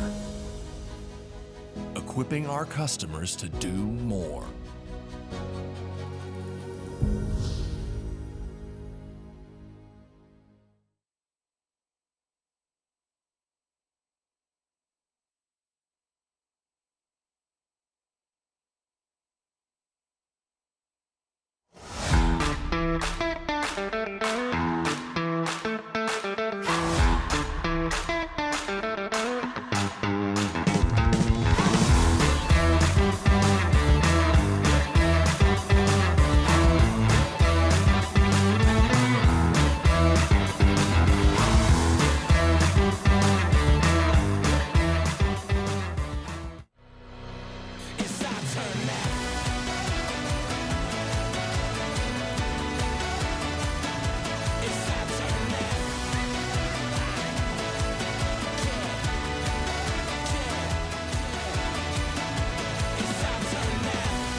The Marketing and Business Development Program, it's a program where people who are either new to Vermeer or new to your current role, you get together for about 5 weeks over the first 5 or 6 months of your time here.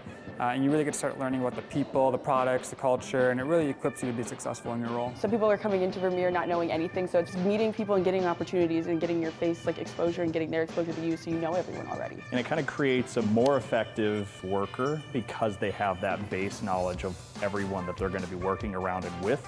In my position with training, it exposed me to other areas of thought that I wouldn't originally include in my training exercises or in the way that I go about building those and routing those exercises. Vermeer is a huge worldwide manufacturer, over 3,000 team members. There's a lot that goes on here. So this program does a good job of boiling down how our products are manufactured, to how we distribute them through our dealer network, and then just connecting you with different people all across the Vermeer mile so you can do your job. I've always been operations side, so this one showed me the other side of the company, and I have no idea when it comes to sales. So this has really kind of shown me, like, using some of my engineering background and stuff about the product that I already know. Now I get to use it and learn about the sales and how we forecast and how we should sell it and how do we market it the right way. And so now I feel more equipped to be in my position than with my just engineering degree in general. My favorite part of the program was not only making friends in the group, because you kind of bond with the people in the group, and there was about 8 of us in there, and they're still my friends to this day, but my favorite part was also making contacts with the people and the presenters. In my position, there's a lot of times where someone will say, hey, reach out to this person, and you've never actually met that person before. So now actually meeting that person and putting a face with the name, it makes my job a lot easier. My favorite part was getting to meet with executives. We get a couple one-on-one sessions where they share kind of their whole career story, and you get a chance to ask them questions too about your own development at Vermeer. So you get to connect with them on a personal level, which is something you don't get a chance to do at a lot of other companies. So I think that was a really unique opportunity. I just graduated, and I know that working at a company like Vermeer, I'm cared for, and they want to push me to be the best person I can.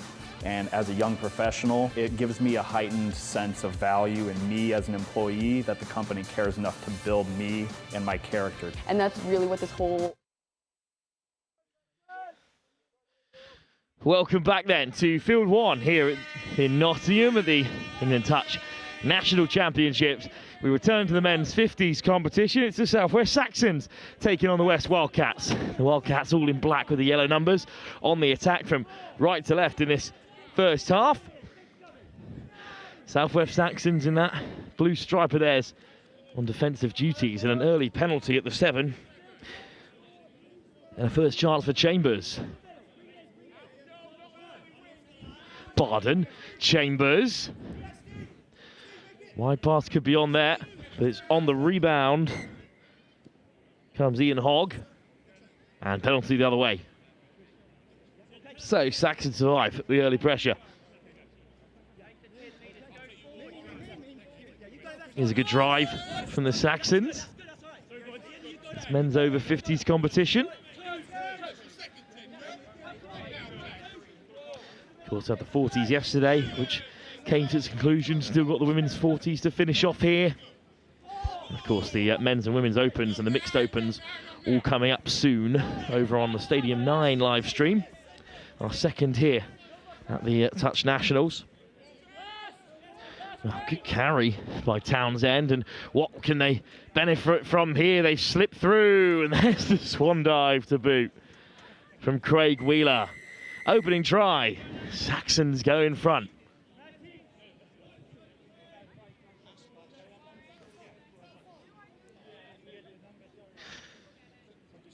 Great start for the Saxons then. Brilliant line. Wheeler scores. And the West Wildcats looking to rebuild.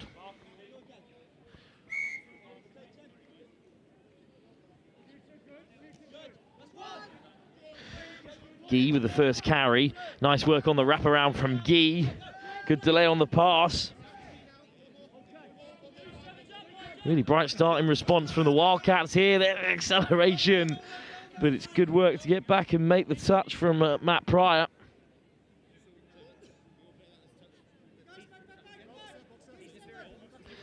Another turnover from the Saxons. And of course, they went the full length last time. Great carry from Pryor as they head towards the box. Off the deck again from David Steele. Steele again plays half. Could open up a little bit here for Thompson. Penalty. On the wrong side of the whistle at the moment, the West Wildcats. Fresh set of 6 for them here.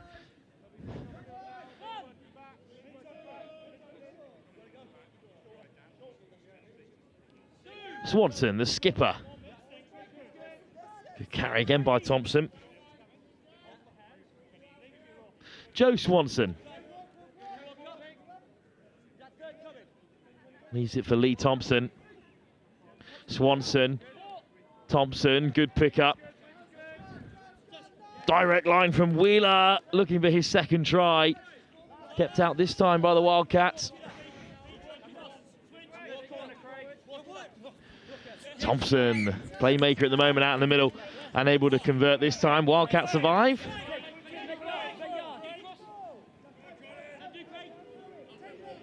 And left to right, good hands from the Wildcats. Chambers right on that touchline, and on come the fresh legs.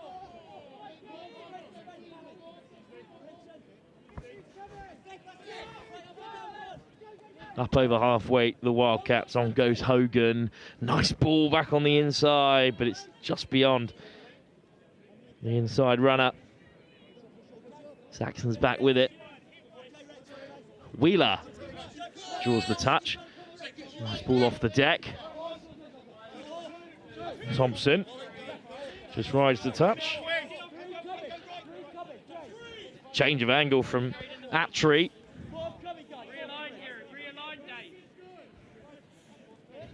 Nice line on the inside. Down. Oh, lovely footwork, and then just dropped off to the winger. And there it is. David Steele is given the score.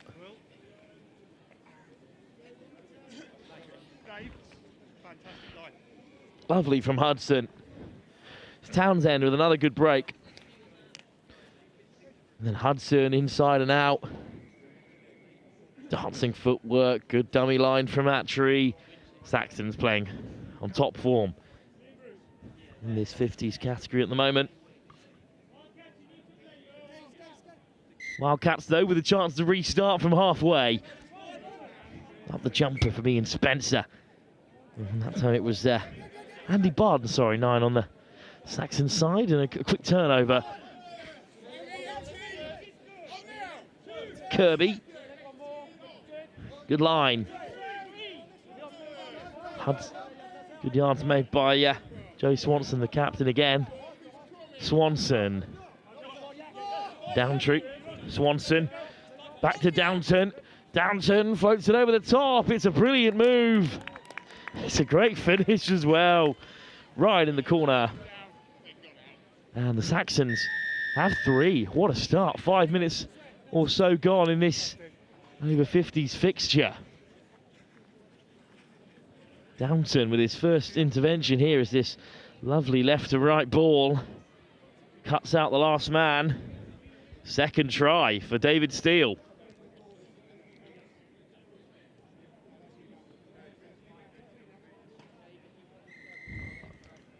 Steele stays out there as well as the Wildcats get back underway. Here's Gee. Good line. Gee on the wraparound. Oh, beautiful hands. Is there space out wide here? Steele makes the touch. Just manages to win it back from Will Conahan.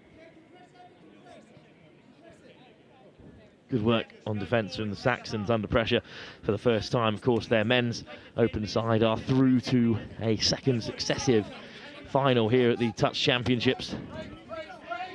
Just drops on the inside there. It's good work. Just a bit loose at the roll ball that time from Townsend. So Wildcats back in possession. But a penalty for the Saxons, bit of respite for them. Still up by 3, of course, at this stage. Been very impressive across the weekend in this 50s division.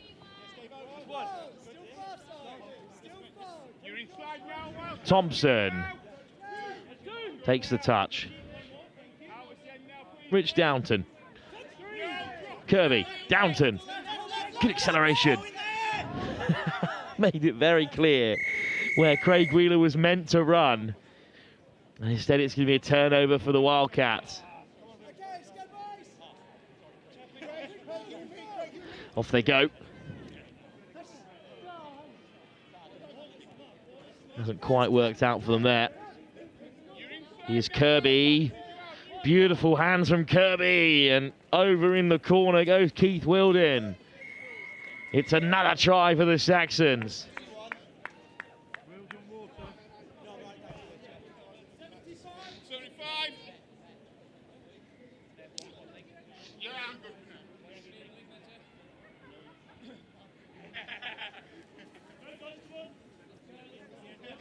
What a start for the Saxons, really imposing themselves on this game. What do the Wildcats have in response? The Western Wildcats 4 down, but in possession here. Floated in field. Oh, out the back door, it's beautiful. What an offload. Try scored by James Barnett in the end, but a beautiful peel. Gavin Hogan. How about that?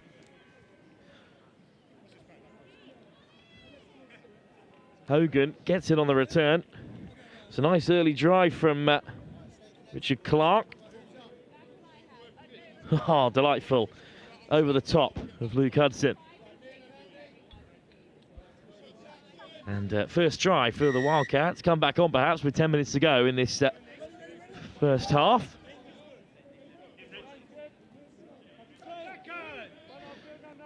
From halfway, chance for Thompson. Lee Thompson, Townsend, good carry, no touch. Try scored.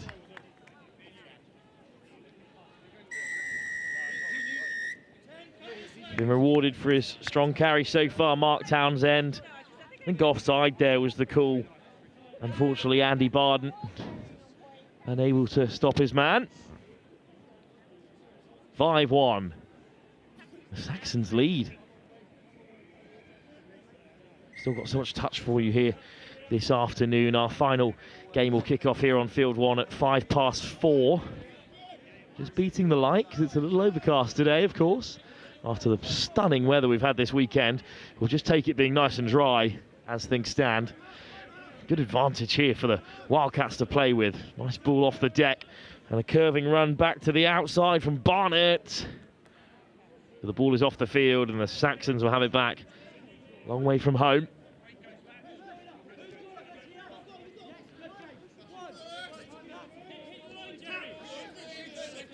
Really good transition here from the Saxons. Good run, but then also good discipline to get back from Gear Attry. Wheeler, Kirby, Lee Thompson, up to halfway. Kirby, straight off the deck for the onrushing Luke Hudson. Oh, what a ball for Kirby! But it put down, hit the line at great pace. Wildcats alive. 5-1 it remains.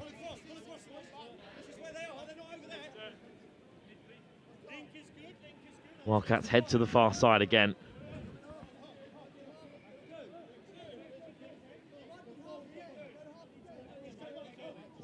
Up to halfway, third touch. Ooh, just between two men there. Unfortunately couldn't reach back and grab it. The Wildcats, so Saxons back with possession.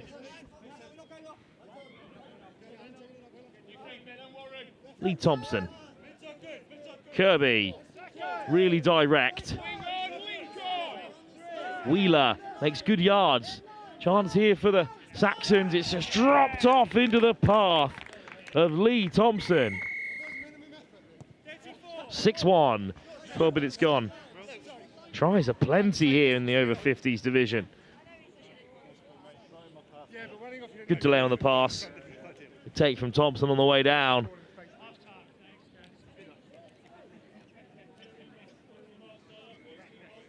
Strong performance again by the Saxons. A well-drilled outfit. Wildcats, though, come forward again here.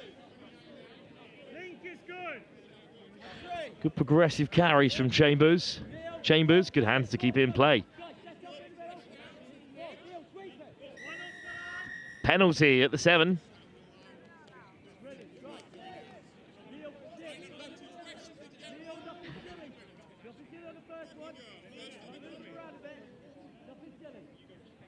Touch taken. Here's Chambers. Might go back to the open side. He's well marshalled by the Saxons, that Wildcat winger.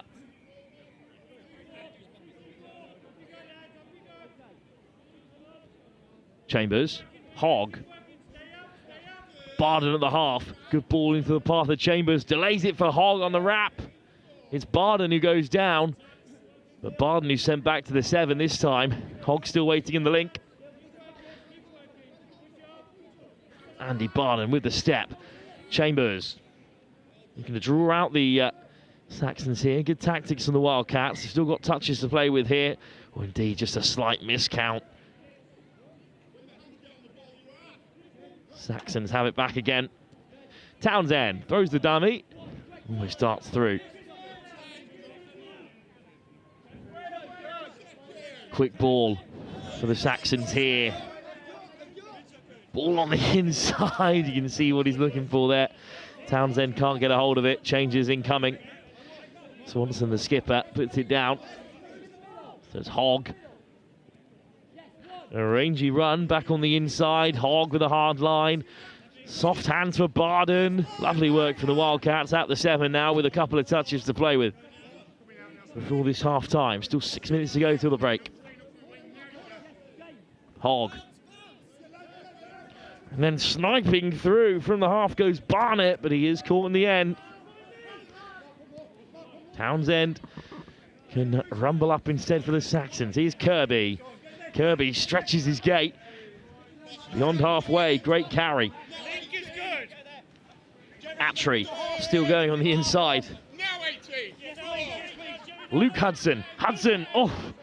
It was opening up for the Saxons on the far side. They had 4 men over. Still a penalty, though, against the Wildcats, unfortunately, there. Hudson. There's plenty of space. Far too many because the referee was still in conversation with the West Wildcats.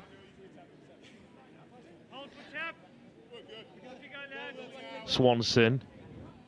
Hudson. Swanson off the deck. Hudson steps again to that outside channel, and Attry hits the hole between link and wing to score a 7th for the Saxons.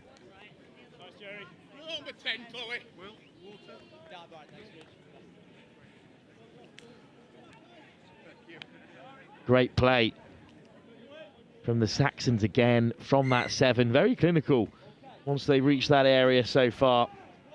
And the first touch taken for the Wildcats by Gavin Hogan.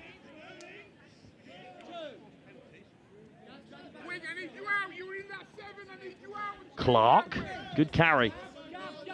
And a brilliant line as well, and it's whipped wide. Good hands on that left wing from Will Conahan, but good defence from the Saxons. Ball back on the inside to keep it alive. Oh, now there might be a moment. The dummy is thrown and down goes Gavin Hogan. But it's a good defensive set from Thompson and Kirby, so the Saxons still have it and they will head towards the box. Lovely line from Wheeler. Very progressive here from the Saxons, and it's a good transition. Off goes Attry. Plenty of changes here. Hudson. Hudson gets his head down. Lovely footwork from Hudson. Needs support on the inside. Attry's there. The touch from Conan. Very good play by the Saxons again here. Can they grab another before the break? Hudson. Dummies the switch. Floats it wide. Well taken by Steve Lyons, but he keeps it in play.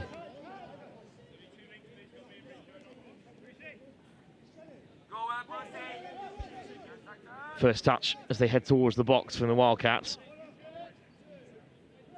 Good progression down there, but it's 3 touches before halfway. That's 4 before the middle line.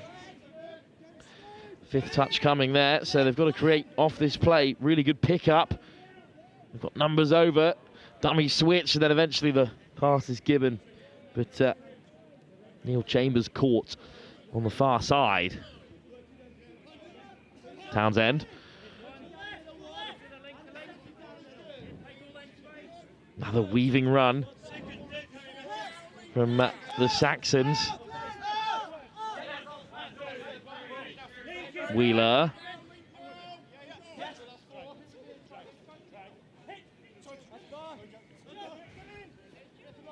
Here's Downton. Kirby.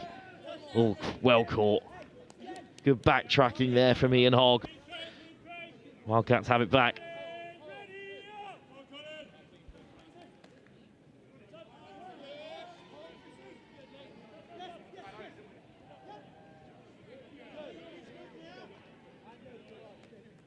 Good play from the Wildcats. That's a really long range run.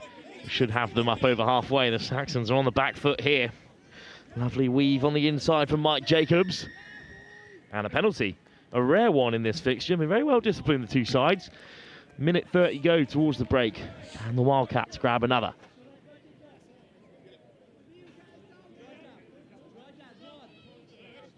Jacobs. Chambers.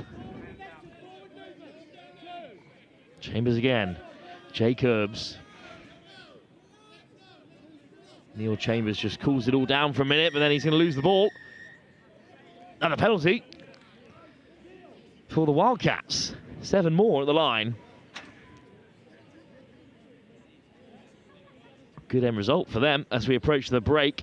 1 minute to go. Can they grab a second? Down by 7-1 at this stage, but who knows if we go in at 7-2. Neil Chambers. Ian Hogg. They're going to draw them out here. Quick ball from the half. Chambers back on the inside. Saxons get across well. It's an important touch on Andy Barden.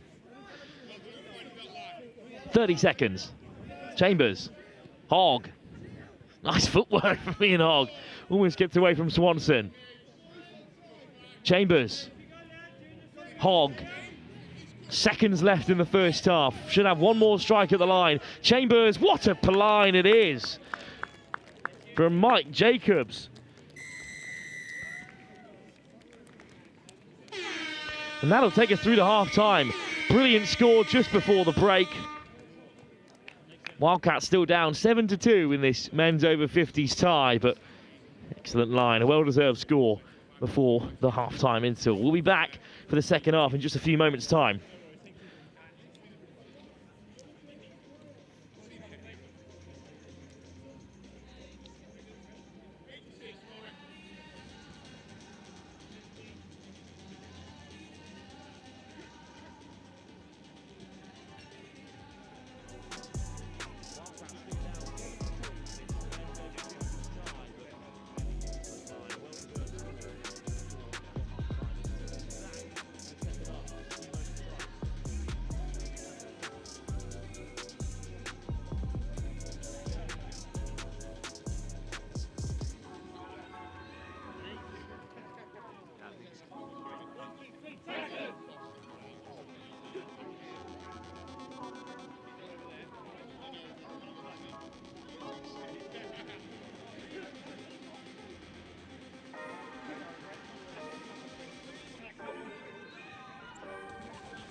officials, closing officials, show 1 minute warning. Closing officials, 1 minute.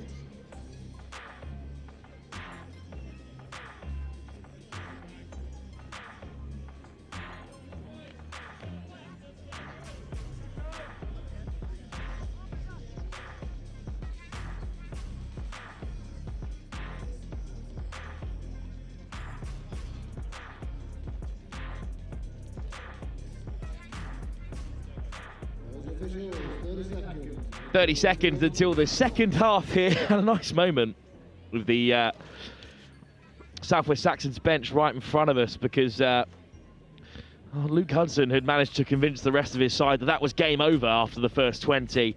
And then they were only told halfway through the huddle that their 7-2 scoreline will need to be extended or defended with 20 minutes still to play. I'm not sure how popular that eventuality was when it was revealed, but up by 7-2 the Saxons, and a win here will leave them with a perfect record heading into their final game, which will likely be with the Midlands Tigers or the South East Sharks, depending on their final pool game, which is played elsewhere. Floated across by Swanson, back on the inside, little dummy switch. But Steve Lyons is caught. Here's Lyons. Swanson, Townsend. Swanson, again looks to go long, pops it off for a hat tree. Lovely ball, but the touch was made.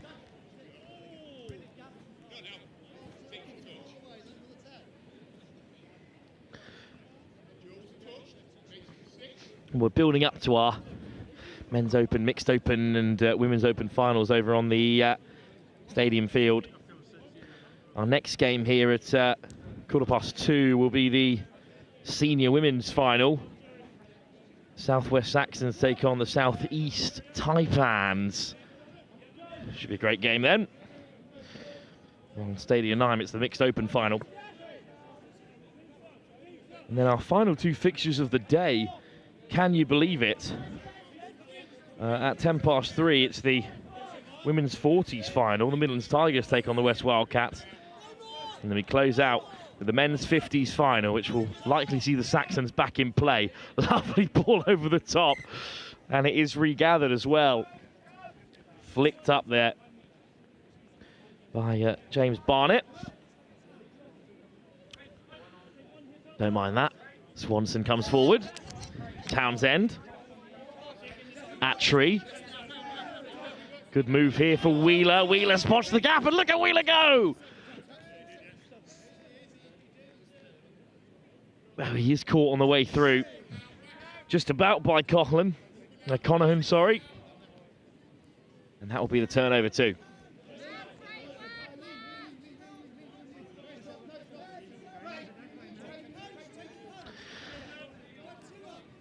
The Wildcats are going to head towards their box. Good touch from Wheeler. Lovely ball out wide. Neil Chambers. Oh, it's a penalty though, unfortunately, and mid-box as well for the Wildcats. There should be some space out wide. Wheeler spots the gap, looks to draw it in the last man, floats it out wide. And Keith Wilden will score the first try of the second half.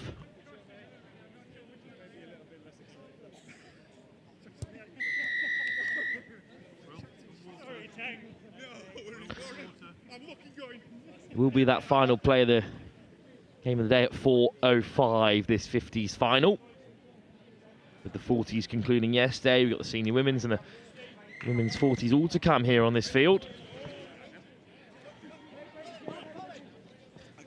Nice darting run for the Wildcats from Gavin Hogan. Hogan on the inside. Good read from the Saxons. Hogan. Plays half now and floats it out for Clark. And Clark with a long-range effort. Too long-range because he went down on the 5. He went down on the 7, I should say. Clark. Back to the link. Clark with a quick pick-up. Goes to the open side. There's not a lot of space there. Good delay on the ball. But it is spilt.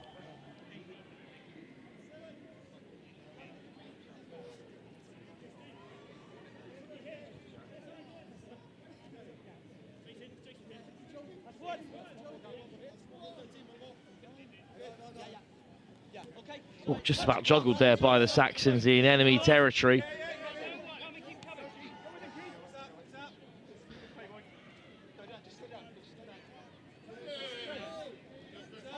Good line. Hudson weaving on the inside. Goes down, but Kirby with a good pickup. Penalty for the hard touch. Got to be careful in the men's 50 division. Can't be shoving them over. Still got plenty more touch to play. The final still to come. Good drive from Luke Hudson. Hudson. All on the inside for Wheeler. Townsend wants it on the open side. There's a 2-on-1 out there. Kirby comes short though instead.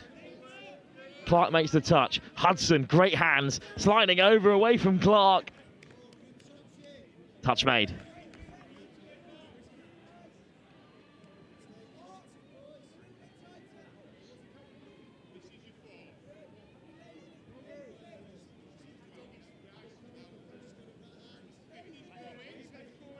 Hudson just drawing out the Wildcats. Wheeler. Hudson round the corner for Townsend. Cuts back inside. Kirby. Gets away. Still going here. Kirby. Oh, lovely step. But I think Will Conahan made the touch on Wilden there.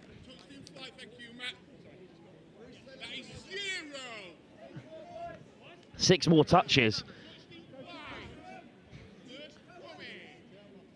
Hudson. Bruce Kirby finds Hudson again. It's a missed opportunity for the Saxons, but they do lead 8-2 as things stand.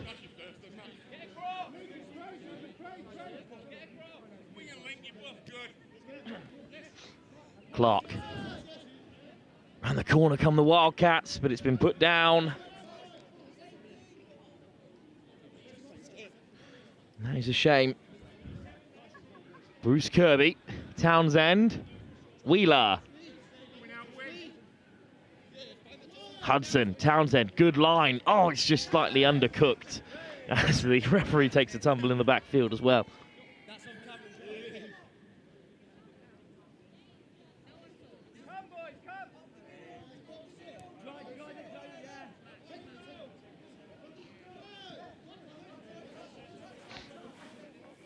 Almost sliding through there. Evan Hogan. Instead, they head towards the box, the Wildcats. Still 6 tries down. Plenty of time left in this one as they search for their first win of the competition.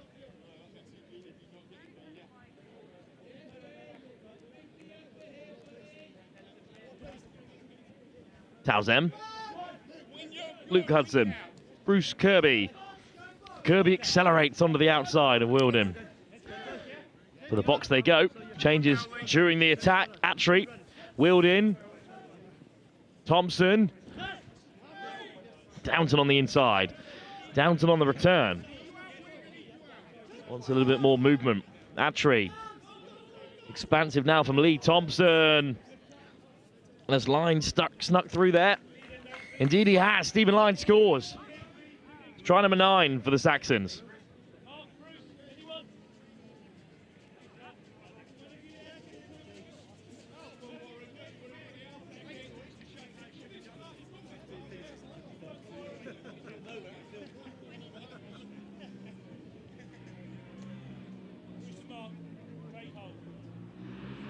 Scoring may have slowed at the start of the second half, but Saxons extend their lead. 9-2 now.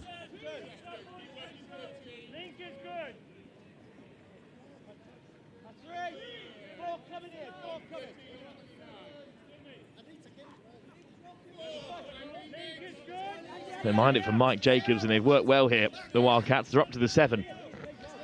One last touch. Chambers. Jacobs. Neil Chambers again. Still keeping it alive here. The Saxons come across well, though. And turn it over.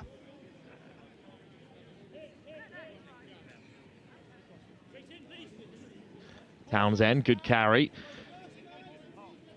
Oh, and Wheeler's off again here. And no one will catch him. It's a good effort from Jacobs.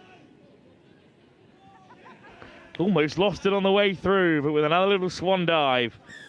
It's Craig Wheeler on the board again as the Saxons reach double figures.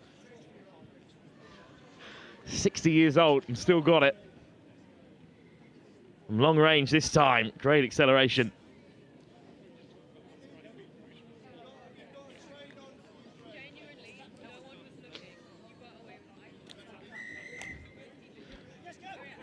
What a fixture for the Saxons so far.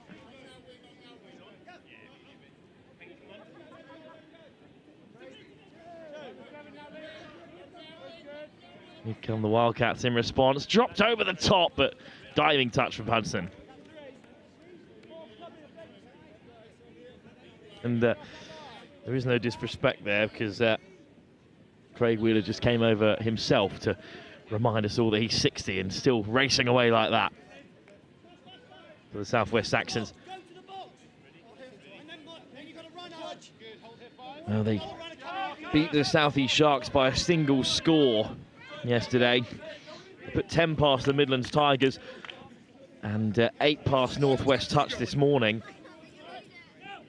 They have been high scoring so far. It'd be great to see a replay of that previous group game, which was so close in the Sharks and the Saxons. Kirby draws a touch and gets it on the return. Kirby 2-on-1, good delay on the pass. Scored textbook in the corner for the Saxons.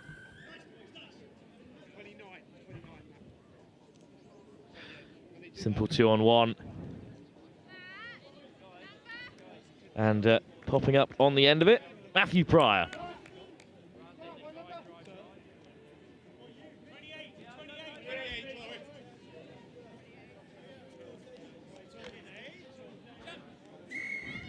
So from the halfway line, the Saxons will come again. 9 minutes to go, 11-2. They lead at the moment. Gee. Barnett. Gee. Goes direct. Barnett, good line, but it goes back to the Gee on the short side. Barnett. Key. Townsend out to meet him.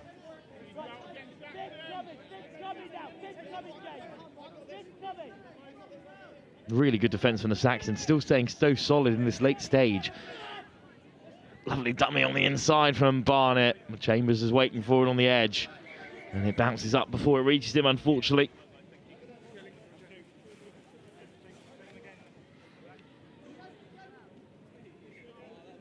Townsend. Saxons looking to box, but they've lost it there. Almost any language might have picked up on the way through, but bit of frustration for the Saxons. I'm not sure it will affect the end result with just 8 minutes to go, but Wildcats in a good position here. Gee lifts up the deck for Barnett. Gee. Barnett. Here's Cook. Good line from me and Cook, but he is caught.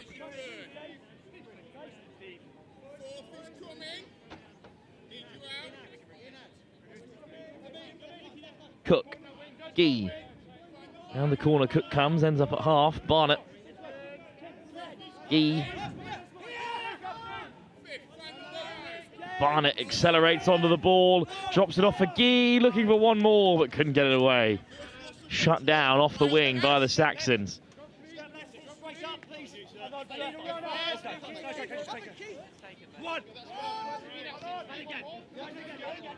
Good drive up the field. Saxons with 3 touches burnt, but they've worked their way up here well. As Wheeler almost through again. Caught by Gee, just about. Thompson. Kirby. Good line. Kirby on the return. It's just dropped onto his toes instead of into his path.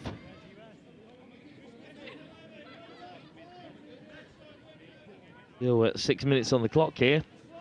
Gee looking to come up the other end for the Saxons. More action from the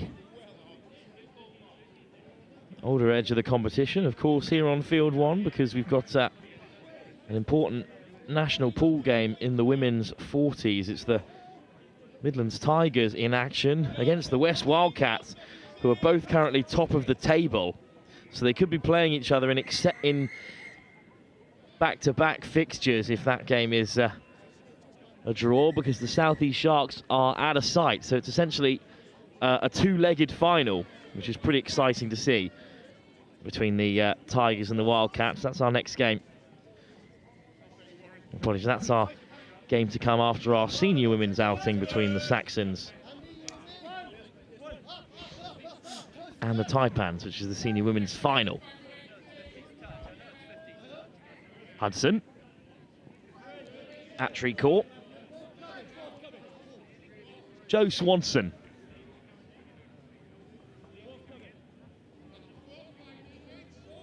Swanson, good pickup. Flick out the back door to put Swanson away. Steve Lyons with a wonderful offload. And that's try number 12 for the Southwest Saxons.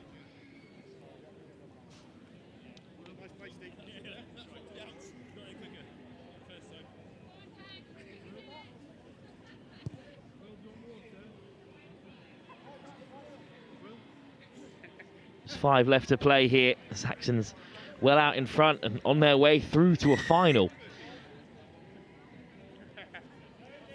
As things stand, they will top the pool on points difference as well. Unless their nearest challengers have scored about 25 elsewhere. Let's see if the Saxons can cut that deficit. Nice ball for Cook, who swings it away. Had to go, but not long enough.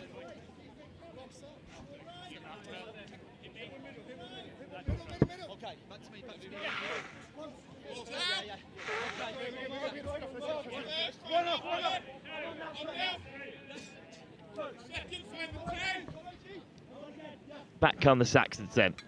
Maybe a few more chances for them to extend the scoring.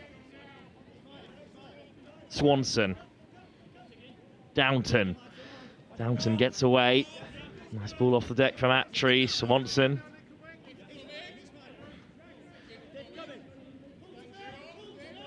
Good pick up from Downton, and Downton might scoop through. Looks for the pass, but I think it's out the hands forward there.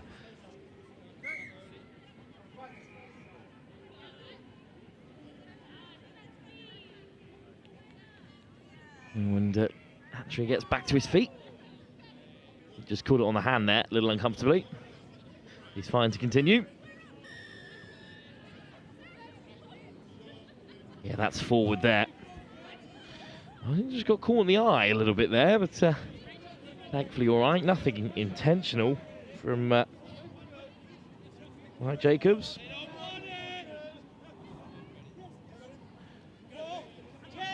Good pickup. Here goes Gee siding through, and it's been slapped down by the Saxons, so they will have possession again.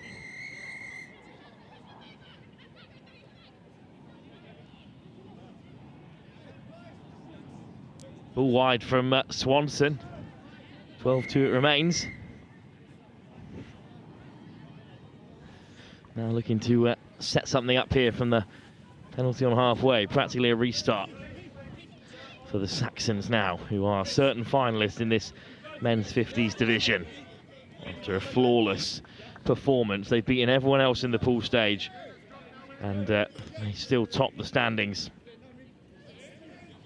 as we head into a final, which will be between the Midlands Tigers and the South East Sharks, depending on whoever wins their game, which is currently taking place elsewhere here in Nottingham, on one of the far fields in the background there on the left of your screen. Thompson, switch for Kirby. Good touch from Gee to turn it over.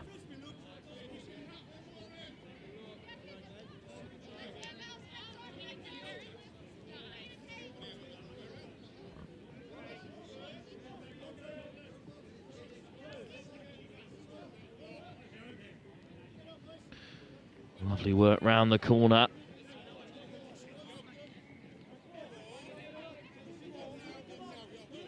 Chambers. Oh, just spilt through the hands. Unfortunately there.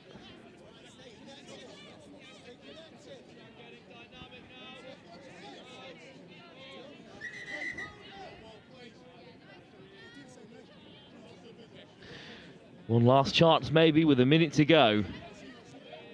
Kirby. Nice ball back on the inside. Off goes Hudson. Touch made, Kirby. Lee Thompson, Hudson.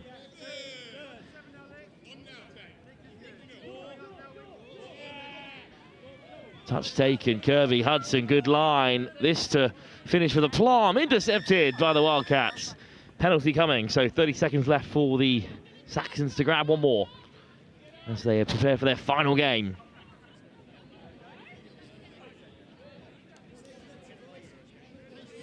Thompson.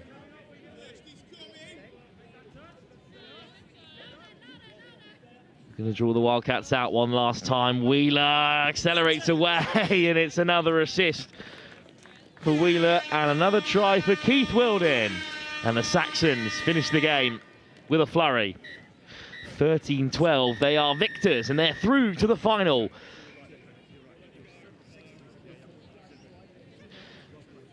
We will have that men's 50s final live here on Field 1 in our final game of the day at 4:05. But up next, it's a very important game in the women's senior competition. In 10 minutes' time, while the mixed open final takes place on Stadium 9, we will have the final of the senior women's competition. It's our next game live here at the English Touch Championships at Nottingham.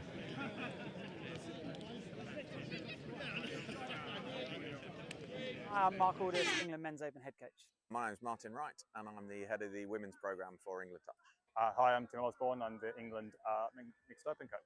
Across the regions and the grassroots development, Chris, it's super exciting to see how we've grown over the past 14 years with the nationals.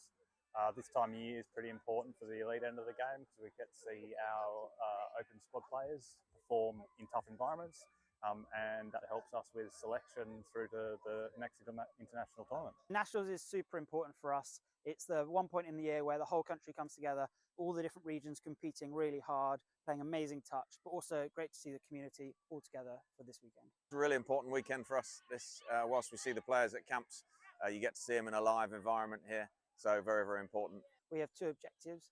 First of all, we're looking for talent identification. So we're looking for the players in England that can come up to make up part of the open squads, but we're also looking for the players that are within our squad selection for Euro Championships this summer. Same things we look for in all of our teams in terms of good core skills done well, fast, accurately, at speed, strength of character, resilience, teamwork, all of those core important attributes that we look for in our elite players. Clearly, we're going to see some interesting stuff on day 3. Day 1, everyone's looking pretty fresh. There's some tired faces towards the end now, but day 3 is where it's at. So those semi-finals and finals on Monday are really important. We have a 3-year cycle through the World Cup. This first year is all about building the foundations of our team. The boys in the men's open squad have come together really nicely, built a great connection, and building through to the World Cup in 2028. I think it's about the speed that the juniors come through. So our junior program is really churning out good athletes at the moment from the age of sort of 15 to 18. And I can see a number of them in this Opens Nationals tournament at the moment. And it's about how quickly they come through and challenge for places in 2028. It was Asia Pacific Opens Cup last weekend in Australia. What have you seen from that tournament that you're going to go as almost like as an early pointer towards New Zealand 28? Going to keep that to myself, mate. We're going to look at that, scrutinise it with the other Opens coaches, and tactically, strategically plan for 2028. Touch is touch, and coaching is coaching, and both are really rewarding. I'd say it's slightly different coaching the women. It's a very rewarding experience. They've been really open in listening to what I'm trying to bring to the program. They're quite studious. They like to learn. They like to seek feedback. It's a real pleasurable place to coach. I was Women's Opens head coach before that as well, Chris, for 4 years, and it's not a big adaptation, to be honest. It's about problem solving and figuring out what are the key problems to fix for the individuals, the team, and the squad. So yeah, not a big change, to be honest, whatsoever. Still the same game. Mate, I'm loving it. I absolutely love it. The talent, the quality of the players in our open squads is fantastic. I think it's a real honour and a privilege to get to coach them, and the effort that they put into being the best they can be to improving themselves and each other, it's pretty inspiring.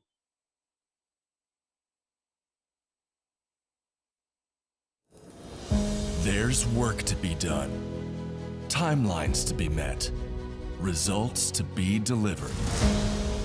That's what drives us. Partnering with the people who do the work.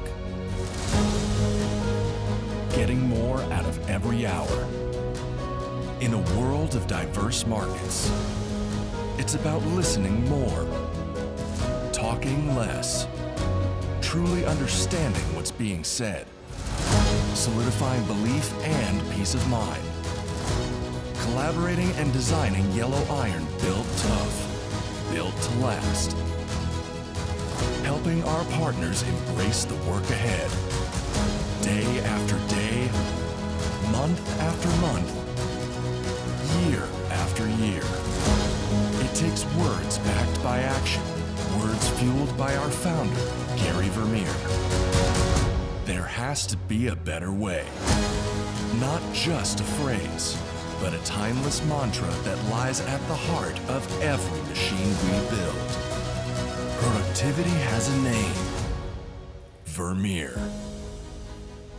Equipping our customers to do more.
The Marketing and Business Development Program, it's a program where people who are either new to Vermeer or new to your current role, you get together for about 5 weeks over the first 5 or 6 months of your time here. And you really get to start learning about the people, the products, the culture, and it really equips you to be successful in your role. Some people are coming into Vermeer not knowing anything, so it's meeting people and getting opportunities and getting your face exposure and getting their exposure to you so you know everyone already. And it kind of creates a more effective worker because they have that base knowledge of everyone that they're going to be working around and with. In my position with training, it exposed me to other areas of thought that I wouldn't originally include in my training exercises or in the way that I go about building those and routing those exercises. Vermeer is a huge worldwide manufacturer, over 3,000 team members. There's a lot that goes on here. So this program does a good job of boiling down how our products are manufactured to how we distribute them through our dealer network, and then just connecting you with different people all across the Vermeer miles so you can do your job. I've always been operations side, so this one showed me the other side of the company, and I have no idea when it comes to sales. So this has really kind of shown me using some of my engineering background and stuff about the product that I already know. Now I get to use it and learn about the sales and how we forecast and how we should sell it and how do we market it the right way. And so now I feel more equipped to be in my position than with my just engineering degree in general. My favorite part of the program. Welcome back then to our first final live here on Field 1 in our final day of the English Touch National Championships weekend on Bank Holiday Monday. We have the Women's Senior Final, and it's the Saxons who are lining up for yet another medal. After their over 50s have just made the final, their men's open team also through looking to defend their crown. And it's an all-southern affair as they'll be taking on the Southeast Taipans. It's a really high standard, this senior division. It's sort of an over 27s division, but in reality, it's chock full of talent that could very much be a part of Women's Open if they so wished. But what a tournament it's been in this particular senior division. The national pool stage, of course, with the Southwest Saxons, went through perfectly with a 20+ goal difference. All 12 points for them. The Taipans finished in second place. The last time these two sides met, it was 10-5 in the Saxons' favour. They are certainly the favourites in this final. West Wildcats meet the Midlands Tigers in a playoff elsewhere. And of course, over on the Stadium 9, it is at the moment the mixed open final.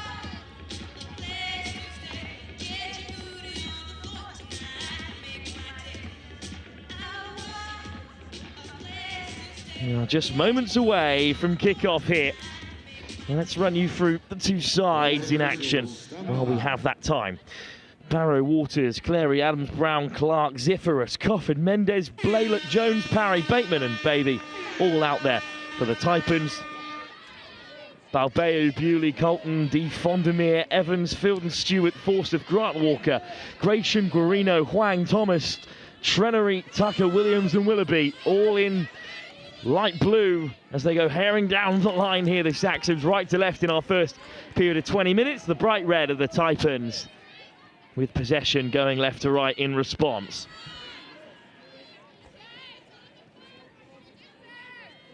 Nice start for this senior women's side of the Taipans, herring down on the near side.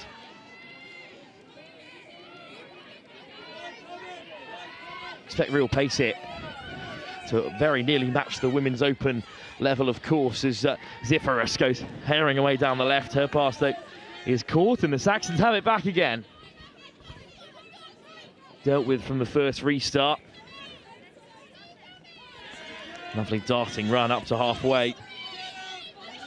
Field and Stewart, and then flings it away. Great pace and laid back really well by Bewley, but just ran out of touches there.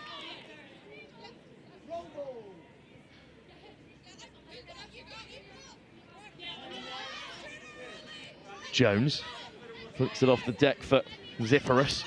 Jones gets it on the return for the Taipans. Good start for the side from the southeast that were beaten quite comfortably in this pool stage of just 4 teams. Mendes almost away.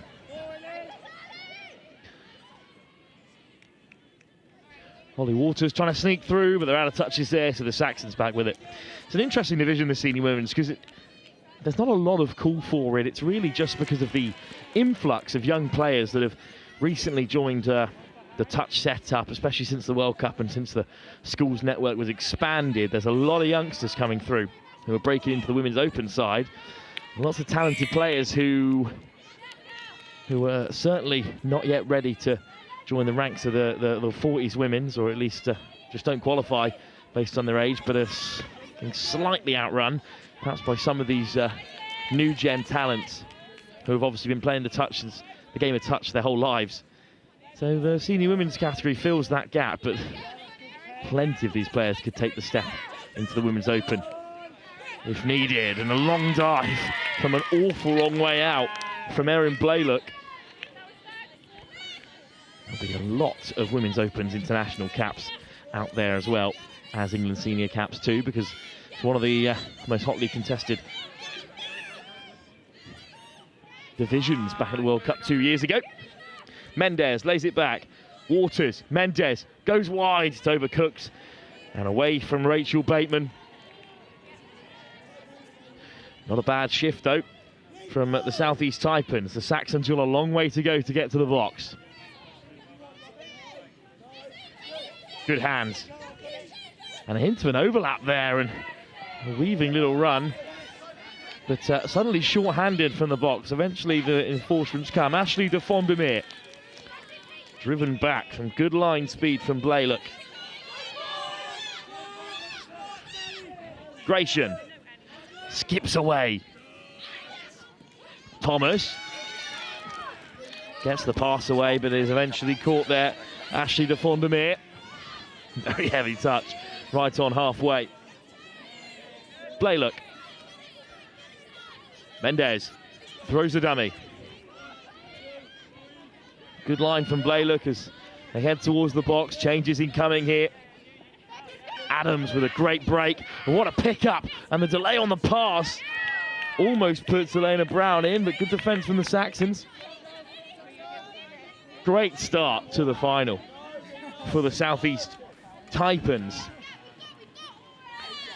There's women's open side, of course, beaten on a drop-off in the semi-finals by the Midlands Tigers. Oh, it's just loose, unfortunately, there from Cara Adams.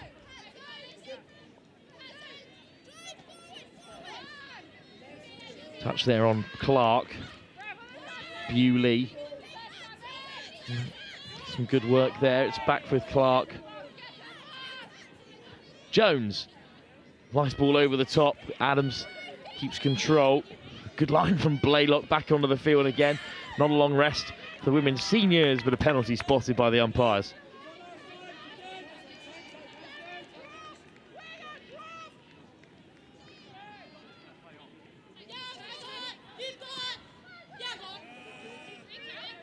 Good carry, round the corner they come. Adams. Lovely line. A good pick up from Colton. Wants a penalty there and draws it. Hannah Schifferus just in the way there. So forward comes the vice captain, Alyssa Grant-Walker.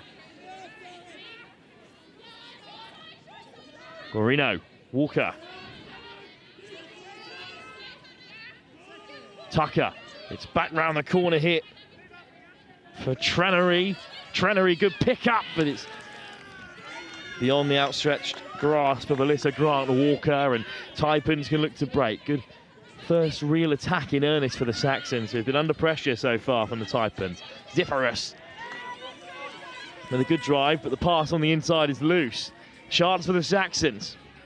Still locked up level here. 6 minutes already gone in this final game of the senior women's competition. Courtney Trenery to leave the field. De Fondermeer. Gratian weaving her way through. Gratian looking to draw them out. Thomas. Direct from Huang, and another touch comes in. Good defence from the Taipans, but they're still trying to break out of their own 7 here. Daniela Mendez. Skips around one, Mendez. Great carry from Zipherus. This is brilliant work from the Taipans again, who have just started this final a touch brighter. Waters with a good carry. Lofted over the top towards Raphael Baby. Cleary, Cleary scoops through. Is the touch made or is the ball away? It's down from Jones. Well, Stephanie Thomas was convinced she made the touch as Faye Cleary weaved through. She got the pass away to Jones. But was it touch first before that pass was given?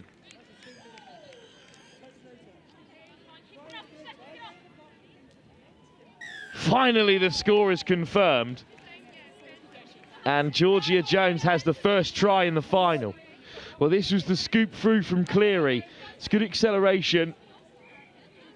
Oh, how close to making the touch on the half with Stephanie Thomas. Instead, it's the Saxons who go behind. And flawless so far in the competition, but behind here against the Taipans in the game that matters. The grand final. Bewley with a good carry. Rosie Willoughby, the captain. Willoughby wants it, but skipping back to the open side goes Field and Stewart, who races through. And it takes a crucial diving touch from Cara Adams to keep the Saxons behind.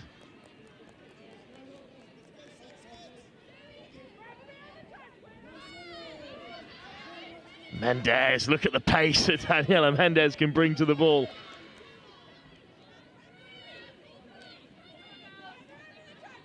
Tucker.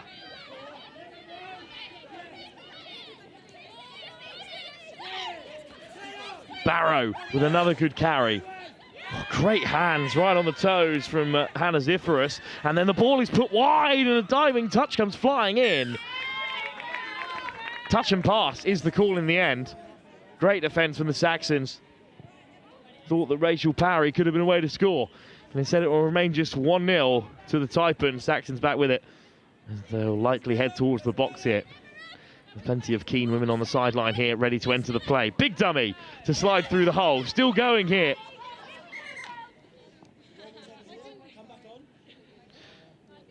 Zoe Fielden-Stewart was caught in the umpire's mind.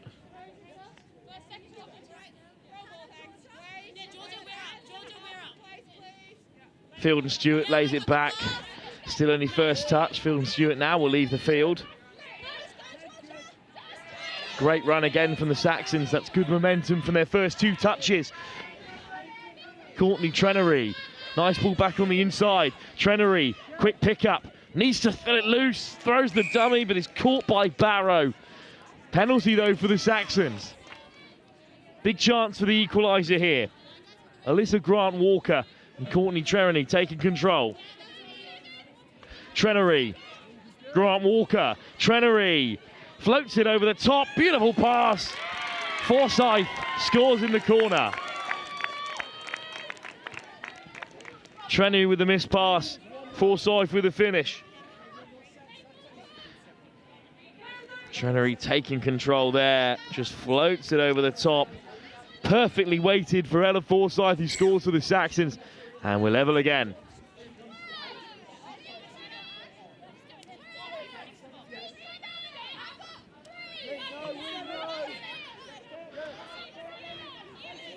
Waters. Good response from the Taipans. Couple of touches are already up to the 7. Waters lets it fly. Surely a forward pass there.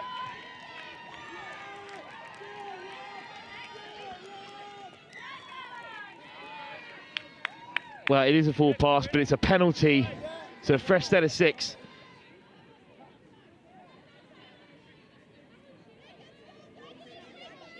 Adams.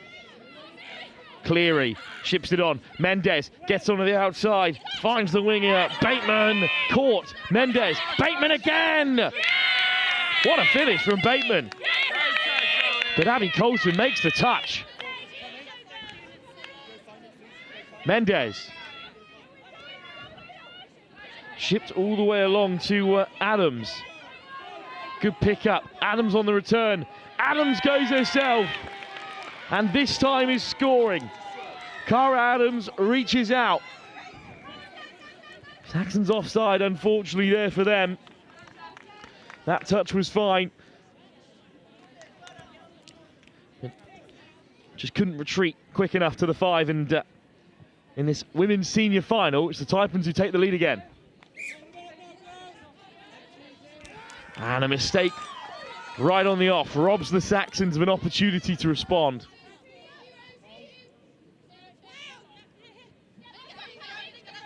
Nice step from Jones. Good line as well from Clark. Clark there in support as well. Off goes Jones. Clark. This time to the near side. Brown. Gets it back again here, Brown, and a hint of a 3-on-2 out there. Brown with a good carry. Over the top it goes. Was there a touch? Just about. Taipans denied this time. Saxons look to break though, and they're right in that bottom corner. First touch taken. It's a really good carry. Looks like they're just going to have a go here. Ball onto the outside, and look at the pace. But the touch is made. Thought for all the world that Forsyth was through for a second, but touch was made back on the halfway.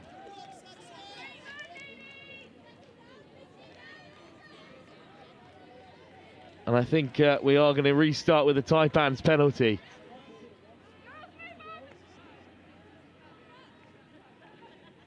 Just a roll ball for the Taipans. Adams, the try scorer.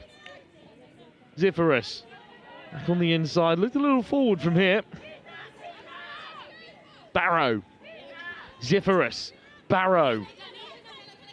Still going Barrow. Good carry. Mendes. Zipherus. Brilliant line. Mendes comes round the corner. And Adams through the gap. Touch made. 2-1 it remains. Last dart here for the Taipans. Mendez had to throw it, but unfortunately off target. Still 6 minutes to go in our first half here in the senior women's final. Senior with a serious asterisk though. Can we get Jack Grantham and Jake? Touch formed and there was a Taipan in the way, so you've got to imagine that might be a penalty. Abby Colton will play with the penalty. Can we shout out to the referee? Ray. It is a penalty in the end. Just shy halfway, Colton crosses the line. Grant Walker. There at the half again, Grant Walker. Marino. Grant Walker. Trereny off the deck, wants it on the loop. It's Tucker instead, and the ball's put down, not cleanly enough for the referee.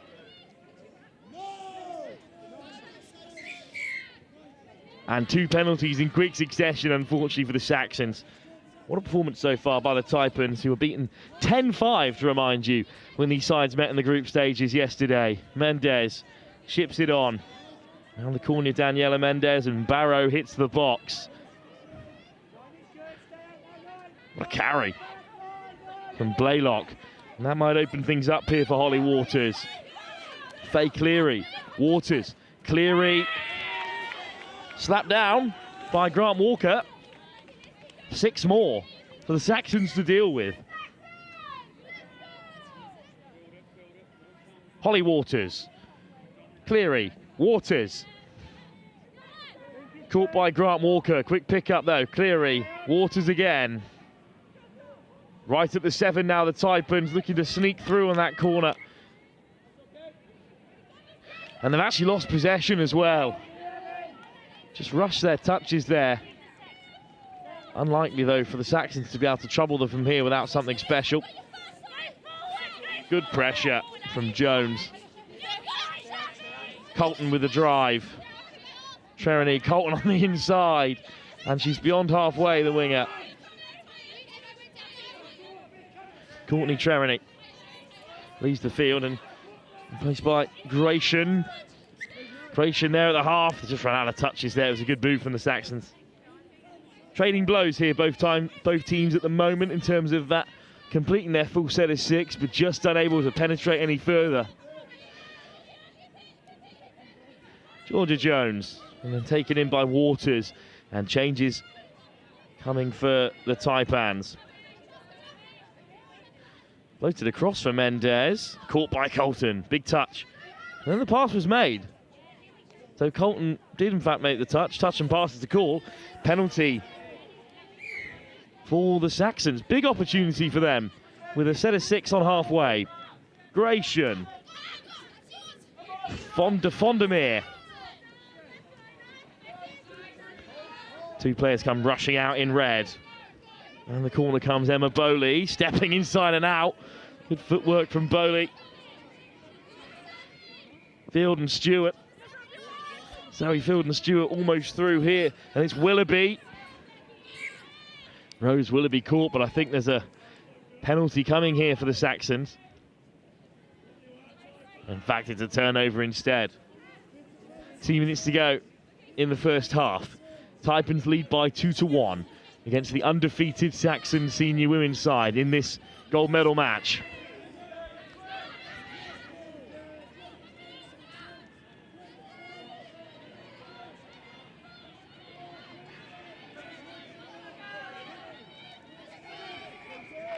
Nice pass, Barrow.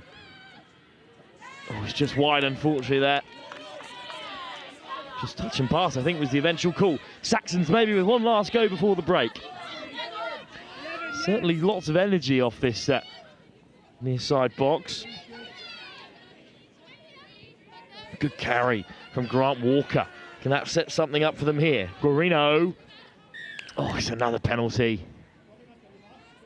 Disappointing, really, for the Saxons. That might be their last chance of the half, but For the Taipans, they'll be very happy to take this score into half-time, leading still by 2-1 in what's been a really narrow game, a flurry of early scores, and since then it's really settled down. But the door is open for the Saxons now. It's an unforced error, really, just trying to be a bit too clever with it, the Taipans. So close to the end of the first half. Grant Walker. Courtney Trenery. Grant Walker. Great line speed from the Taipans. Quick ball round the corner, Trenery goes direct. And I think the try's been given. Offside from Barrow and Zipherus. So that means at the break, Saxons will go in level again. Hang on a moment. Well, there's 3 umpires out there, and another one of them has had a part to play in the drama here. The try's not been given. It'll remain 2-1 to the Taipans with 10 seconds to go. I think it was just forward from the base of that breakdown, which means the Taipans will remain ahead with 20 minutes to go in the senior women's final. What a performance by the side who were beaten by 10-5 when these two sides met this weekend already. But the undefeated Saxons are behind at half-time for the first time in the competition. Can they turn it around? We'll wait and see. With 20 minutes still to play in this senior women's final, live here at the England National Touch Championship weekend.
Officials, this is your 2-1. Officials, 2 minutes.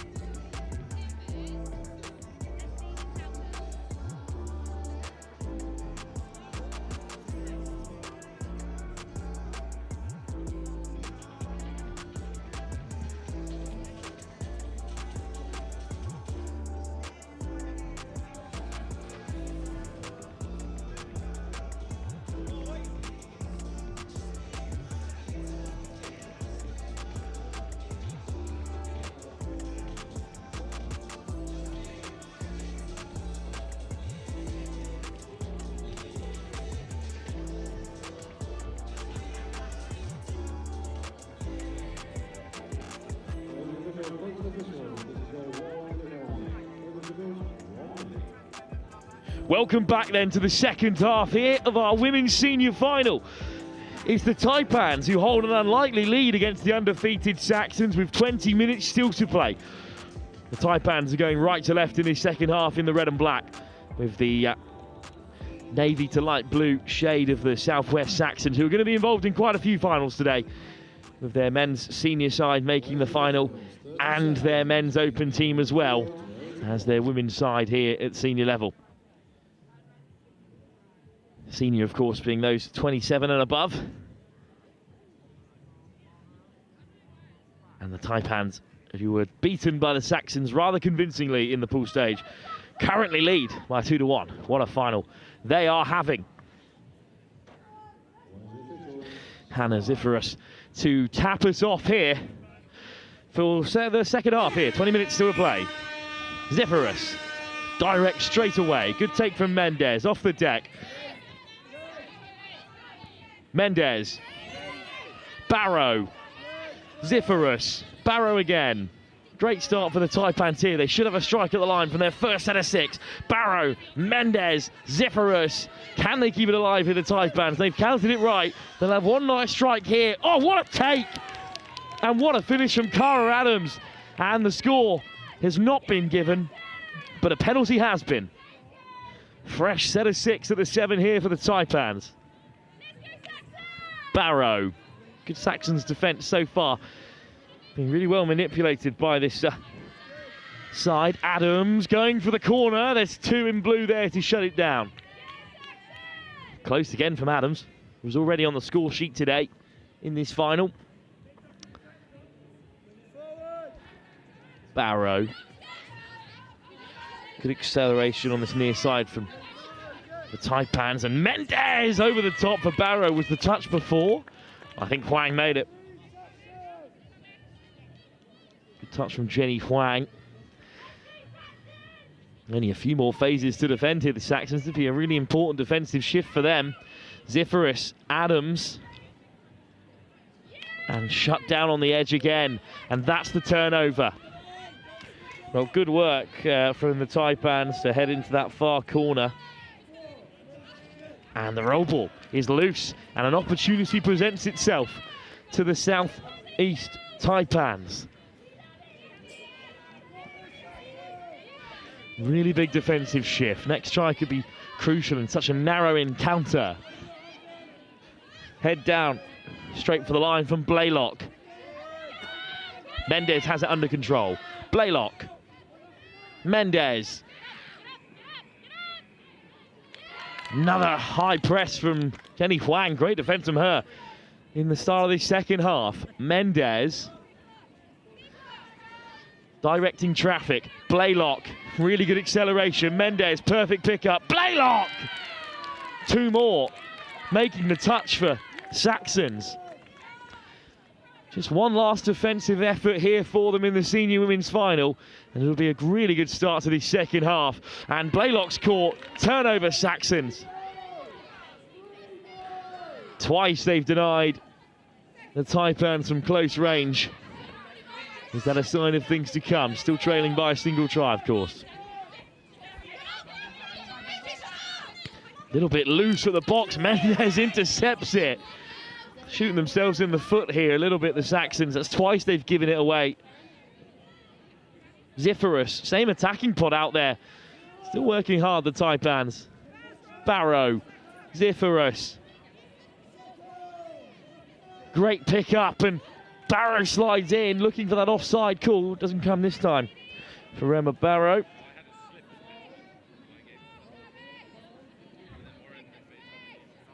Ziferus, Barrow.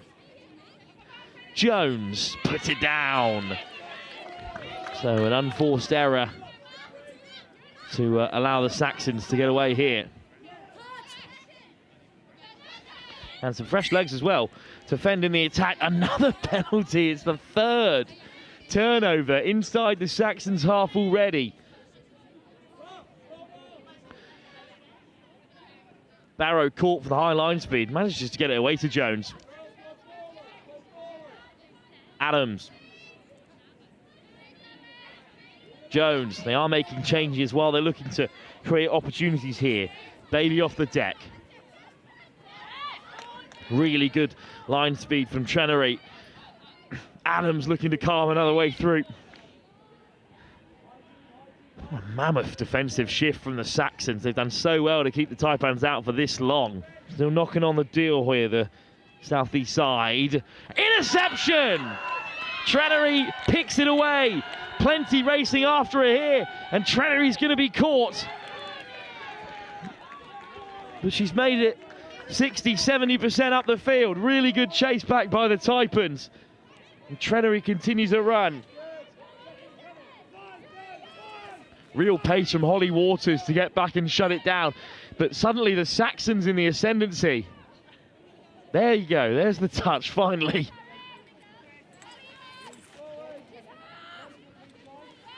Grant Walker. Good work off the deck. Trenery darts inside. And this time it's given. Offside is the call. Saxons have their equaliser. Under the pump for the opening 5 minutes of the second half. Great interception. And then Trenery, who picked it off to begin with, gets on the end of the final score. What a move for the Saxons. And they're back on level terms. And is that the turning point for the Taipans, who were hammering away, that they just couldn't break through? Mendez looking for that quick response to put them back in front again. They've led for almost 15 minutes of this tie. Touch on Mendez, but they are at the 7.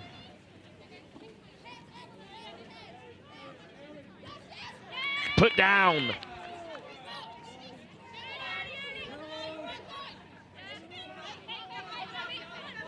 Top work by the Saxons here.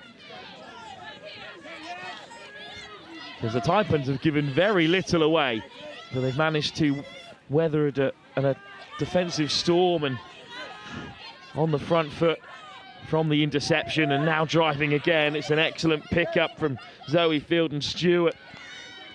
Good drive from her, even if it eventually is turned back over for the Taipans. Mendez gets the tip away.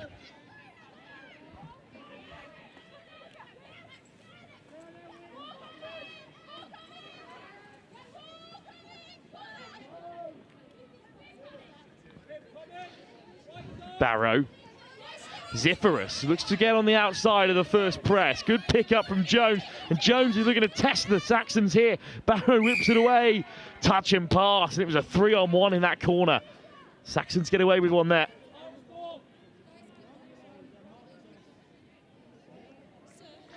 Now just in the ruck though, so the penalty reversed.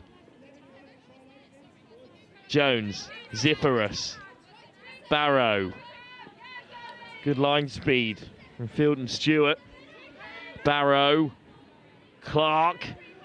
They're still going to progress down that short side. Very important touch, almost displaced possession. Cara Adams keeps the hold. Emma Barrow. Hannah Zipherus expanding again onto this left-hand side.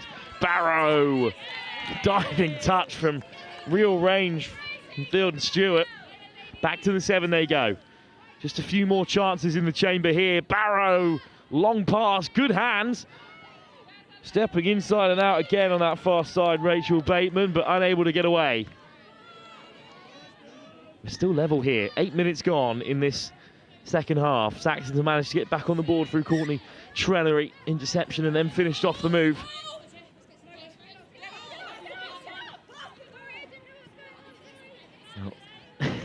It is a penalty for the Taipans. Not every Saxon was aware as the changes are made. Jones, Zipherus, loves to step back onto that inside. Waters, weaving away through. Jones, Zipherus. Good pick up from Waters. It's Jones again. Saxons are slow to get out there, and Zipherus might look to punish them there, looking for that offside call. It's a powerful touch in the end from Catherine Evans. Still Taipans have it. Zipherus, Waters, steps on the inside, but is caught again. That time from Francesca Garimo. And the Saxons can break. Trenery. Good box from the Saxons. Really good work. Hint of a roll ball spotted by the umpires. Good work for the referees. So this game's still very much in the balance. Taipans slowly working their way back into the contest after being pegged back level. Much more narrow a game than the one they experienced at the pool stage, of course.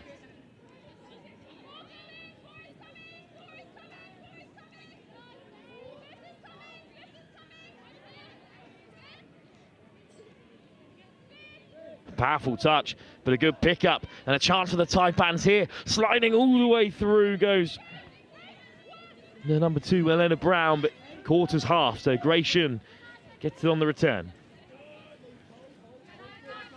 Colton, Gratian. Colton again, and now here come the changes for the Saxons.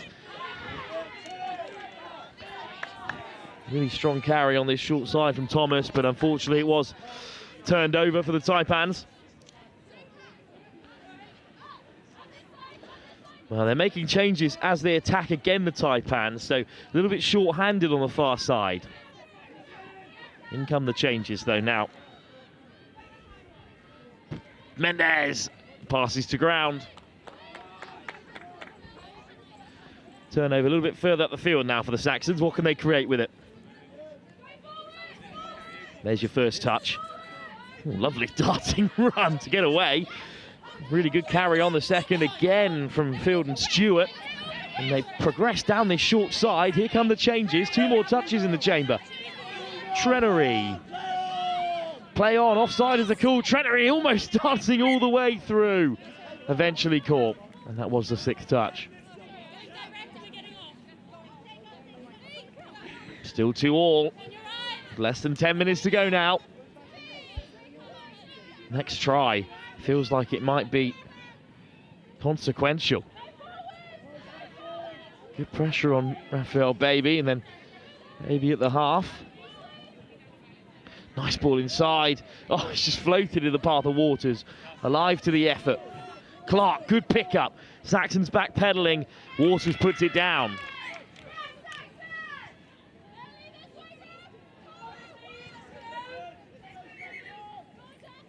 Saxons then, with possession, just shy of halfway.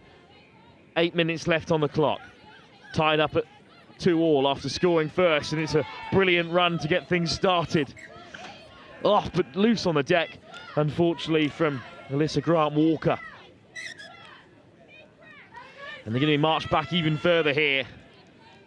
So, Taipans with what is practically a restart. Waters.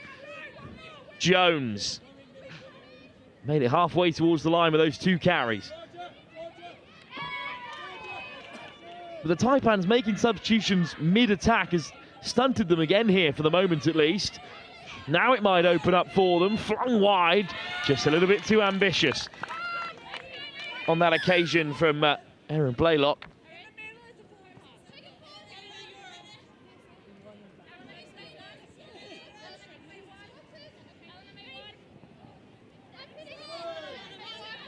Trenery, good line. Saxons make their changes. It's another good transition from them. They're up to halfway with three touches left. Thomas, expansive. Gratian looks to go back inside, but loses out. Bit of a stalemate here in this second half. Neither side really able to threaten for progressive phases. I mean, we've seen the Taipans on the 7 a number of times, but they held firm, Saxons, and then that one interception led them down the other end. But since then, it's been rather even here. If anything, the Taipans with a bit better field possession, if you were to look at the statistics. This is a good drive, though. Barrow on the pickup, and suddenly the space opens up. Gratian rushes across. It's intercepted. Crucial grab from Forsyth. Try score already in this final. Gratian round the corner. Whistle goes, and it's a penalty, this time for the Saxons. Gratian. Dummy as they look to nail their transition here, the Saxons. Thomas. Some good carries beyond halfway. Willoughby. Field and Stewart elusive again, looking for Willoughby on the short side, and it's put down.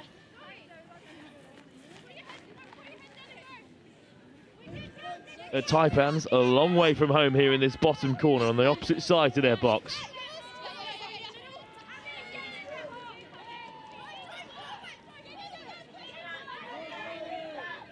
First two touches, fairly decent stuff from the Saxons in defence. Clark, lovely delay on the ball. Just a hint of an overlap for Bateman, but momentum slowed. Mendes. Direct, good pickup. They've got a score from here, the Taipans. What a carry from Waters. Waters, the final pass again is wide, looking for a call from the umpire, but it's not going to come.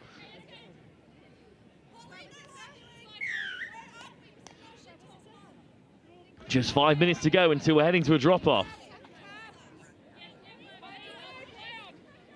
Can either side find a way through in these closing moments? Willoughby switches inside and out there. Emma Bewley. And here's half a break on the edge for Forsyth.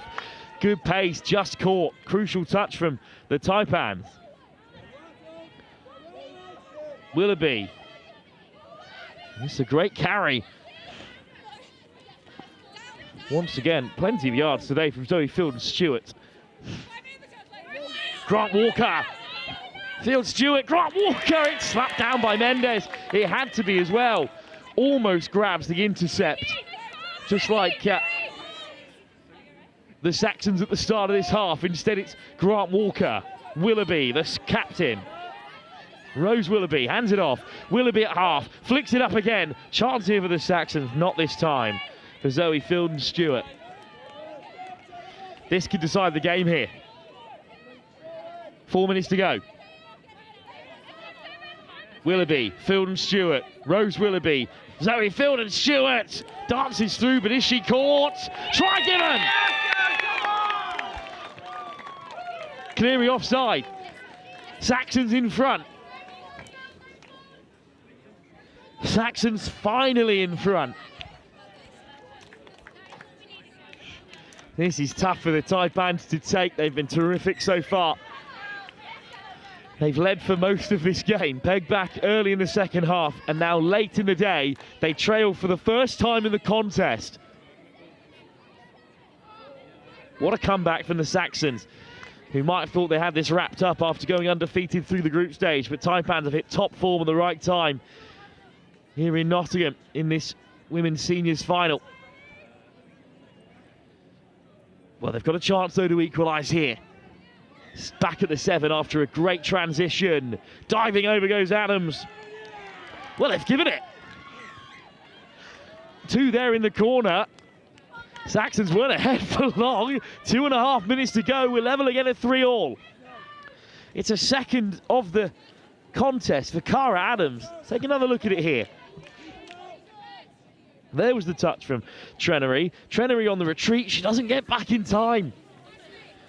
Offside is the call, and Adams sneaks over. Here's Huang. Thomas. Gratian. Up to the 10. Can Saxons create here? The game's come alive again with 2 minutes to go. Good pressure from the Taipans on Dufondemir. Thomas. Dufondemir. Gratian. Bit of space on this near side. Huang. Gratian. Huang. Colton on the edge. Huang goes herself, and they've just got Taipans tucked away in the corner here with 2 minutes to go till we reach the drop-off. Big touch. Good pick up from Mendes. Can they grab a winner here, Taipans, or will they let Saxons in again? Bit of a stumble from Dufondemir, but she recovers well. And this is the chance for the Saxons. 1 minute 30 to go. Gratian, Colton, changes incoming. On comes Field and Stewart again. She got up her sleeve in these final moments here. Field and Stewart, still going Field and Stewart. Eventually drags out Mendes to make the touch. Quick ball. Zoe Fielden-Stewart sent back to the 7. 1 minute to go in this final. We're level at 3-all. The Saxons with a chance. Fielden-Stewart! It's a score! Or just a penalty. Well, let's have a minute. Thought the hand was down, but it was palm side up, so just a penalty. 7 touches here for Zoe Fielden-Stewart. Willoughby. Fielden-Stewart! Lovely footwork! And that should do it. With 30 seconds left to go, Zoe Fielden-Stewart, who's been the star of the day for Saxons, steps on the inside. Lovely footwork to see off 2 defenders. And that could be that. Unless they can do something very special here, the Taipans, with 15 seconds to go in this senior women's final. The undefeated Saxons have clawed their way back into it here. Could we see an equaliser on the buzzer? That should be it. Saxons have done it.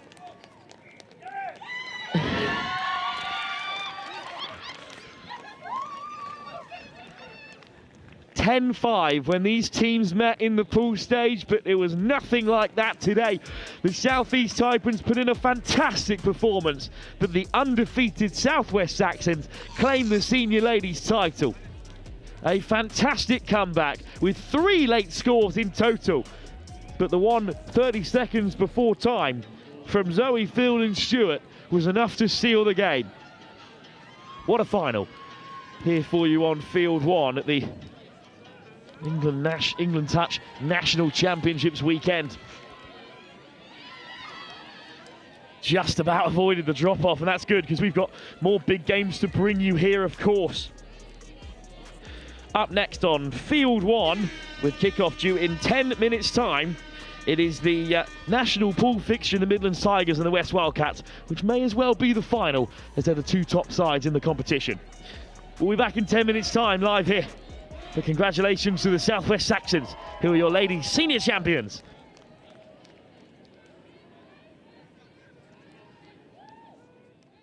Hi, I'm Mark Aldous, England Men's Open head coach. My name's Martin Wright, and I'm the head of the women's programme for England Touch. Hi, I'm Tim Osborne. I'm the England Mixed Open coach. Across the regions and the grassroots development, Chris, it's super exciting to see how we've grown over the past 14 years with the nationals. This time of year is pretty important for the elite end of the game because we get to see our open squad players perform in tough environments, and that helps us with selection through to the next international tournament. Nationals is super important for us. It's the one point in the year where the whole country comes together, all the different regions competing really hard, playing amazing touch, but also great to see the community all together for this weekend. It's a really important weekend for us. This, whilst we see the players at camps, you get to see them in a live environment here. So very, very important. We have 2 objectives.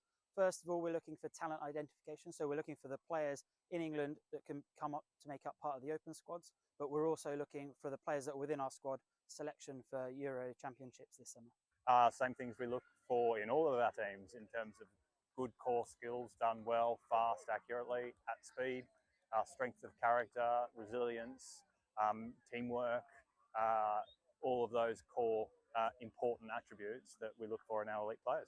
Clearly we're going to see some interesting stuff on day 3. Day 1, everyone's looking pretty fresh. There's some tired faces towards the end now, but day 3 is where it's at. So those semi-finals and finals on Monday are really important. We have a 3-year cycle through the World Cup.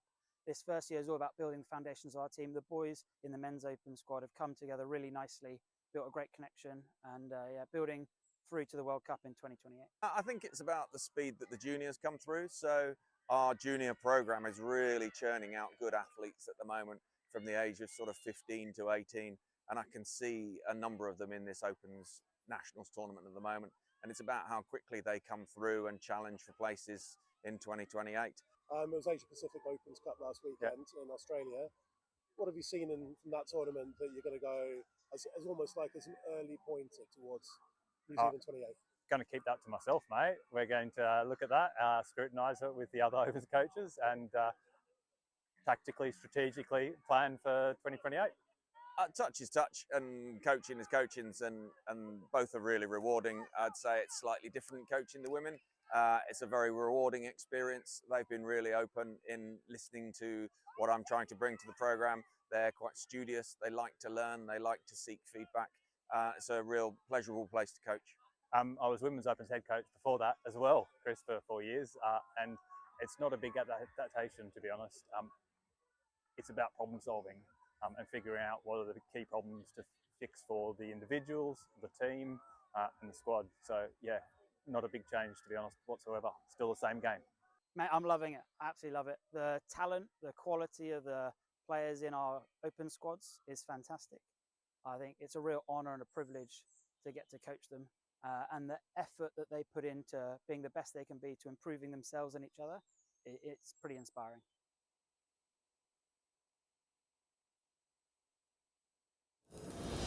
There's work to be done, timelines to be met, results to be delivered. That's what drives us. Partnering with the people who do the work. Getting more out of every hour. In a world of diverse markets, it's about listening more, talking less, truly understanding what's being said, solidifying belief and peace of mind, collaborating and designing yellow iron built tough, built to last, helping our partners embrace the work ahead, day after day, month after month, year after year. It takes words backed by action, words fueled by our founder, Gary Vermeer. There has to be a better way. Not just a phrase, but a timeless mantra that lies at the heart of every machine we build. Productivity has a name. Vermeer. Equipping our customers to do more.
The Marketing and Business Development Program, it's a program where people who are either new to Vermeer or new to your current role, you get together for about 5 weeks over the first 5 or 6 months of your time here. And you really get to start learning about the people, the products, the culture, and it really equips you to be successful in your role. Some people are coming into Vermeer not knowing anything, so it's meeting people and getting opportunities and getting your face exposure and getting their exposure to you so you know everyone already. And it kind of creates a more effective worker because they have that base knowledge of everyone that they're going to be working around and with. In my position with training, it exposed me to other areas of thought that I wouldn't originally include in my training exercises or in the way that I go about building those and routing those exercises. Vermeer is a huge worldwide manufacturer, over 3,000 team members. There's a lot that goes on here. So this program does a good job of boiling down how our products are manufactured to how we distribute them through our dealer network, and then just connecting you with different people all across the Vermeer miles so you can do your job. I've always been operations side, so this one showed me the other side of the company, and I have no idea when it comes to sales. So this has really kind of shown me using some of my engineering background and stuff about the product that I already know. Now I get to use it and learn about the sales and how we forecast and how we should sell it and how do we market it the right way. And so now I feel more equipped to be in my position than with my just engineering degree in general. My favorite part of the program was not only making friends in the group, because you kind of bond with the people in the group, and there was about 8 of us in there, and they're still my friends to this day, but my favorite part was also making contacts with the people. Welcome back to pitch one, and what a game we have in store for you. The women's 40 group teetering on a knife edge. These two sides sit at the top of the group, both on 16 points. Whoever wins this game will decide the group. And we do have a certain situation here, because if this game ends in a draw, there will be no drop-off. It will come down to points difference. West Wildcats currently sit on 24 goal difference. Midlands Tigers currently sit on 19. So as it stands, if this game goes to a draw and it's 0-0, the West Wildcats will take the women's 40s title. It's an interesting situation. It's one we're going to bring you every edge of here on Next Gen Live. The West Wildcats playing in the familiar orange and black, and the Midlands Tigers in their standout white and orange.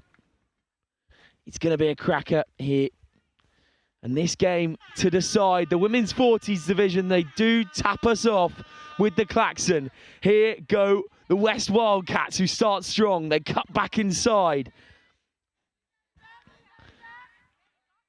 West Wildcats continuing to gain territory.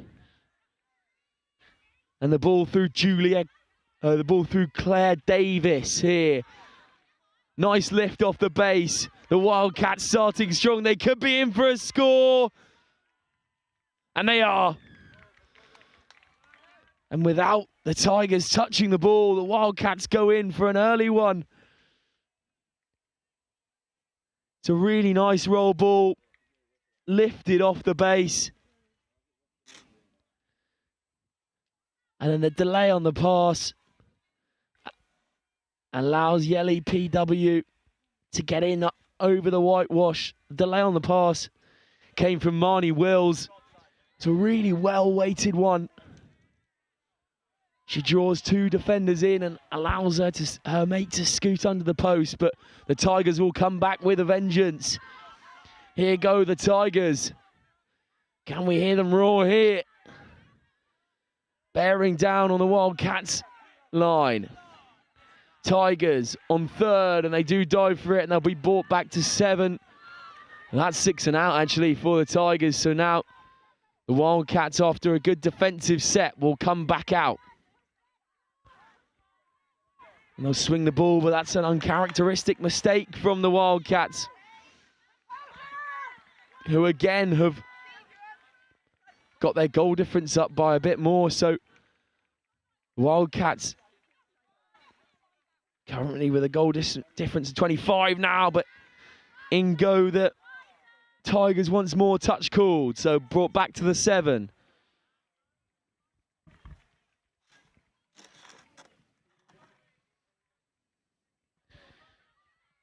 Tigers once again scoot round the outside, and we'll dive for it as well. Gainer Sewell. Sewell score moved out there, so now Sewell again.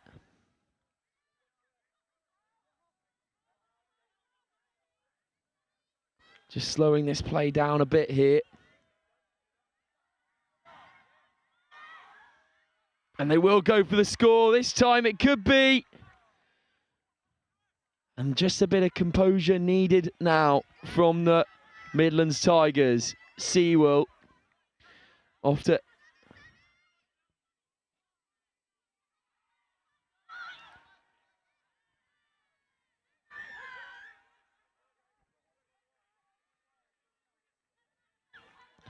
And now another penalty will be awarded for the Midlands Tigers. Kate Hyde here.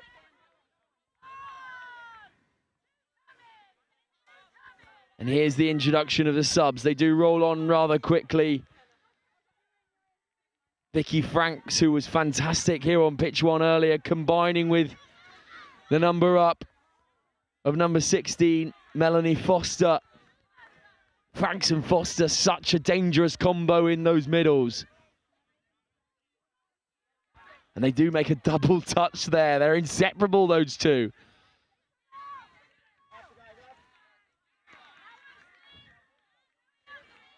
And the Midlands Tigers just allowing the Wildcats to come through at some pace here.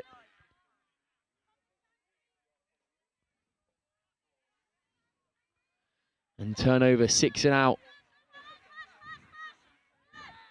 Here goes Foster and Franks once again. Franks off to Foster, wearing the 16 jersey. Then into Shield. Then Hulse. Brody now on the pitch. Brody, one of the more dangerous players in this Tigers side. Again, wearing that elegant headwear. England, the bright white England touch cap. Brody cuts back, looks for a woman in white and orange, but doesn't find one. So now Wildcats have their turn.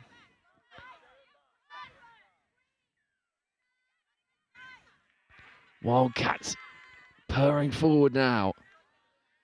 Nice roll ball and a clean take off the base. And again, they staunch forward now. And they've got numbers here, if they can use them, surely. And the touch comes. Louise Shield claims the touch there. It's a really, really important one from the winger. And they've got to get wide. Brody is caught there. And the subset will come in a second. It's a nice subset with them slowing the ball down. 4-5 coming here.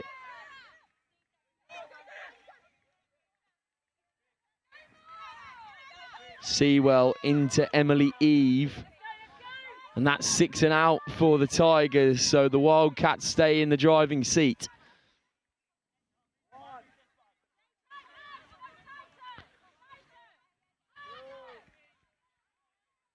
Yelly PW. And the subs rolling round for the Wildcats. Nice subset there, controlling the numbers. Here go the Wildcats. They almost sneak through there, and that's 6 and out. End-to-end stuff here.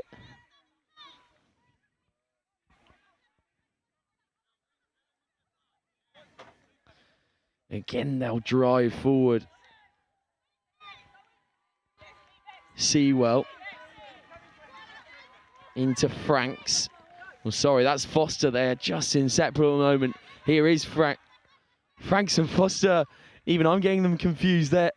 Just inseparable, but the wheels now on the outside. She's been doing it all tournament. That is fantastic. Sally Seymour at the heat once again. Absolutely burning around the outside is Sally Seymour. As Will said earlier, some girls in the open category would give anything to have Sally Seymour's pace. Absolute burners on the outside.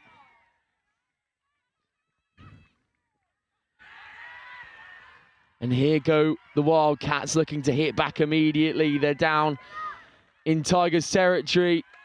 Good touch to stop them. Swinging out now, it's a good ball taken off the toes. And a basketball pass into the middle. But of course, Lisa Brody is there to pick up the pieces and makes an all-important touch, which turn over the Wildcats. The Tigers on 2 now. Brody are actors. The Wildcats will bring the heat once again.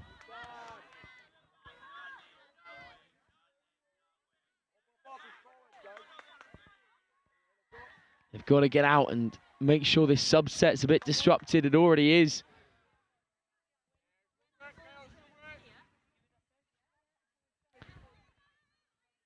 Now, turned over, Tigers ball. Sewell acting half. into Kate Hyde. Hyde escapes 2 tackles. Sewell in a link now. McDonald off to Frank, into Foster. Here's Frank in that ever familiar San Francisco 49ers visor. Frank and Foster just making things happen in the middle of the park. Foster dives for it.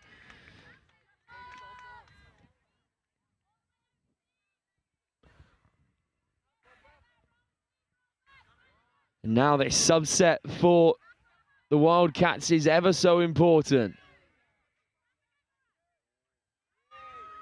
They roll round in such fashion, the Wildcats.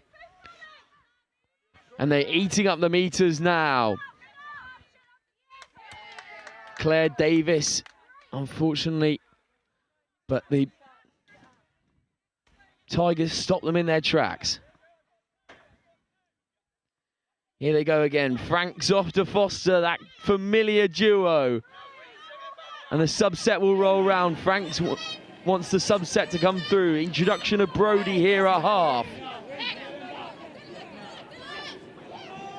Emma Cord now in there as well. Brody throws the big left to right. This is really good from the Tigers. Can they get in? And that's 6 and out. McDonald couldn't quite get in there after some really good interlinking play from Hyde and Louise Rickard. And now the Wildcats will have an opportunity. As we stand, the Wildcats will take the title. They lead on points difference.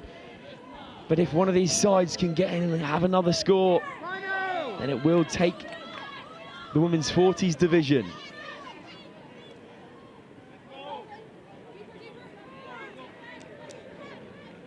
Brody. Now into Rickard. Brody acting half. Here's Hyde. Brody again acting half. Rickard. Now the subset comes through. Eve acting half once again. Sewell. The big ball. Oh.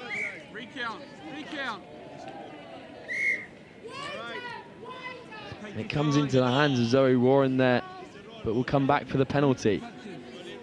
Sewell acting half into the number 5's hands. Sewell. And Emily Eve coming round.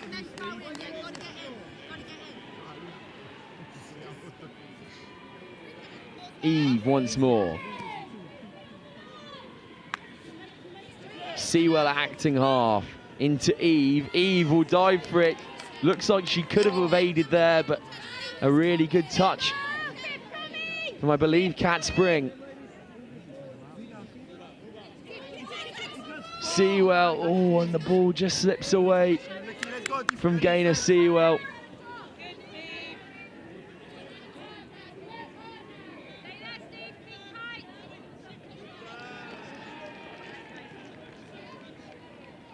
Get up, Tigers, what are you doing way back there? Now the Wildcats roll round. The subset is quick and fast. It's really, really good defence. Zoe Warren that time rushing out to make the touch. Good footwork though from the Wildcats. They have a 2-on-1 now if they can execute. Unfortunately not.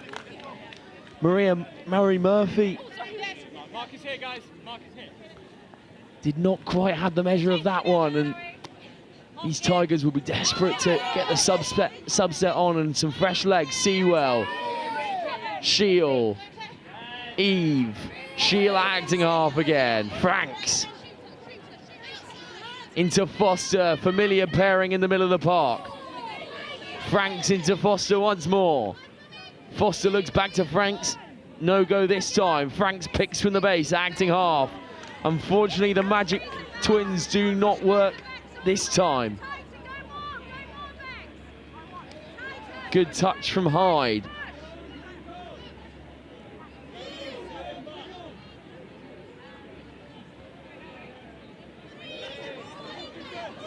Now, can this Wildcats break into enemy territory? That's 5, 6 coming here. They need to score on this play. The switch comes along. Foster makes the touch. Again, it's a heavy touch there.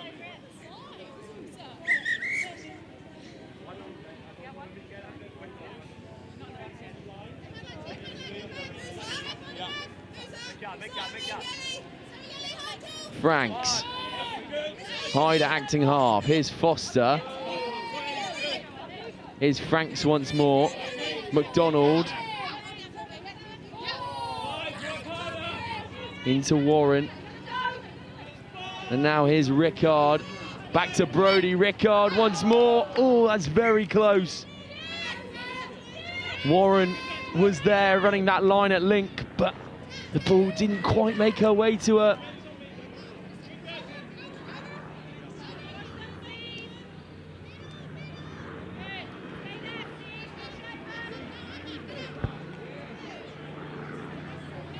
The subset will come from the West Wildcats.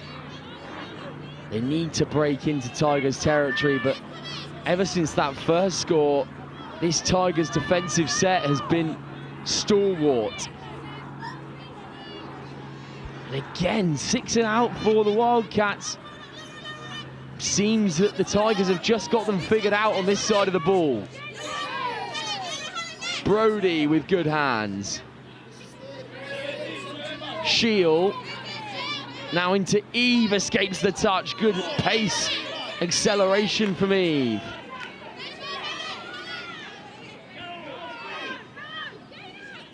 And here go the Tigers once again. That could be played with in the air, and it is, and a fresh 6 for the Midlands Tigers.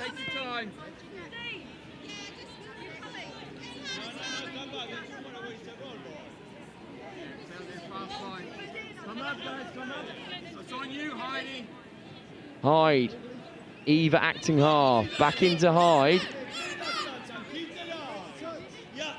They set the quickie this time. Hyde dives for it. That'll be a touch.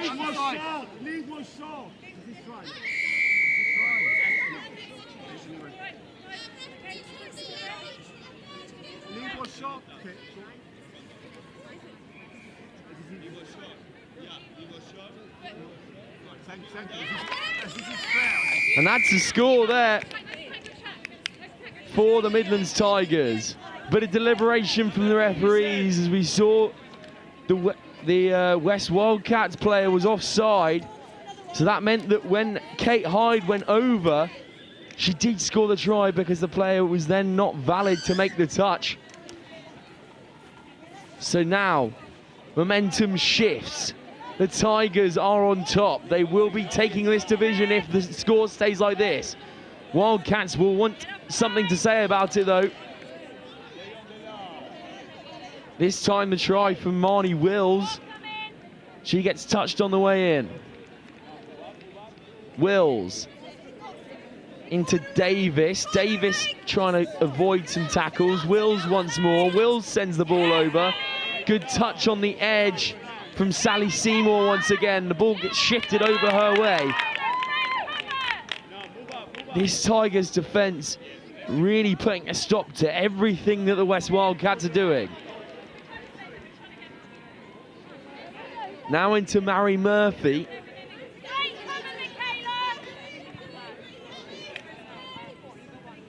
Tigers turn the ball over once more with a dangerous pod. Franks and Foster in there. Zoe Warren with a big touch. Good dummy from Foster. The subset a bit slow, so half court in no man's land. Brody here. Brody, 5th and 6th incoming. They've got a 2-on-1 here if they can use it. Here's Hyde, back inside, kept still with the ball.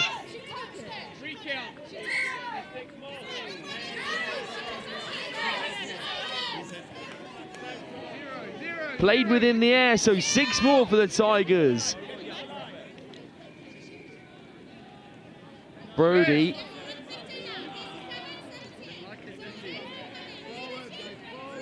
Lisa Brody just controlling this game. Rickard. Hinham into Brody once more. Brody just slowing the game down and then sets the quickie. Brody will give the pass. Unfortunately, just a bit low for Kate Hyde.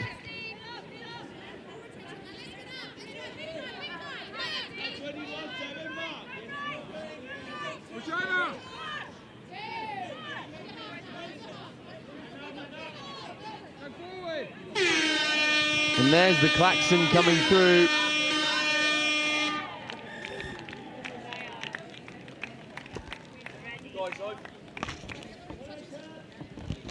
And that will be half-time here. Very interesting game so far. Midlands Tigers taking it into half-time with all the cards.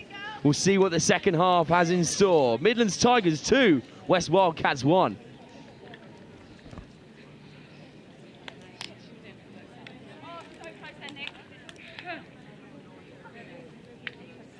Mark Aldous, England Men's Open.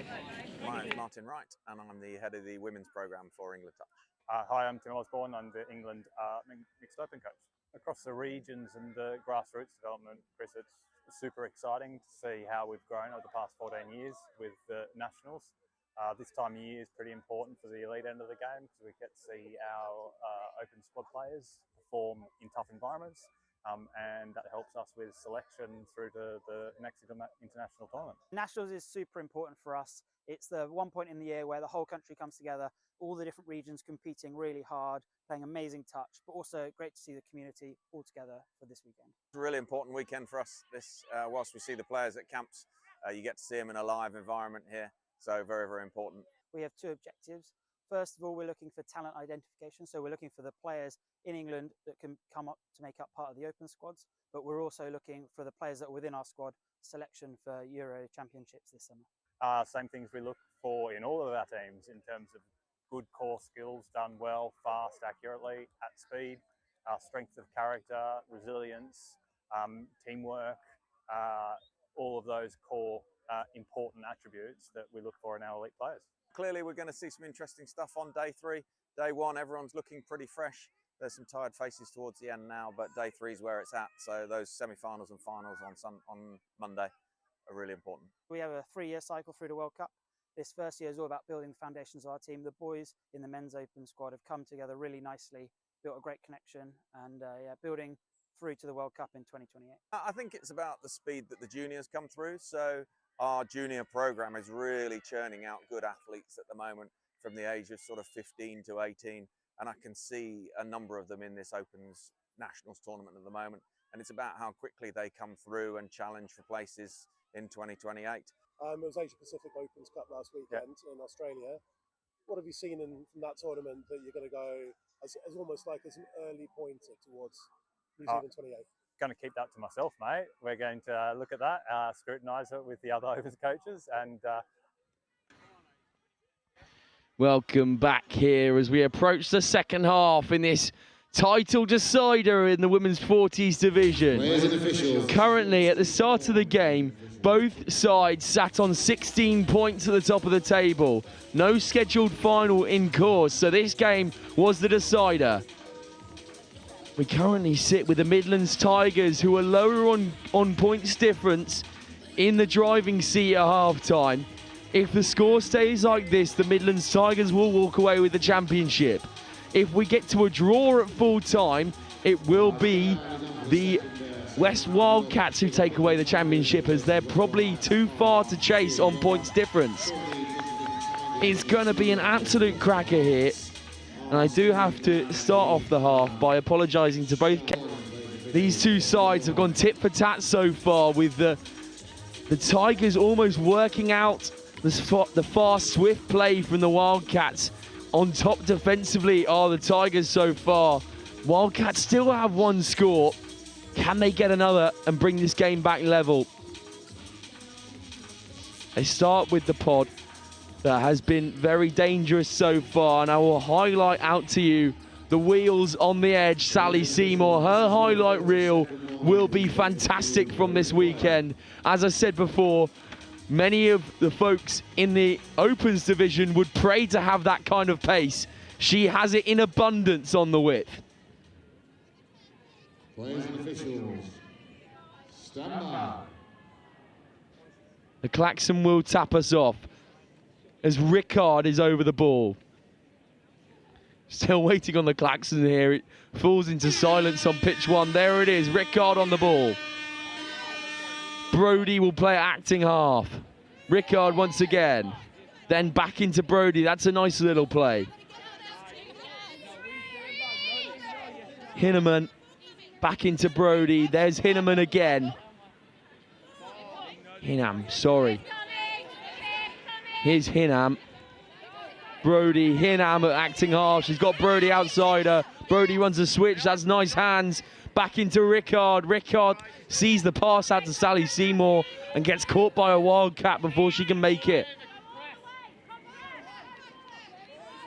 Now the Wildcats will play. The referee has a problem here. Strong touch in that occasion, so they will have 6 more.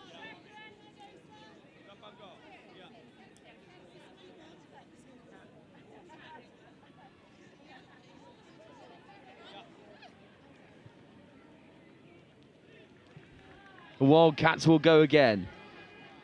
Into the hands of Claire Rylance. Rylance coming around the corner. Rylance making some good meters. 4th, 5 coming.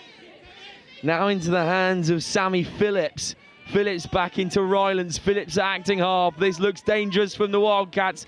Can they score in the corner? The switch has got to come there. Chased down by Jennifer Hinham.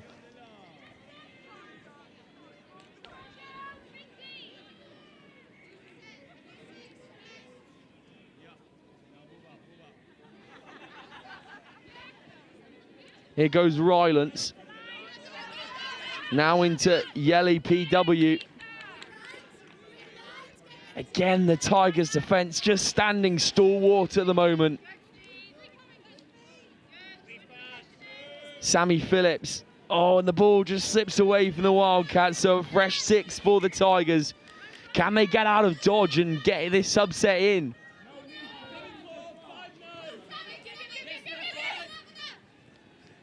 Brody. And then into Zoe Warren once again with a strong carry. The subset is on now.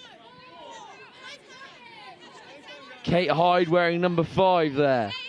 Back into Emily Eve. Hyde again. Hyde driving at the line. Hyde throws a big pass. It's into Sally Seymour. What a try. The big right to left from Kate Hyde.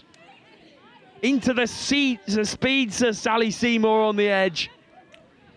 My word, she's got some pace, doesn't she?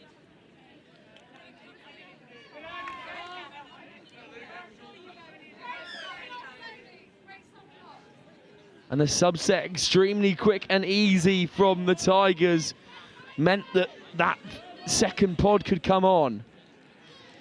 Now into the familiar faces of Foster and Franks in the middle of the park. Warren's still on there. The ball goes a bit awry from the Wildcats once again. They're being pressured into this mistakes by the ever-present Tigers defence. There's Franks, Foster acting half. Warren, ball goes forward, so we'll have a set reset from the Wildcats, who have a fresh 6. Beth Redfern here. Now into Helen Wilson. Wilson slows the ball down once again. Touched by Foster. Emma Court tries to go over, but tagged again by Foster. She's ever buzzing. Is Foster in the middle of the park?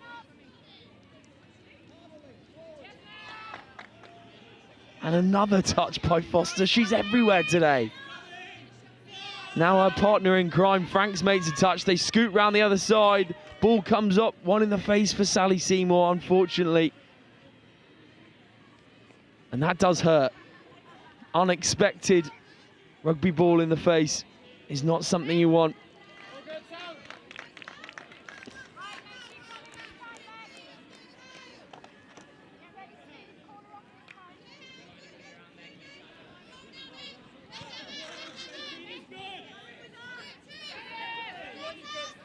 Here goes Foster. McDonald into Franks. Franks takes the tumble. Now Brody on. Brody caught extremely well by Claire Davis. They've got to make something happen here. Brody. 6 and out from the Tigers. And throwing the ball away from the established figure, Lisa Brody, means that they get a penalty as well and some more meters. Jules Hughes will play acting half. Hughes takes the ball up, supported by Emma Court. Now into the hands of Helen Wilson. Claire Davis shifting the ball wide now. They do gain some more meters once again. The subset comes on for the Wildcats. The fatigue just cracking in now. These women have played a lot of rugby over the past 3 days. 4th and 5th coming here.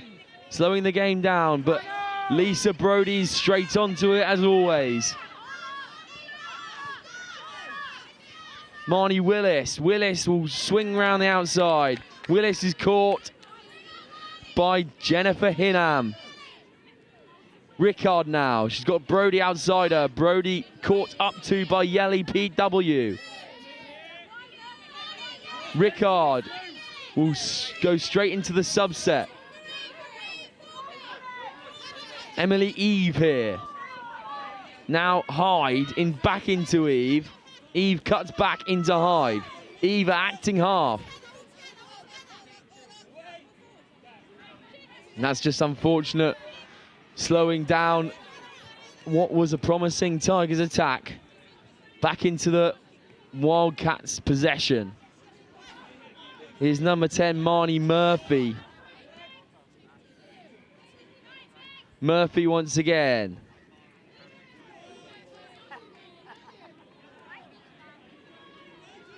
Wildcats progressing into Tigers territory, but this Tigers defence is not one to mess with. They swing back on the switch, but met again is Laura Anderson. It'll be a 6-touch turnover. Sewell. Sewell loses a bit of control, but it's a heavy touch, I believe. Oh no, they haven't given it for a heavy touch, so loss of control from Sewell.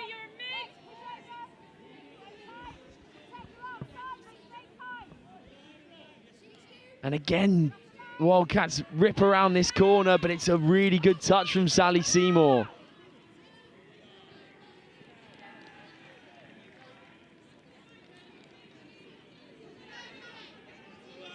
Rylance popped up really well, Sammy Phillips, and then they'll try and go over again, but Sewell spares the blushes of the Tigers.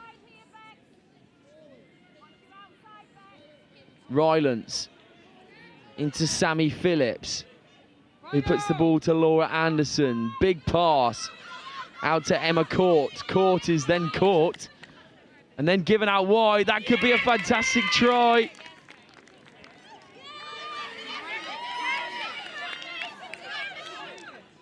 McDonald claims she makes the touch.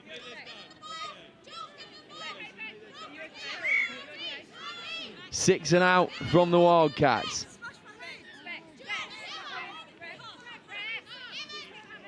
McDonald making a last-ditch touch there. Here's Kate Hyde. McDonald into Sewell. Sewell throws a dummy.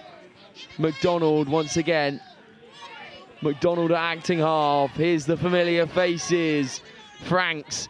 Foster acting half. Foster will use her best mate, Franks. Into Eve. Eve again. She's got Sally Seymour the wheels outside. Chooses Franks instead. Now Foster. Foster cutting back with some good footwork. Foster again. The pass is on. Shield not quite able to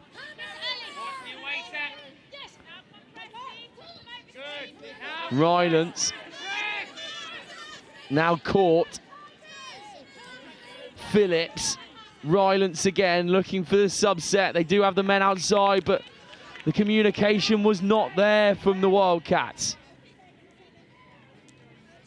3-1 the score, 10 minutes left to play. Currently, the Midlands Tigers 40s women will take the title. Franks, now she's got Foster outside her. She will use her. Foster succeeds the touch. Foster again. Franks once more. Eve. Franks acting half. Here goes Emily Eve. Emily Eve driving for the line. Was she down? The touch is made, so they will have an opportunity here. Franks into Foster. Oh, and the ball just spills a bit loose from Foster.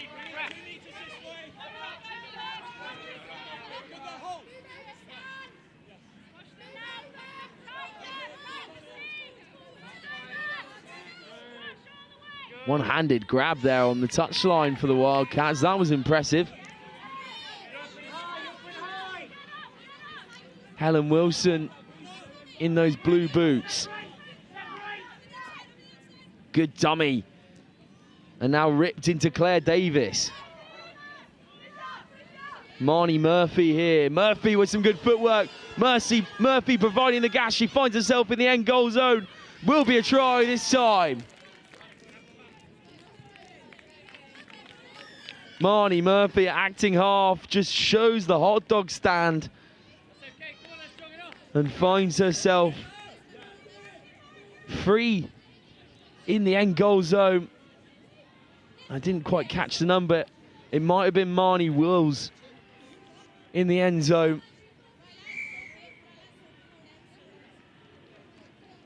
But the Tigers will tap us off again. Now, they still are in the driving seat. One score up are the Tigers.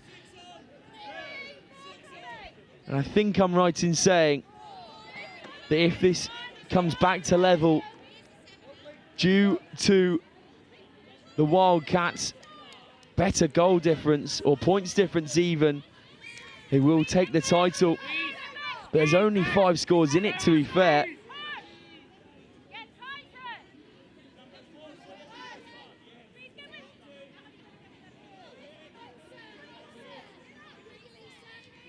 So if this ends 5-all, I don't know, have any idea what we'll do, as the points difference will be level and also the score. But we're not in that situation just yet. The Wildcats will come down the right-hand side once more.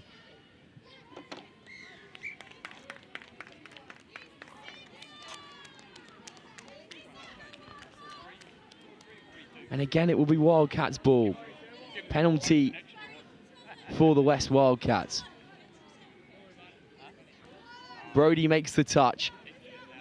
Wilson.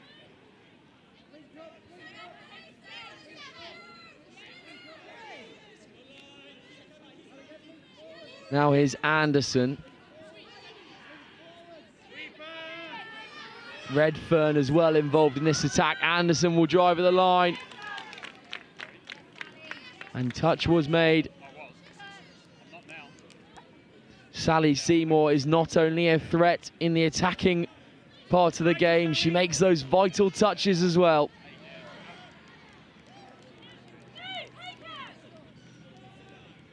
Wildcats attacking once more, they dive for the line. And that's a 6-in turnover, vital touch from Louise Rickard there, and Rickard gets onto the ball, gives off to Brody. Now Warren. Brody once again, Rickard. Brody plays acting half. McDonald is in. Brody acting half and will sub herself off for that. Eve will find some space on the width. She's got Sally Seymour. She might not need her. Here goes Emily Eve. This could be try of the tournament from Emily Eve. What a score. Emily Eve with a hair-raising try.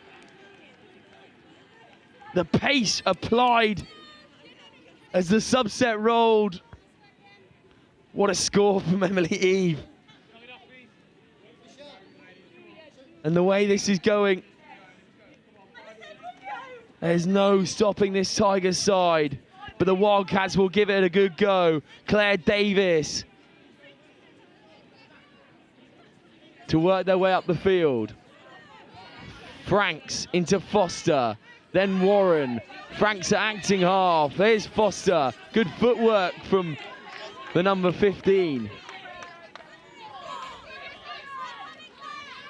Brody into Rickard. Hinham, now back to Brody. Brody chooses Sally Seymour on the width. Seymour back into Brody. That could be a late pass. Instead, it's just ball to floor.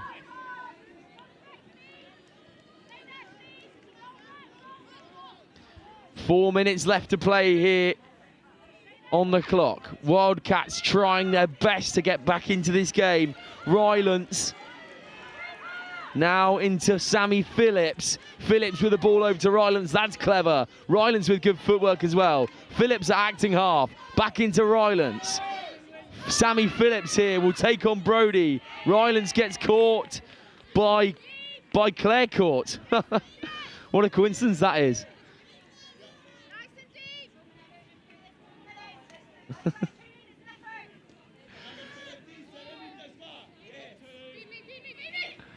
And here's Brody. Into Nicola Hulse. Rickard, now Shield. Kate Hyde. Emily Eve, that scorer of a fantastic try a few moments ago. Hyde. That's fourth touch and 5 coming. Sewell. Oh, and the late offload was the good idea from Kate Hyde, but to no avail this time. Wildcats with a fresh 6.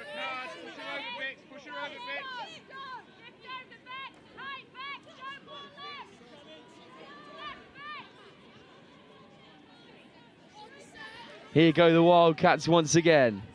Looking for the subset. It's a bit sticky there.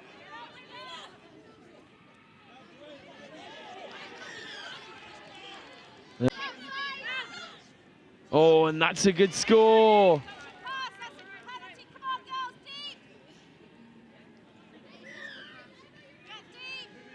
And just a fall off.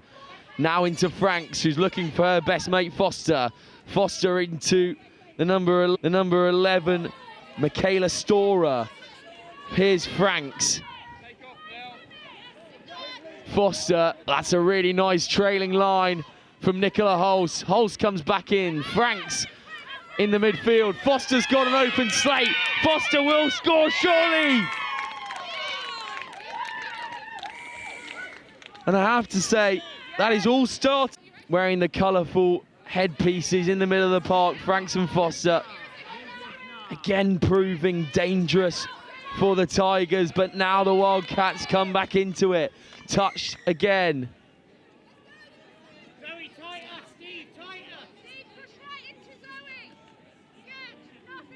And we've got about 40 seconds here left on the clock.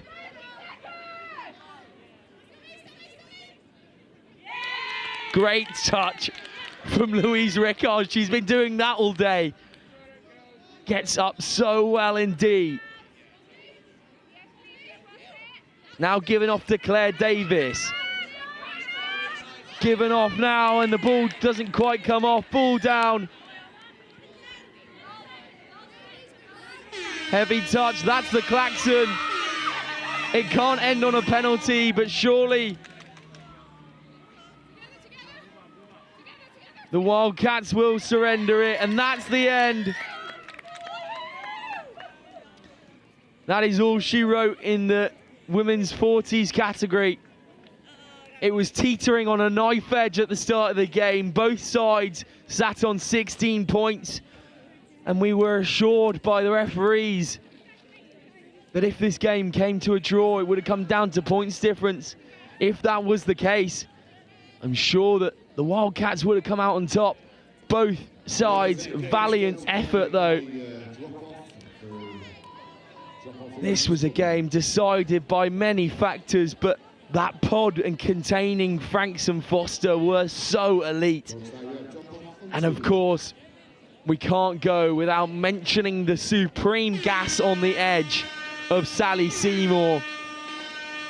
I'll say it once, I'll say it again, she has a lot of pace.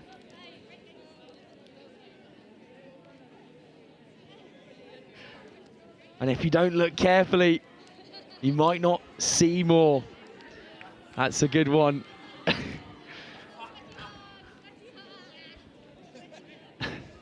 And that will be the end of the game. That is all she wrote in the women's 40s category. What a game we had here. The troops led professionally by Lisa Brodie. But the Wildcats, smiles on faces. That was a great game they played. Unfortunately, all their efforts stopped by a stalwart Tigers defence. But you can't go without mentioning some names such as Marnie Wills and Marie Murphy. Sammy Phillips, always hands on ball. Claire Rylance as well. And of course, Emma Court. Laura Anderson supplied a lot of pace down the width, but it was not enough to come up against this Midlands Tigers side. They do take the division in a great regionals battle. And of course, we get a nice huddle at the end, everyone mixing teams. Congratulations to the Midlands Tigers 40s women. And that will be all she wrote for this game.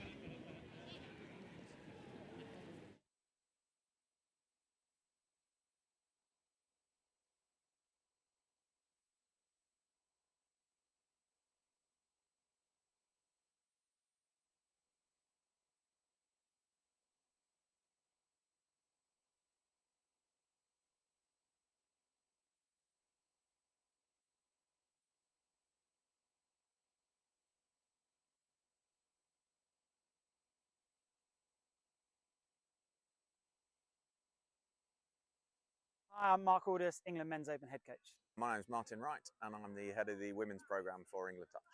Hi, I'm Tim Osborne. I'm the England Mixed Open coach. Across the regions and the grassroots development, Chris, it's super exciting to see how we've grown over the past 14 years with the nationals. This time of year is pretty important for the elite end of the game because we get to see our open squad players perform in tough environments. And that helps us with selection through to the next international tournament. Nationals is super important for us. It's the one point in the year where the whole country comes together, all the different regions competing really hard, playing amazing touch, but also great to see the community all together for this weekend. It's a really important weekend for us. This, whilst we see the players at camps, you get to see them in a live environment here. So very, very important. We have two objectives.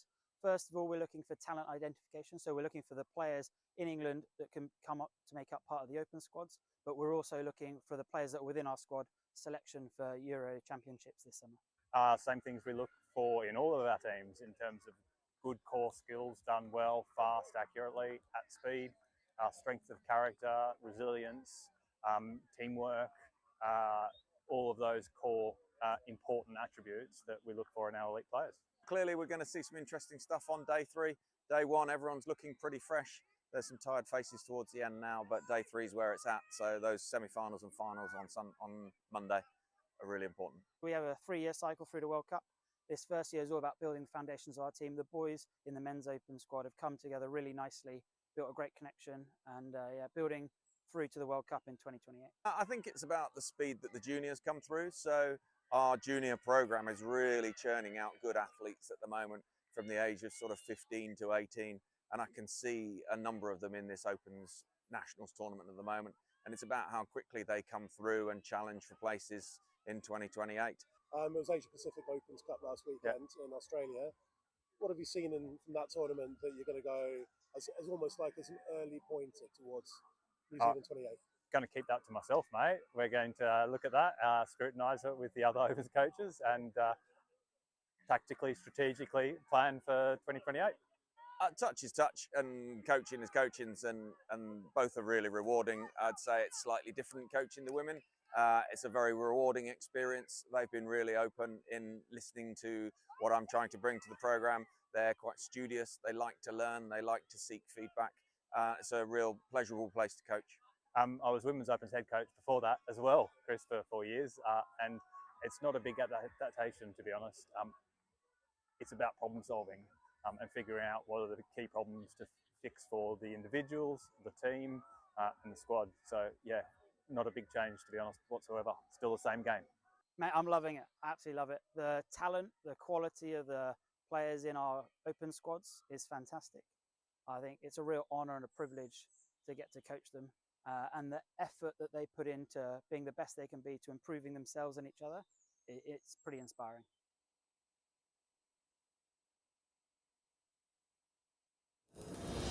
There's work to be done, timelines to be met, results to be delivered. That's what drives us. Partnering with the people who do the work. Getting more out of every hour. In a world of diverse markets, it's about listening more, talking less, truly understanding what's being said, solidifying belief and peace of mind, collaborating and designing yellow iron built tough, built to last, helping our partners embrace the work ahead, day after day, month after month, year after year. It takes words backed by action, words fueled by our founder, Gary Vermeer. There has to be a better way. Not just a phrase, but a timeless mantra that lies at the heart of every machine we build. Productivity has a name. Vermeer. Equipping our customers to do more.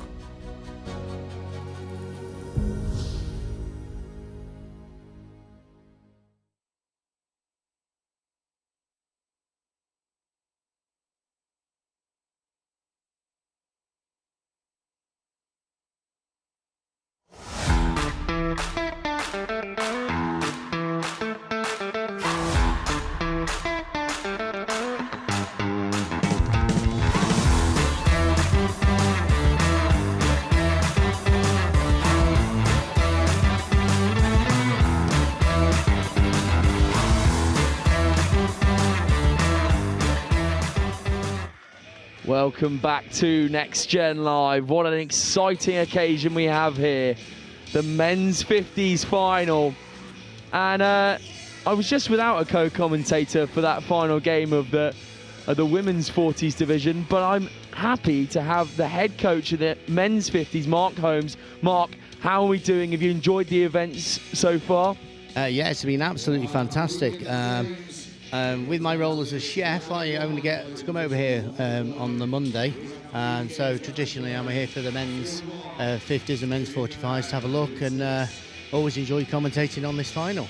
Yeah, I'm sorry to not give you Joe Wright, but I hope I'm a suitable replacement. Joe's obviously up doing the open final with Wilf Kemsley on Stadium 9. If you want to have a tune into that, definitely so. It will be a cracker of a game, but this has some good stuff in store. Okay, so it's just Joe Wright. I've just got news that you do not have Wilf Kemsley up in Stadium 9. It's just Joe Wright with a very special guest commentator. Go and tune in to find out who that is, and then we will go into this first game. The Midlands Tigers taking on the Southwest Saxons in an all-star battle royale. The Saxons will tap us off. And this is a good early start from the Saxons. They play through the middles. Fake of a touch there, so we'll go through the hands and into the number 2. That's Bruce Kirby in the bright socks. Watch out for him, he's an athlete. Then swinging around to the right-hand side, they'll get into that close 7, but not quite this time for the Saxons. Then brought closer, that's a lovely little chicken wing, and they're playing absolute jouet here, the Saxons. What can they bring on this right-hand side? Just gone away from them. Really bright start from the Saxons, Mark. Yeah, it's really good to see that they're playing a bit of heads-up touch here. you know, they've always got to see how they actually perform in competitions. And then we will get the first look in from the Midlands Tigers. What can they bring? This is a repeat of year's final as well. There's a couple of new faces out there, but most of them were played in the last one, which went to a drop-off. So let's hope for another drop-off again today, which will be, we will get a great result. Oh, and that could be a first score, but a fantastic touch made on the edge by Steve Lines. Mr. Lines has been picking lines all day from that link section of the park. He runs them at such pace, but there's the athleticism from Bruce Kirby in the pink socks. And then they'll move on to the star man, Luke Hudson. Hudson, again, the scorer many a times on this pitch. Shifted on well, but not quite to hand. And this, as Mark just said, it's a remontada from last year's final. Both these men's over 50s teams finding a lot of success in this category. Yeah, there's a whole group of players out there that are vying for selection for the European men's 50s team, and today is the final day to impress the head coach. And so hopefully I'll put a little bit more pressure on them, make them, you know, step it up a little bit notch for the finale. I hope they all know that you're watching, Mark. I'm sure it will strike the fear of God into them. Oh, don't you worry, I told them all over the day. But that's a little loose catch from the Midlands Tigers, so the Saxons have another opportunity. Swinging the ball out wide now, they'll go into the subset. What does this subset look like for the Saxons? It's a bit timid, and unfortunately, wow, it's a good ball roll from Craig Wheeler. Wheeler now stands at link, dummied by number 34, Lee Thompson. Now the ball does come over to Wheeler. Fifth touch, and they just lost a little bit of momentum there. Well, I'm just hearing word from my producer that Craig Wheeler scored a length of the field try in the last game. And would you believe it, the man is 60 years old. I hope I look that good when I'm 60.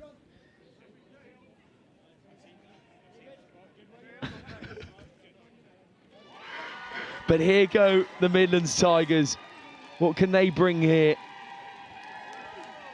And they'll work into the subset once more out on the right-hand side. Good bit of ingenuity on that width. So ideally on the opposite side of the pitch, you have to work the ball, work their footwork to get over here, to be able to exchange some players, get some fresh legs on there, and hopefully get a strike up at the other end. It was a fairly good set from the Midlands Tigers team, but now that Saxons have a go and they'll bring on that subset, it's a bit slow there, but Steve Lines recovers as per usual, and what a bursting line that is from Joe Swanson, the captain. Then Bruce Kirby, fantastic hands, surely this is strike time, and it is. Saxons go one up. That was a good move there. I did think they'd stalled slightly there on fifth, but they managed to do a little step back. Nice little bit of footwork, and use the speed of Bruce Kirby down here. And yes, he just opened up, got that little overlap, nice hands, and popped the ball down. I have to give a shout out to Rich Downton, who's wearing number 5 for the Saxons. That was a great bit of handling to pick the ball off his toes after a slightly loose one from Bruce Kirby. Again, Kirby showing all the athleticism in the world to get them there. But the Saxons will go one up. Now here's Sol Phoenix into the hands of Matt Wilkinson.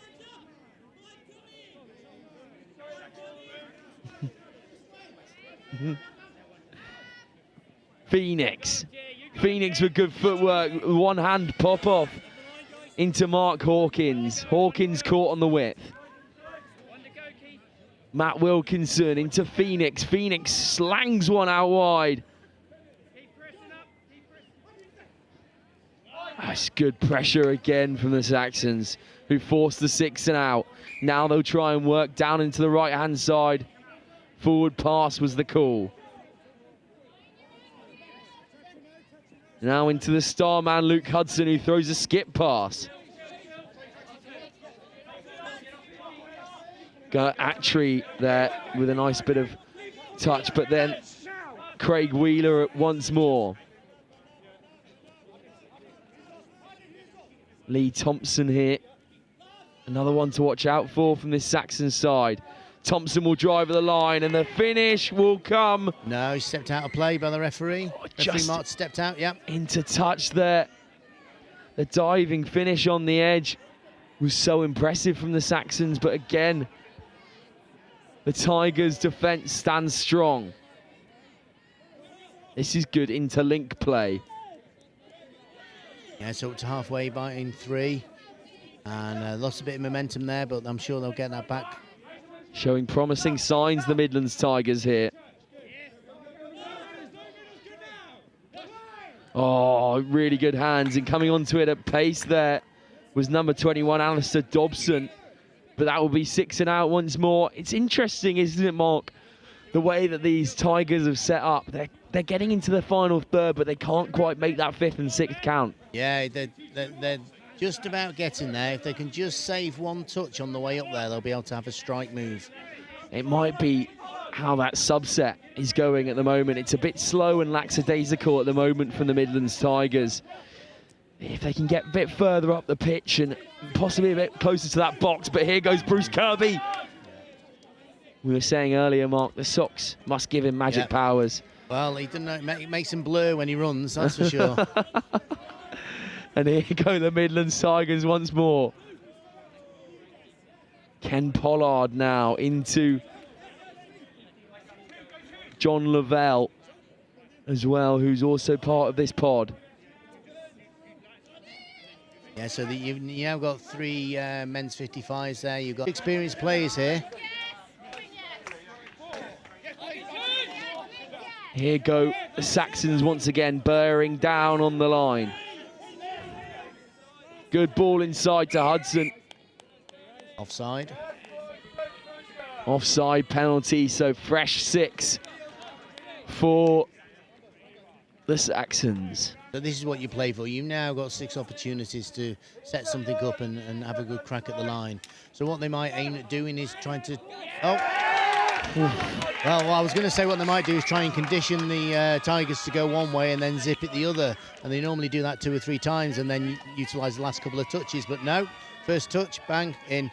Score there by Paul Bunce, who happens to be my assistant coach for the men's 50s this year, but has also put himself into contention to be selected. There we go, Bunce gets over the whitewash. No sparing touches a concern when the Saxons are involved. And they score off first phase. What is all great to see as well is these guys at 50 years plus are running around, having good fun, making memories. You know, they've got the families here. Oh, Matt Wilkinson nearly sneaked through there. He's a fast, nippy player. But yeah, they're making memories. They're bringing the families. A lot of the kids play touch as well. So it's really good to see. Obviously, growing sport is the main aim, but we know there's a competitive edge in all of these games. And it does get quite heated sometimes. Yeah, well, these guys are leaders of the families at home. They're leaders in their business life. You know, they want to be the best. They want to be at the top. And that is brilliant. Obviously, growing the sport, the main aim, but this is a final. That old adage, everyone remembers if you win. Not a lot of many people remember if you don't. And one thing the men's 55s head coach always said is the greatest thing about guys of this age is they know loads and loads about touch, but also the worst thing about this age is they know loads about touch. And here go the Tigers. Tigers are in. Yep. And there's the score. First score of the day for the Midlands Tigers. Mentioned before, Matt Wilkinson. He's a nippy little player coming from his head coach. And swooped in goes Mark Hawkins on the width. So it's simple hands, but he created the overlap slightly. and Matt by running at the link wing area, and the wing came in a little bit, and it just created a little gap for Matt to push it out to his winger and score. So it's good intelligence there. Professional analytics here up in the comms box. Now we get Bruce Kirby with the magic dancing feet. Kirby once again into Joe Swanson. Kirby once more. Kirby gives that long ball out to the width. Kirby so strong in that middles department and drifting into the link there, but couldn't quite find his winger, Keith Wilden. It was a little bit high. I think if our commentary box was down there, we might have struggled to catch it as well. And now shifting the ball go the Tigers. So it's Lovell to Hobson, again, two great campaigners of the England touch. And then Davies, Griswood and Verney back on. And here go Tigers once more. They've worked their way over in 4. It was a good touch there by Joe Swanson. He held them up slightly, just stopped momentum. And that's a familiar sight. Lines making a crucial touch for the Saxons, and now the subset will roll. Hudson. As you got Hudson and Spencer in the middle there, 3 and 9. Buncy as the link, doing a little wrap round. Set up again. Ian's fast to probably step back. Oh, Davis there was able to make the touch. Yeah, Davis making the touch. Ian Spencer, another nippy little player for the Saxons. And a foot in the ruck is the call from the referee, which meant that ball bobbled. And of course, this refereeing so tight here at the Nationals tournament. Yeah, I mean, these referees have been great all weekend. And, you know, what is good to see is a load of younger referees coming through and refereeing some of these really, really important games where the pressure's on. Really, really good to see. The quality of our referees has been superb, and he's getting better and better each year. And that's great to see. Also, I was saying to Joe Wright earlier, or Joe Wright was saying to me actually, so these referees, a lot will be similar during the World Cup and the International Euros tournament as well. So there's no point in pretending and then being soft. This is the standard we want to be at. This is the standard we want to play at. So let's have it in every category. Sol Phoenix. And so Sol's a very, he's been around a few years as well, but also Sol is, I think he's assistant coach to the women's 45s this year. And this is what's so great about this age group as well, isn't it, Mark? We get these players who are willing to play and willing to coach, bring up the youth as well. Yeah, absolutely. I know we've got a few are coaching their youth regional sides. Paul Bunce from the Saxons is doing the women's Saxons 27s. We've just played a final. You know, it's really encouraging to see how many are staying involved, not just playing. We've got volunteers out here. There's one, I think he's the treasurer of England. He's not playing for Tigers because he's broke his finger, but that's because he was typing too much, chasing membership probably. But Ed Pearce, he does a value job for England as well as playing, and his kids play as well. You know, it's great. It's such a family affair, and of course the women's game has come on immensely and has always been strong. But there's a lot more whole families coming along, wives, kids, brothers, sisters, aunties, uncles, etc. And it's great. And the crowds here have been phenomenal this weekend. They have been. We've brought up a big atmosphere here. Sure, many are over watching the men's open final over on Stadium 9, but we still have a few stalwart supporters here down on Field 1. Dare we say it, we're on at the same time as the men's opens, and of course that's one of the highlight opens finals. But guys, you know, at half time, just pop yourselves over here and see what legends are all about in this touch arena we have here. And as I said at the beginning of the game, the battle royale between the two over 50s, remontada between the last year's finalists. And Lines comes around, shows and goes. Wilding will act at half, then a good cutting inside line. from the number nice, 13. Nice splitter from Bruce and a great ball to the wing. And that will be try time once again for the Southwest Saxons. And you will not be surprised to see who's involved. Bruce Kirby at it once again.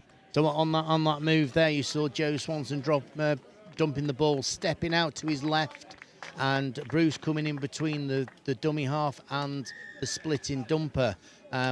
Comes in between and splits them in half. It creates an overlap, and then the winger doesn't know what to do, whether to take the splitter or to go to the winger. He left the winger free.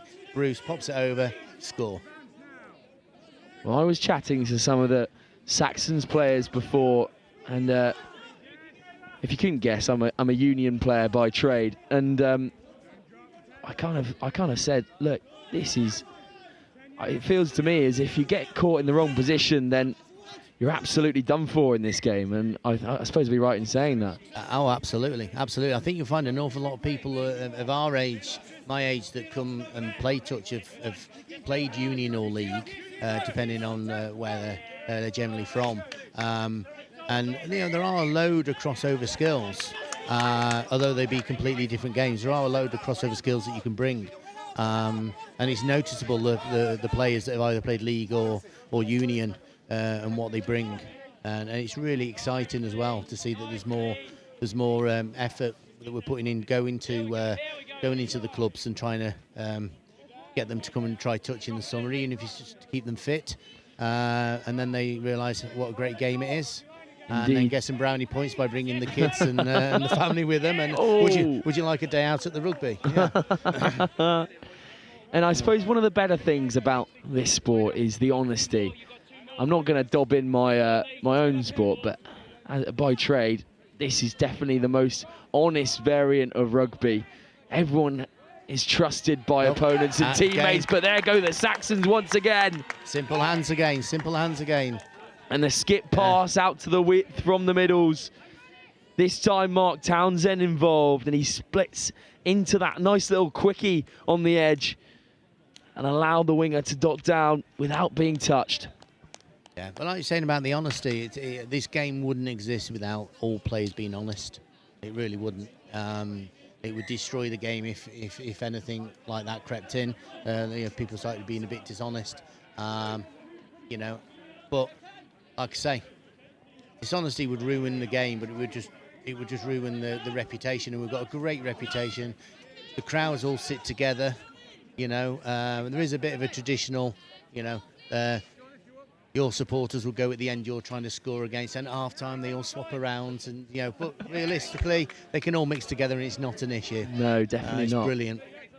And again, the Saxons very happy with their performance in the first half. The Tigers yet to really get going. Here's the athleticism from Kirby once again to really make the most of that subset. Now Hudson finds Buns. Now Attree. Now into Spencer. Spencer breaks gain line. Now Spencer again on the nice little quickie. Hudson once again gets touched, but that will be 6 and out.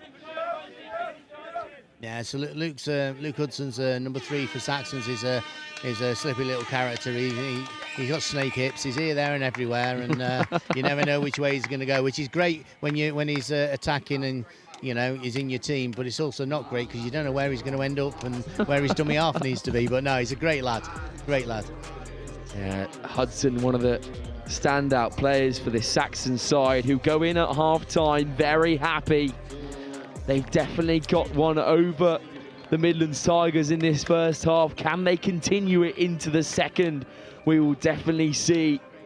So far,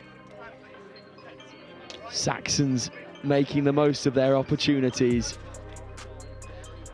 And that will be half-time. Catch us in a few moments for this enthralling second half between the Midlands Tigers and the Southwest Saxons.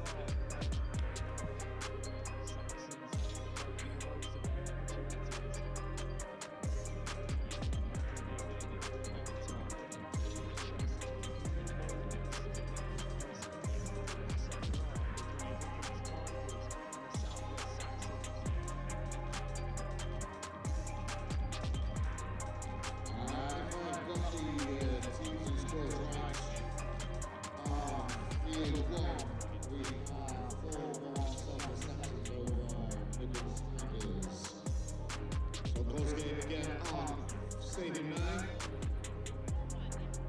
It's going to be a fantastic finale to a fantastic weekend here in Nottingham for the national weekend.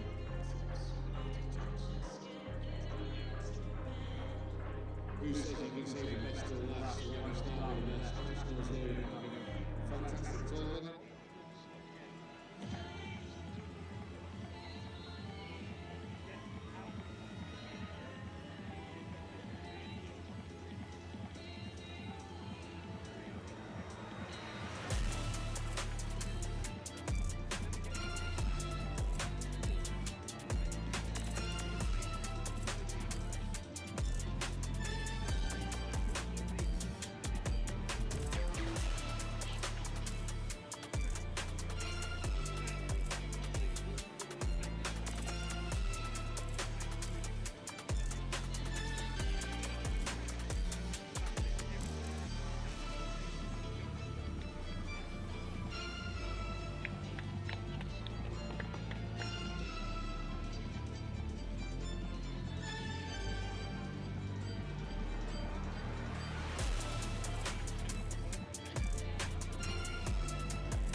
Well, as we approach the final game, final half of the game, players and officials, this is your 1 minute warning.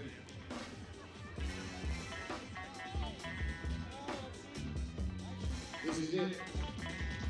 This is what the whole weekend has been building up to, the final half of round game, Monday, here in Nottingham. Nationals 2026, sponsored by Vermeer.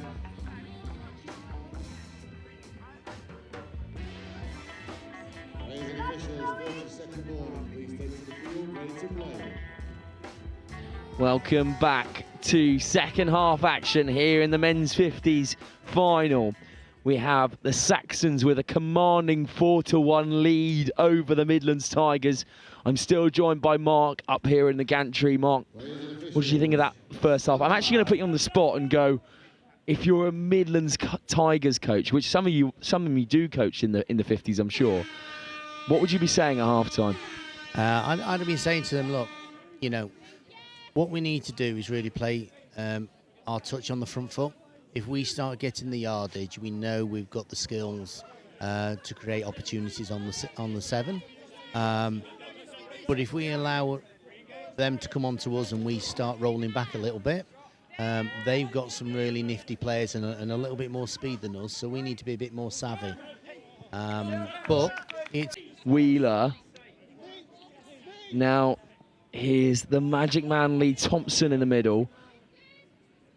Thompson will swing over to Wheeler once again. Wheeler running with that one hand, but not quite there. And we hear words down from the touchline that the switcher pass as you get from Union into touch. But now the Tigers will come through. A nice little show and go from Neil Davies. But now into Saxon's possession. Yeah, I think Saxons just need to keep the pressure on, just keep rolling it up there, hitting those few spaces. That's it, Luke. Just simple things like that, a little bit of footwork, and can get you so many yards. Hudson once again acting half, then gives off to Ian Spencer. Hudson once again, that ball could have been taken. He had so much more time than he needed, but it'll be a forward pass, so will come. And a penalty to the Tigers, a fresh 6 there. So the Saxons are defending relatively tight here. I think the Tigers are going to have to do a little bit of work to stretch the defence, to create a few holes in the middle. And if the Saxons stay tight, then the holes will be on the outside. But at the moment, the Tigers are not really moving them around enough. Now Sol Phoenix just slowing the game down. And now Phoenix again slowing that ball down. He's got to get a bit deeper now, Phoenix. That's a good pop over the top. They've got some space here if the Lynx can get round. Phoenix. We've got the overlap. Zip into the hands, but the through the leg hot dog was not the one there. So you see what they did there? They created a 4-on-3 overlap. Unfortunately, one of the guys didn't run the hole, so the overlap was negated, and the pass was a little bit behind. But you know, it's very small margins here. Still within reach for the Tigers. This. Still within touching distance as Lines goes in. Then into Downton. Downton with dancing footwork, just scragged back by Sol Phoenix and co. Lines will receive the ball. No, skip pass into the hands of Keith Walding. So what they've done there on 5th touch is try and bury it in the opposite corner to the box where Tigers need to go. So Tigers are going to have to work harder to get over there and get some player exchanges on. Now they'll try and roll into this. They've wasted a few touches getting over there. 3 on half. The sub strain comes on. It's a nice hole picked by the number 6, John Lavelle, but to no avail this time. The Saxons once again will try and raid the shores of the Tigers. Wheeler. Now Walden into Thompson. Then number 29, Mark Townsend, gets on the ball. And that's 5. What can they conjure up here? They might look to camp the others down, but Wheeler will go for it himself. The switch is on. One more. Oh, this would have been fantastic. Wheeler not reading from the same hymn sheet as the rest of the Saxons. Great bit of interchange between Lynx and mids there, and then getting the wings involved, Mark. Absolutely, no more touches left. There's no harm in trying. As long as you're able to get back into defence quickly, you know, have a go. You've got nothing to lose. Indeed, and that should be the strategy in the final. As I was saying to Joe earlier, finals in sports, down from equestrian to chess, always come down to a moment of magic. Otherwise, you wouldn't be in the final. And that's good hands from Midlands Tigers. Mark Hawkins, but 6 and out for the Tigers. Walden, Wheeler, into Townsend. Walden into Attree once again. Penalty Saxons. Attree. Deceptive footwork from Attree. Then Hudson into Spencer. Buns into Hudson once again. Hudson slowing the ball down, looking for a quickie now. Hudson with dancing footwork. And that's try time once again. Oh, no. Oh. I think he might have been saying that 7 was offside, so play through. I think that's what he's discussing with the senior ref. And we're just having a bit of deliberation here. Yeah. Try time for the Saxons once again. Even more in the driving seat now, again made by the brilliance of Luke Hudson wearing that 3 jersey. I was actually told by Craig Wheeler earlier not to boost Luke Hudson's ego even more. Well, now you talk about Luke Hudson. In training, we always try and get some training matches against everybody else. And in the last training session we had, we were playing against the women's 45s in a training match, and on one of our subsets, Luke decided to run off the pitch after placing his dump, doing our sub move, and he ran into the female box. Oh, And wow. so he's not going to live that down now because it's on live stream. And there we go. Luke Hudson, the magic man for the Saxons. He must know that he's got that given talent. That's another good touch from Bruce Kirby. I'm so sure that if I ever wore pink socks like that, I would be nowhere near his ability. It just blurs on the screen, blurs into the eyes of the Tigers' faces. And they need to be wearing that American football black eye stuff under, don't they? Stop the glare. And again, this subset from the Saxons comes with such thunder, doesn't it, Mark? Round the corner they go, Townsend. Oh, they've got the bit between the teeth now, haven't they? And they really are going for it. But they will come back. Unfortunately, that was one of the best subsets we've seen from a men's 50s category. Rolling round with such precision. Here goes Phoenix, though. Can the Tigers emulate that? It's a bit slower ball, a bit too long on the floor there for the Tigers. Chase comes in. Now, John Lovell. Lovell loses the ball. Wheeler once again. Townsend into Waldin. So just hearing a call from the Saxons box there, we slow it down a little bit, keep your rookie nice and clean. And that will make it really hard for the Tigers. What will make it easier is loose passes like that give the ball over at halfway. See if the Tigers can capitalise on that unforced error. They've got 4 scores to go. That's a flying touch there. But Tuan Xian Yiha will evade the touch once more.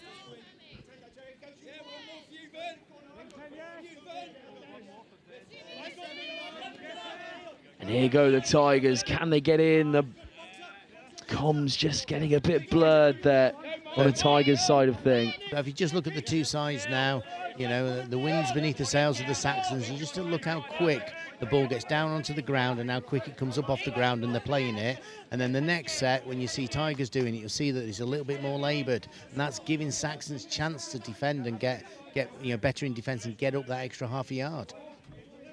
Indeed so.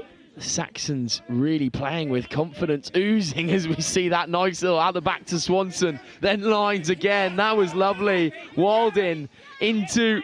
Oh, that could be try of the tournament. No, he stepped out. Oh, he's stepped just out. put a foot in touch. But champagne rugby from the Saxons. Superb. Love it. We see that classic link play once again from Lines. He's so good at making things tick over for the Saxons. And again, these Tigers players just can't deal with it at the moment. Saxons are so quick. If you squeezed a Saxon sponge, you would ooze confidence. Absolutely. I mean, I'm not taking anything away from Saxons here. I know the Tigers lost 2 or 3 key players before the tournament and one during the tournament. But that is what high-level sport's about. You've got to be able to maintain yourself, maintain your bodies, and also see yourself through the tournament. Looks like the Saxons here have still got a full squad. Nobody's strapped up. And Mike Rose coaching them is an extremely good player and in my 50s squad at the moment. So, you know. Oh, nearly. I think that's... Oh, no, coming together out on the outside. Yeah. A few tired bodies here. And that's Stefan over there on the wing who's taken a knock for Tigers. And Bruce Kirby gets up unscathed, but unfortunately the Tigers player is still down. And he will get back up and receive a well-earned applause as well. But Saxons will carry on ruthless, as the name suggests. Good show and go from Rich Downton.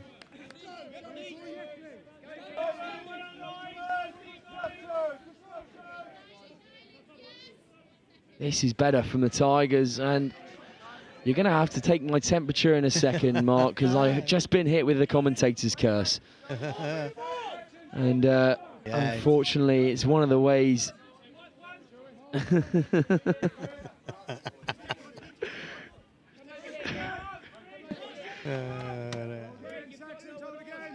Oh, while we take your temperature, I'll just like to say thank you to the Scottish men's 50s who came down to play this this weekend. They'll all be in the cars on the way back, but a little mention to a young man called Duncan Mascarenas, who I've known since the day he was born, and he came down from Scotland to play this weekend. So I hope they all enjoyed it and have safe journeys home, guys. All the nations that were involved this weekend, we have to give a massive hand to, obviously prepping for their European games, but also gave us a good bit of marquee matchups here on pitch one. I saw a French side play earlier yesterday. They were excellent against an Irish side who also looked to be prepping for the Europeans. Yeah, it was great. We had the Welsh, the French, the Irish, Scottish here. Absolutely great to see them come along and join in our nationals. You know, this is the second or third year that some of them have come along now. It's always good fun to bang heads against teams that will play later on in the year. Definitely so, as we see the Saxons come through, the pace of Wheeler once again. Wildin off to Thompson. Then Attree comes around the corner, rolling thunder. Hudson, the playmaker. Over the mark. And that's not coming back to the mark. I also say, Mark, that would be one of the ones I would struggle with quite a lot. Just returning to the mark, taking your ego down a peg. Actually, I will say I got touched back there, which is obviously in union, you're trying to gain as many meters as possible, but not the way in touch rugby. No, but I mean, it's all about anticipating the touch, you know, and also initiating it. So if you're in attack, if you can initiate when the touch actually happens, it means you're in control. If the touch comes in and you're not expecting it, you're not in control. No, wise words there from the England men's 50s head coach. But here go the Tigers. Can they get in once more? The one-handed grab was coming from Mark Hawkins, but this time, again, couldn't reel it in. So Saxon's ball once more. Hudson into Attree. Now into Spencer. Spencer into Lines. And he'll go back to the mark there. Again, keeping everyone honest is the way. Swanson. This is a driving play from Rich Down. And Rich Downton. Just been penalised for a hard touch from behind there by John Lovell. So they get 6 again. So they should have a good strike at the line here from the 7. And bit mixed there, almost got called up for crossing. Downton. Lines will play acting half. Here's the big swinging ball, and that's another Saxons try. This time Keith Wildin, who has been hugging that touchline all day long, finally gets his just rewards. So you see where the mid came through there and just attracted the link towards him. That meant it left his winger free, because their winger had to come in and look at the Saxons link. So yeah, and well spotted by Joe. Nice lofty ball over the top. Easy catch, easy tap down. Joe Swanson with the big right to left pill.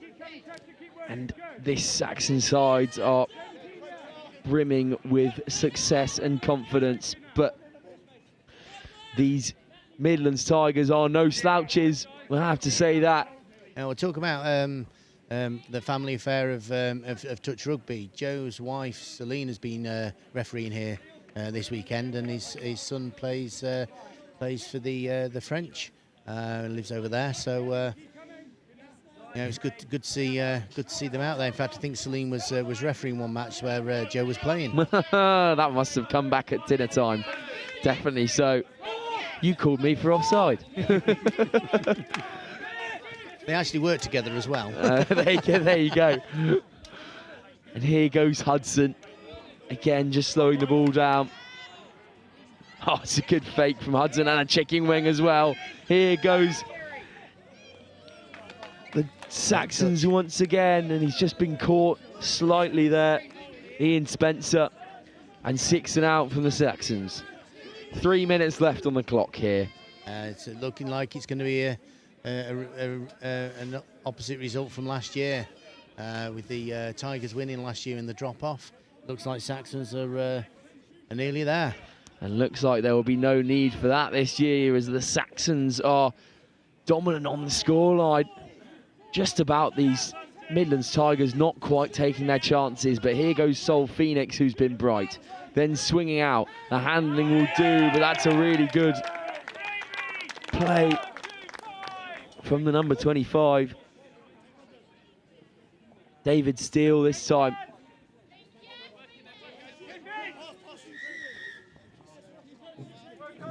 Over the mark, so they're giving the ball away to the Tigers.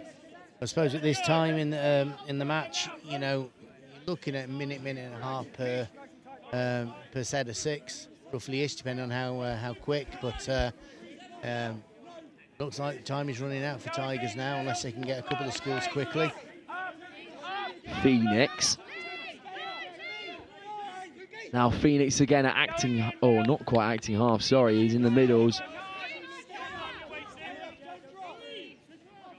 There's number 53, but turnover again for the Saxons. They've been such a stalwart side in defence, not letting any of this Tigers offence, sorry, through.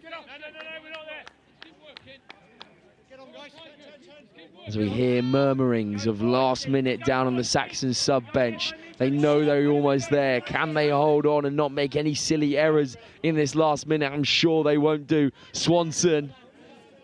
Yeah, there'll be some bragging rights going on at the next England camp, I can tell you now. Here's Lines. Downton. They're waiting for the klaxon to sound here. Swanson will swing off to Lines once more. Lines and then Downton. Downton with swinging feet. Walden. Now into Saul Phoenix. The pass was forward. Swinging out wide. Into Martin Hoare's hands. There's the buzzer. And that will be it. The Saxons take the victory. Absolutely dominant on the day. Saxons scoring 6 in the end, with great performances from Luke Hudson, Rich Downton, Bunce, Spencer, Steele, Swanson as well. And of course the pace from Craig Wheeler and also Keith Walden in that left link and left wing channel. Yeah, what a day for these boys, hey? It's great, and you see that they're all hugging at the end. They're all happy with each other. They're all happy with the opposition. And these guys will share a beer in the bar, and no doubt at some stage. But you know, these guys just all really love getting on with each other.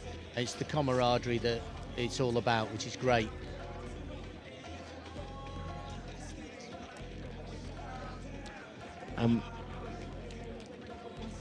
And we're just hearing that the Saxons have also been double victors today.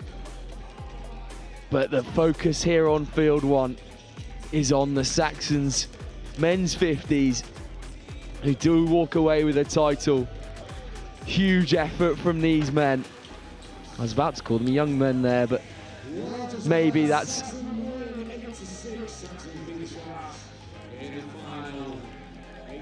And of course, we see the winners here of the men's 50s, the Southwest Saxons. Last game, we had the winners in the women's 50 or women's 40s category, which were the South. Oh, I'm just checking my phone here. Southwest Saxons also in the senior women's final game. But the focus here, all on the men's 50s. Fantastic day for the Saxons, winning outright with 6-1. And that will be it here on Field 1. Mark, thank you so much for joining me in co-coms. I hope you're happy. I hope you've got some of the selections after that. I've got to do my selections now, so these guys will be chasing me, asking me who's in, who's out, but tough, I'm going home to do them. And but no, it's a pleasure to always come and commentate on any form of touch, but particularly these legends. And that will be the end of the show. Fantastic work from the Saxons as they take the victory in the men's 50s. And that will be all from us here on Next Gen Live, also on Field 1. We thank you very much for tuning in. And we'll be back very soon for some more touch comps over the next year. I've been Sam Bork and I'll sign you out from there. Again, thanks for listening and we'll catch you next time.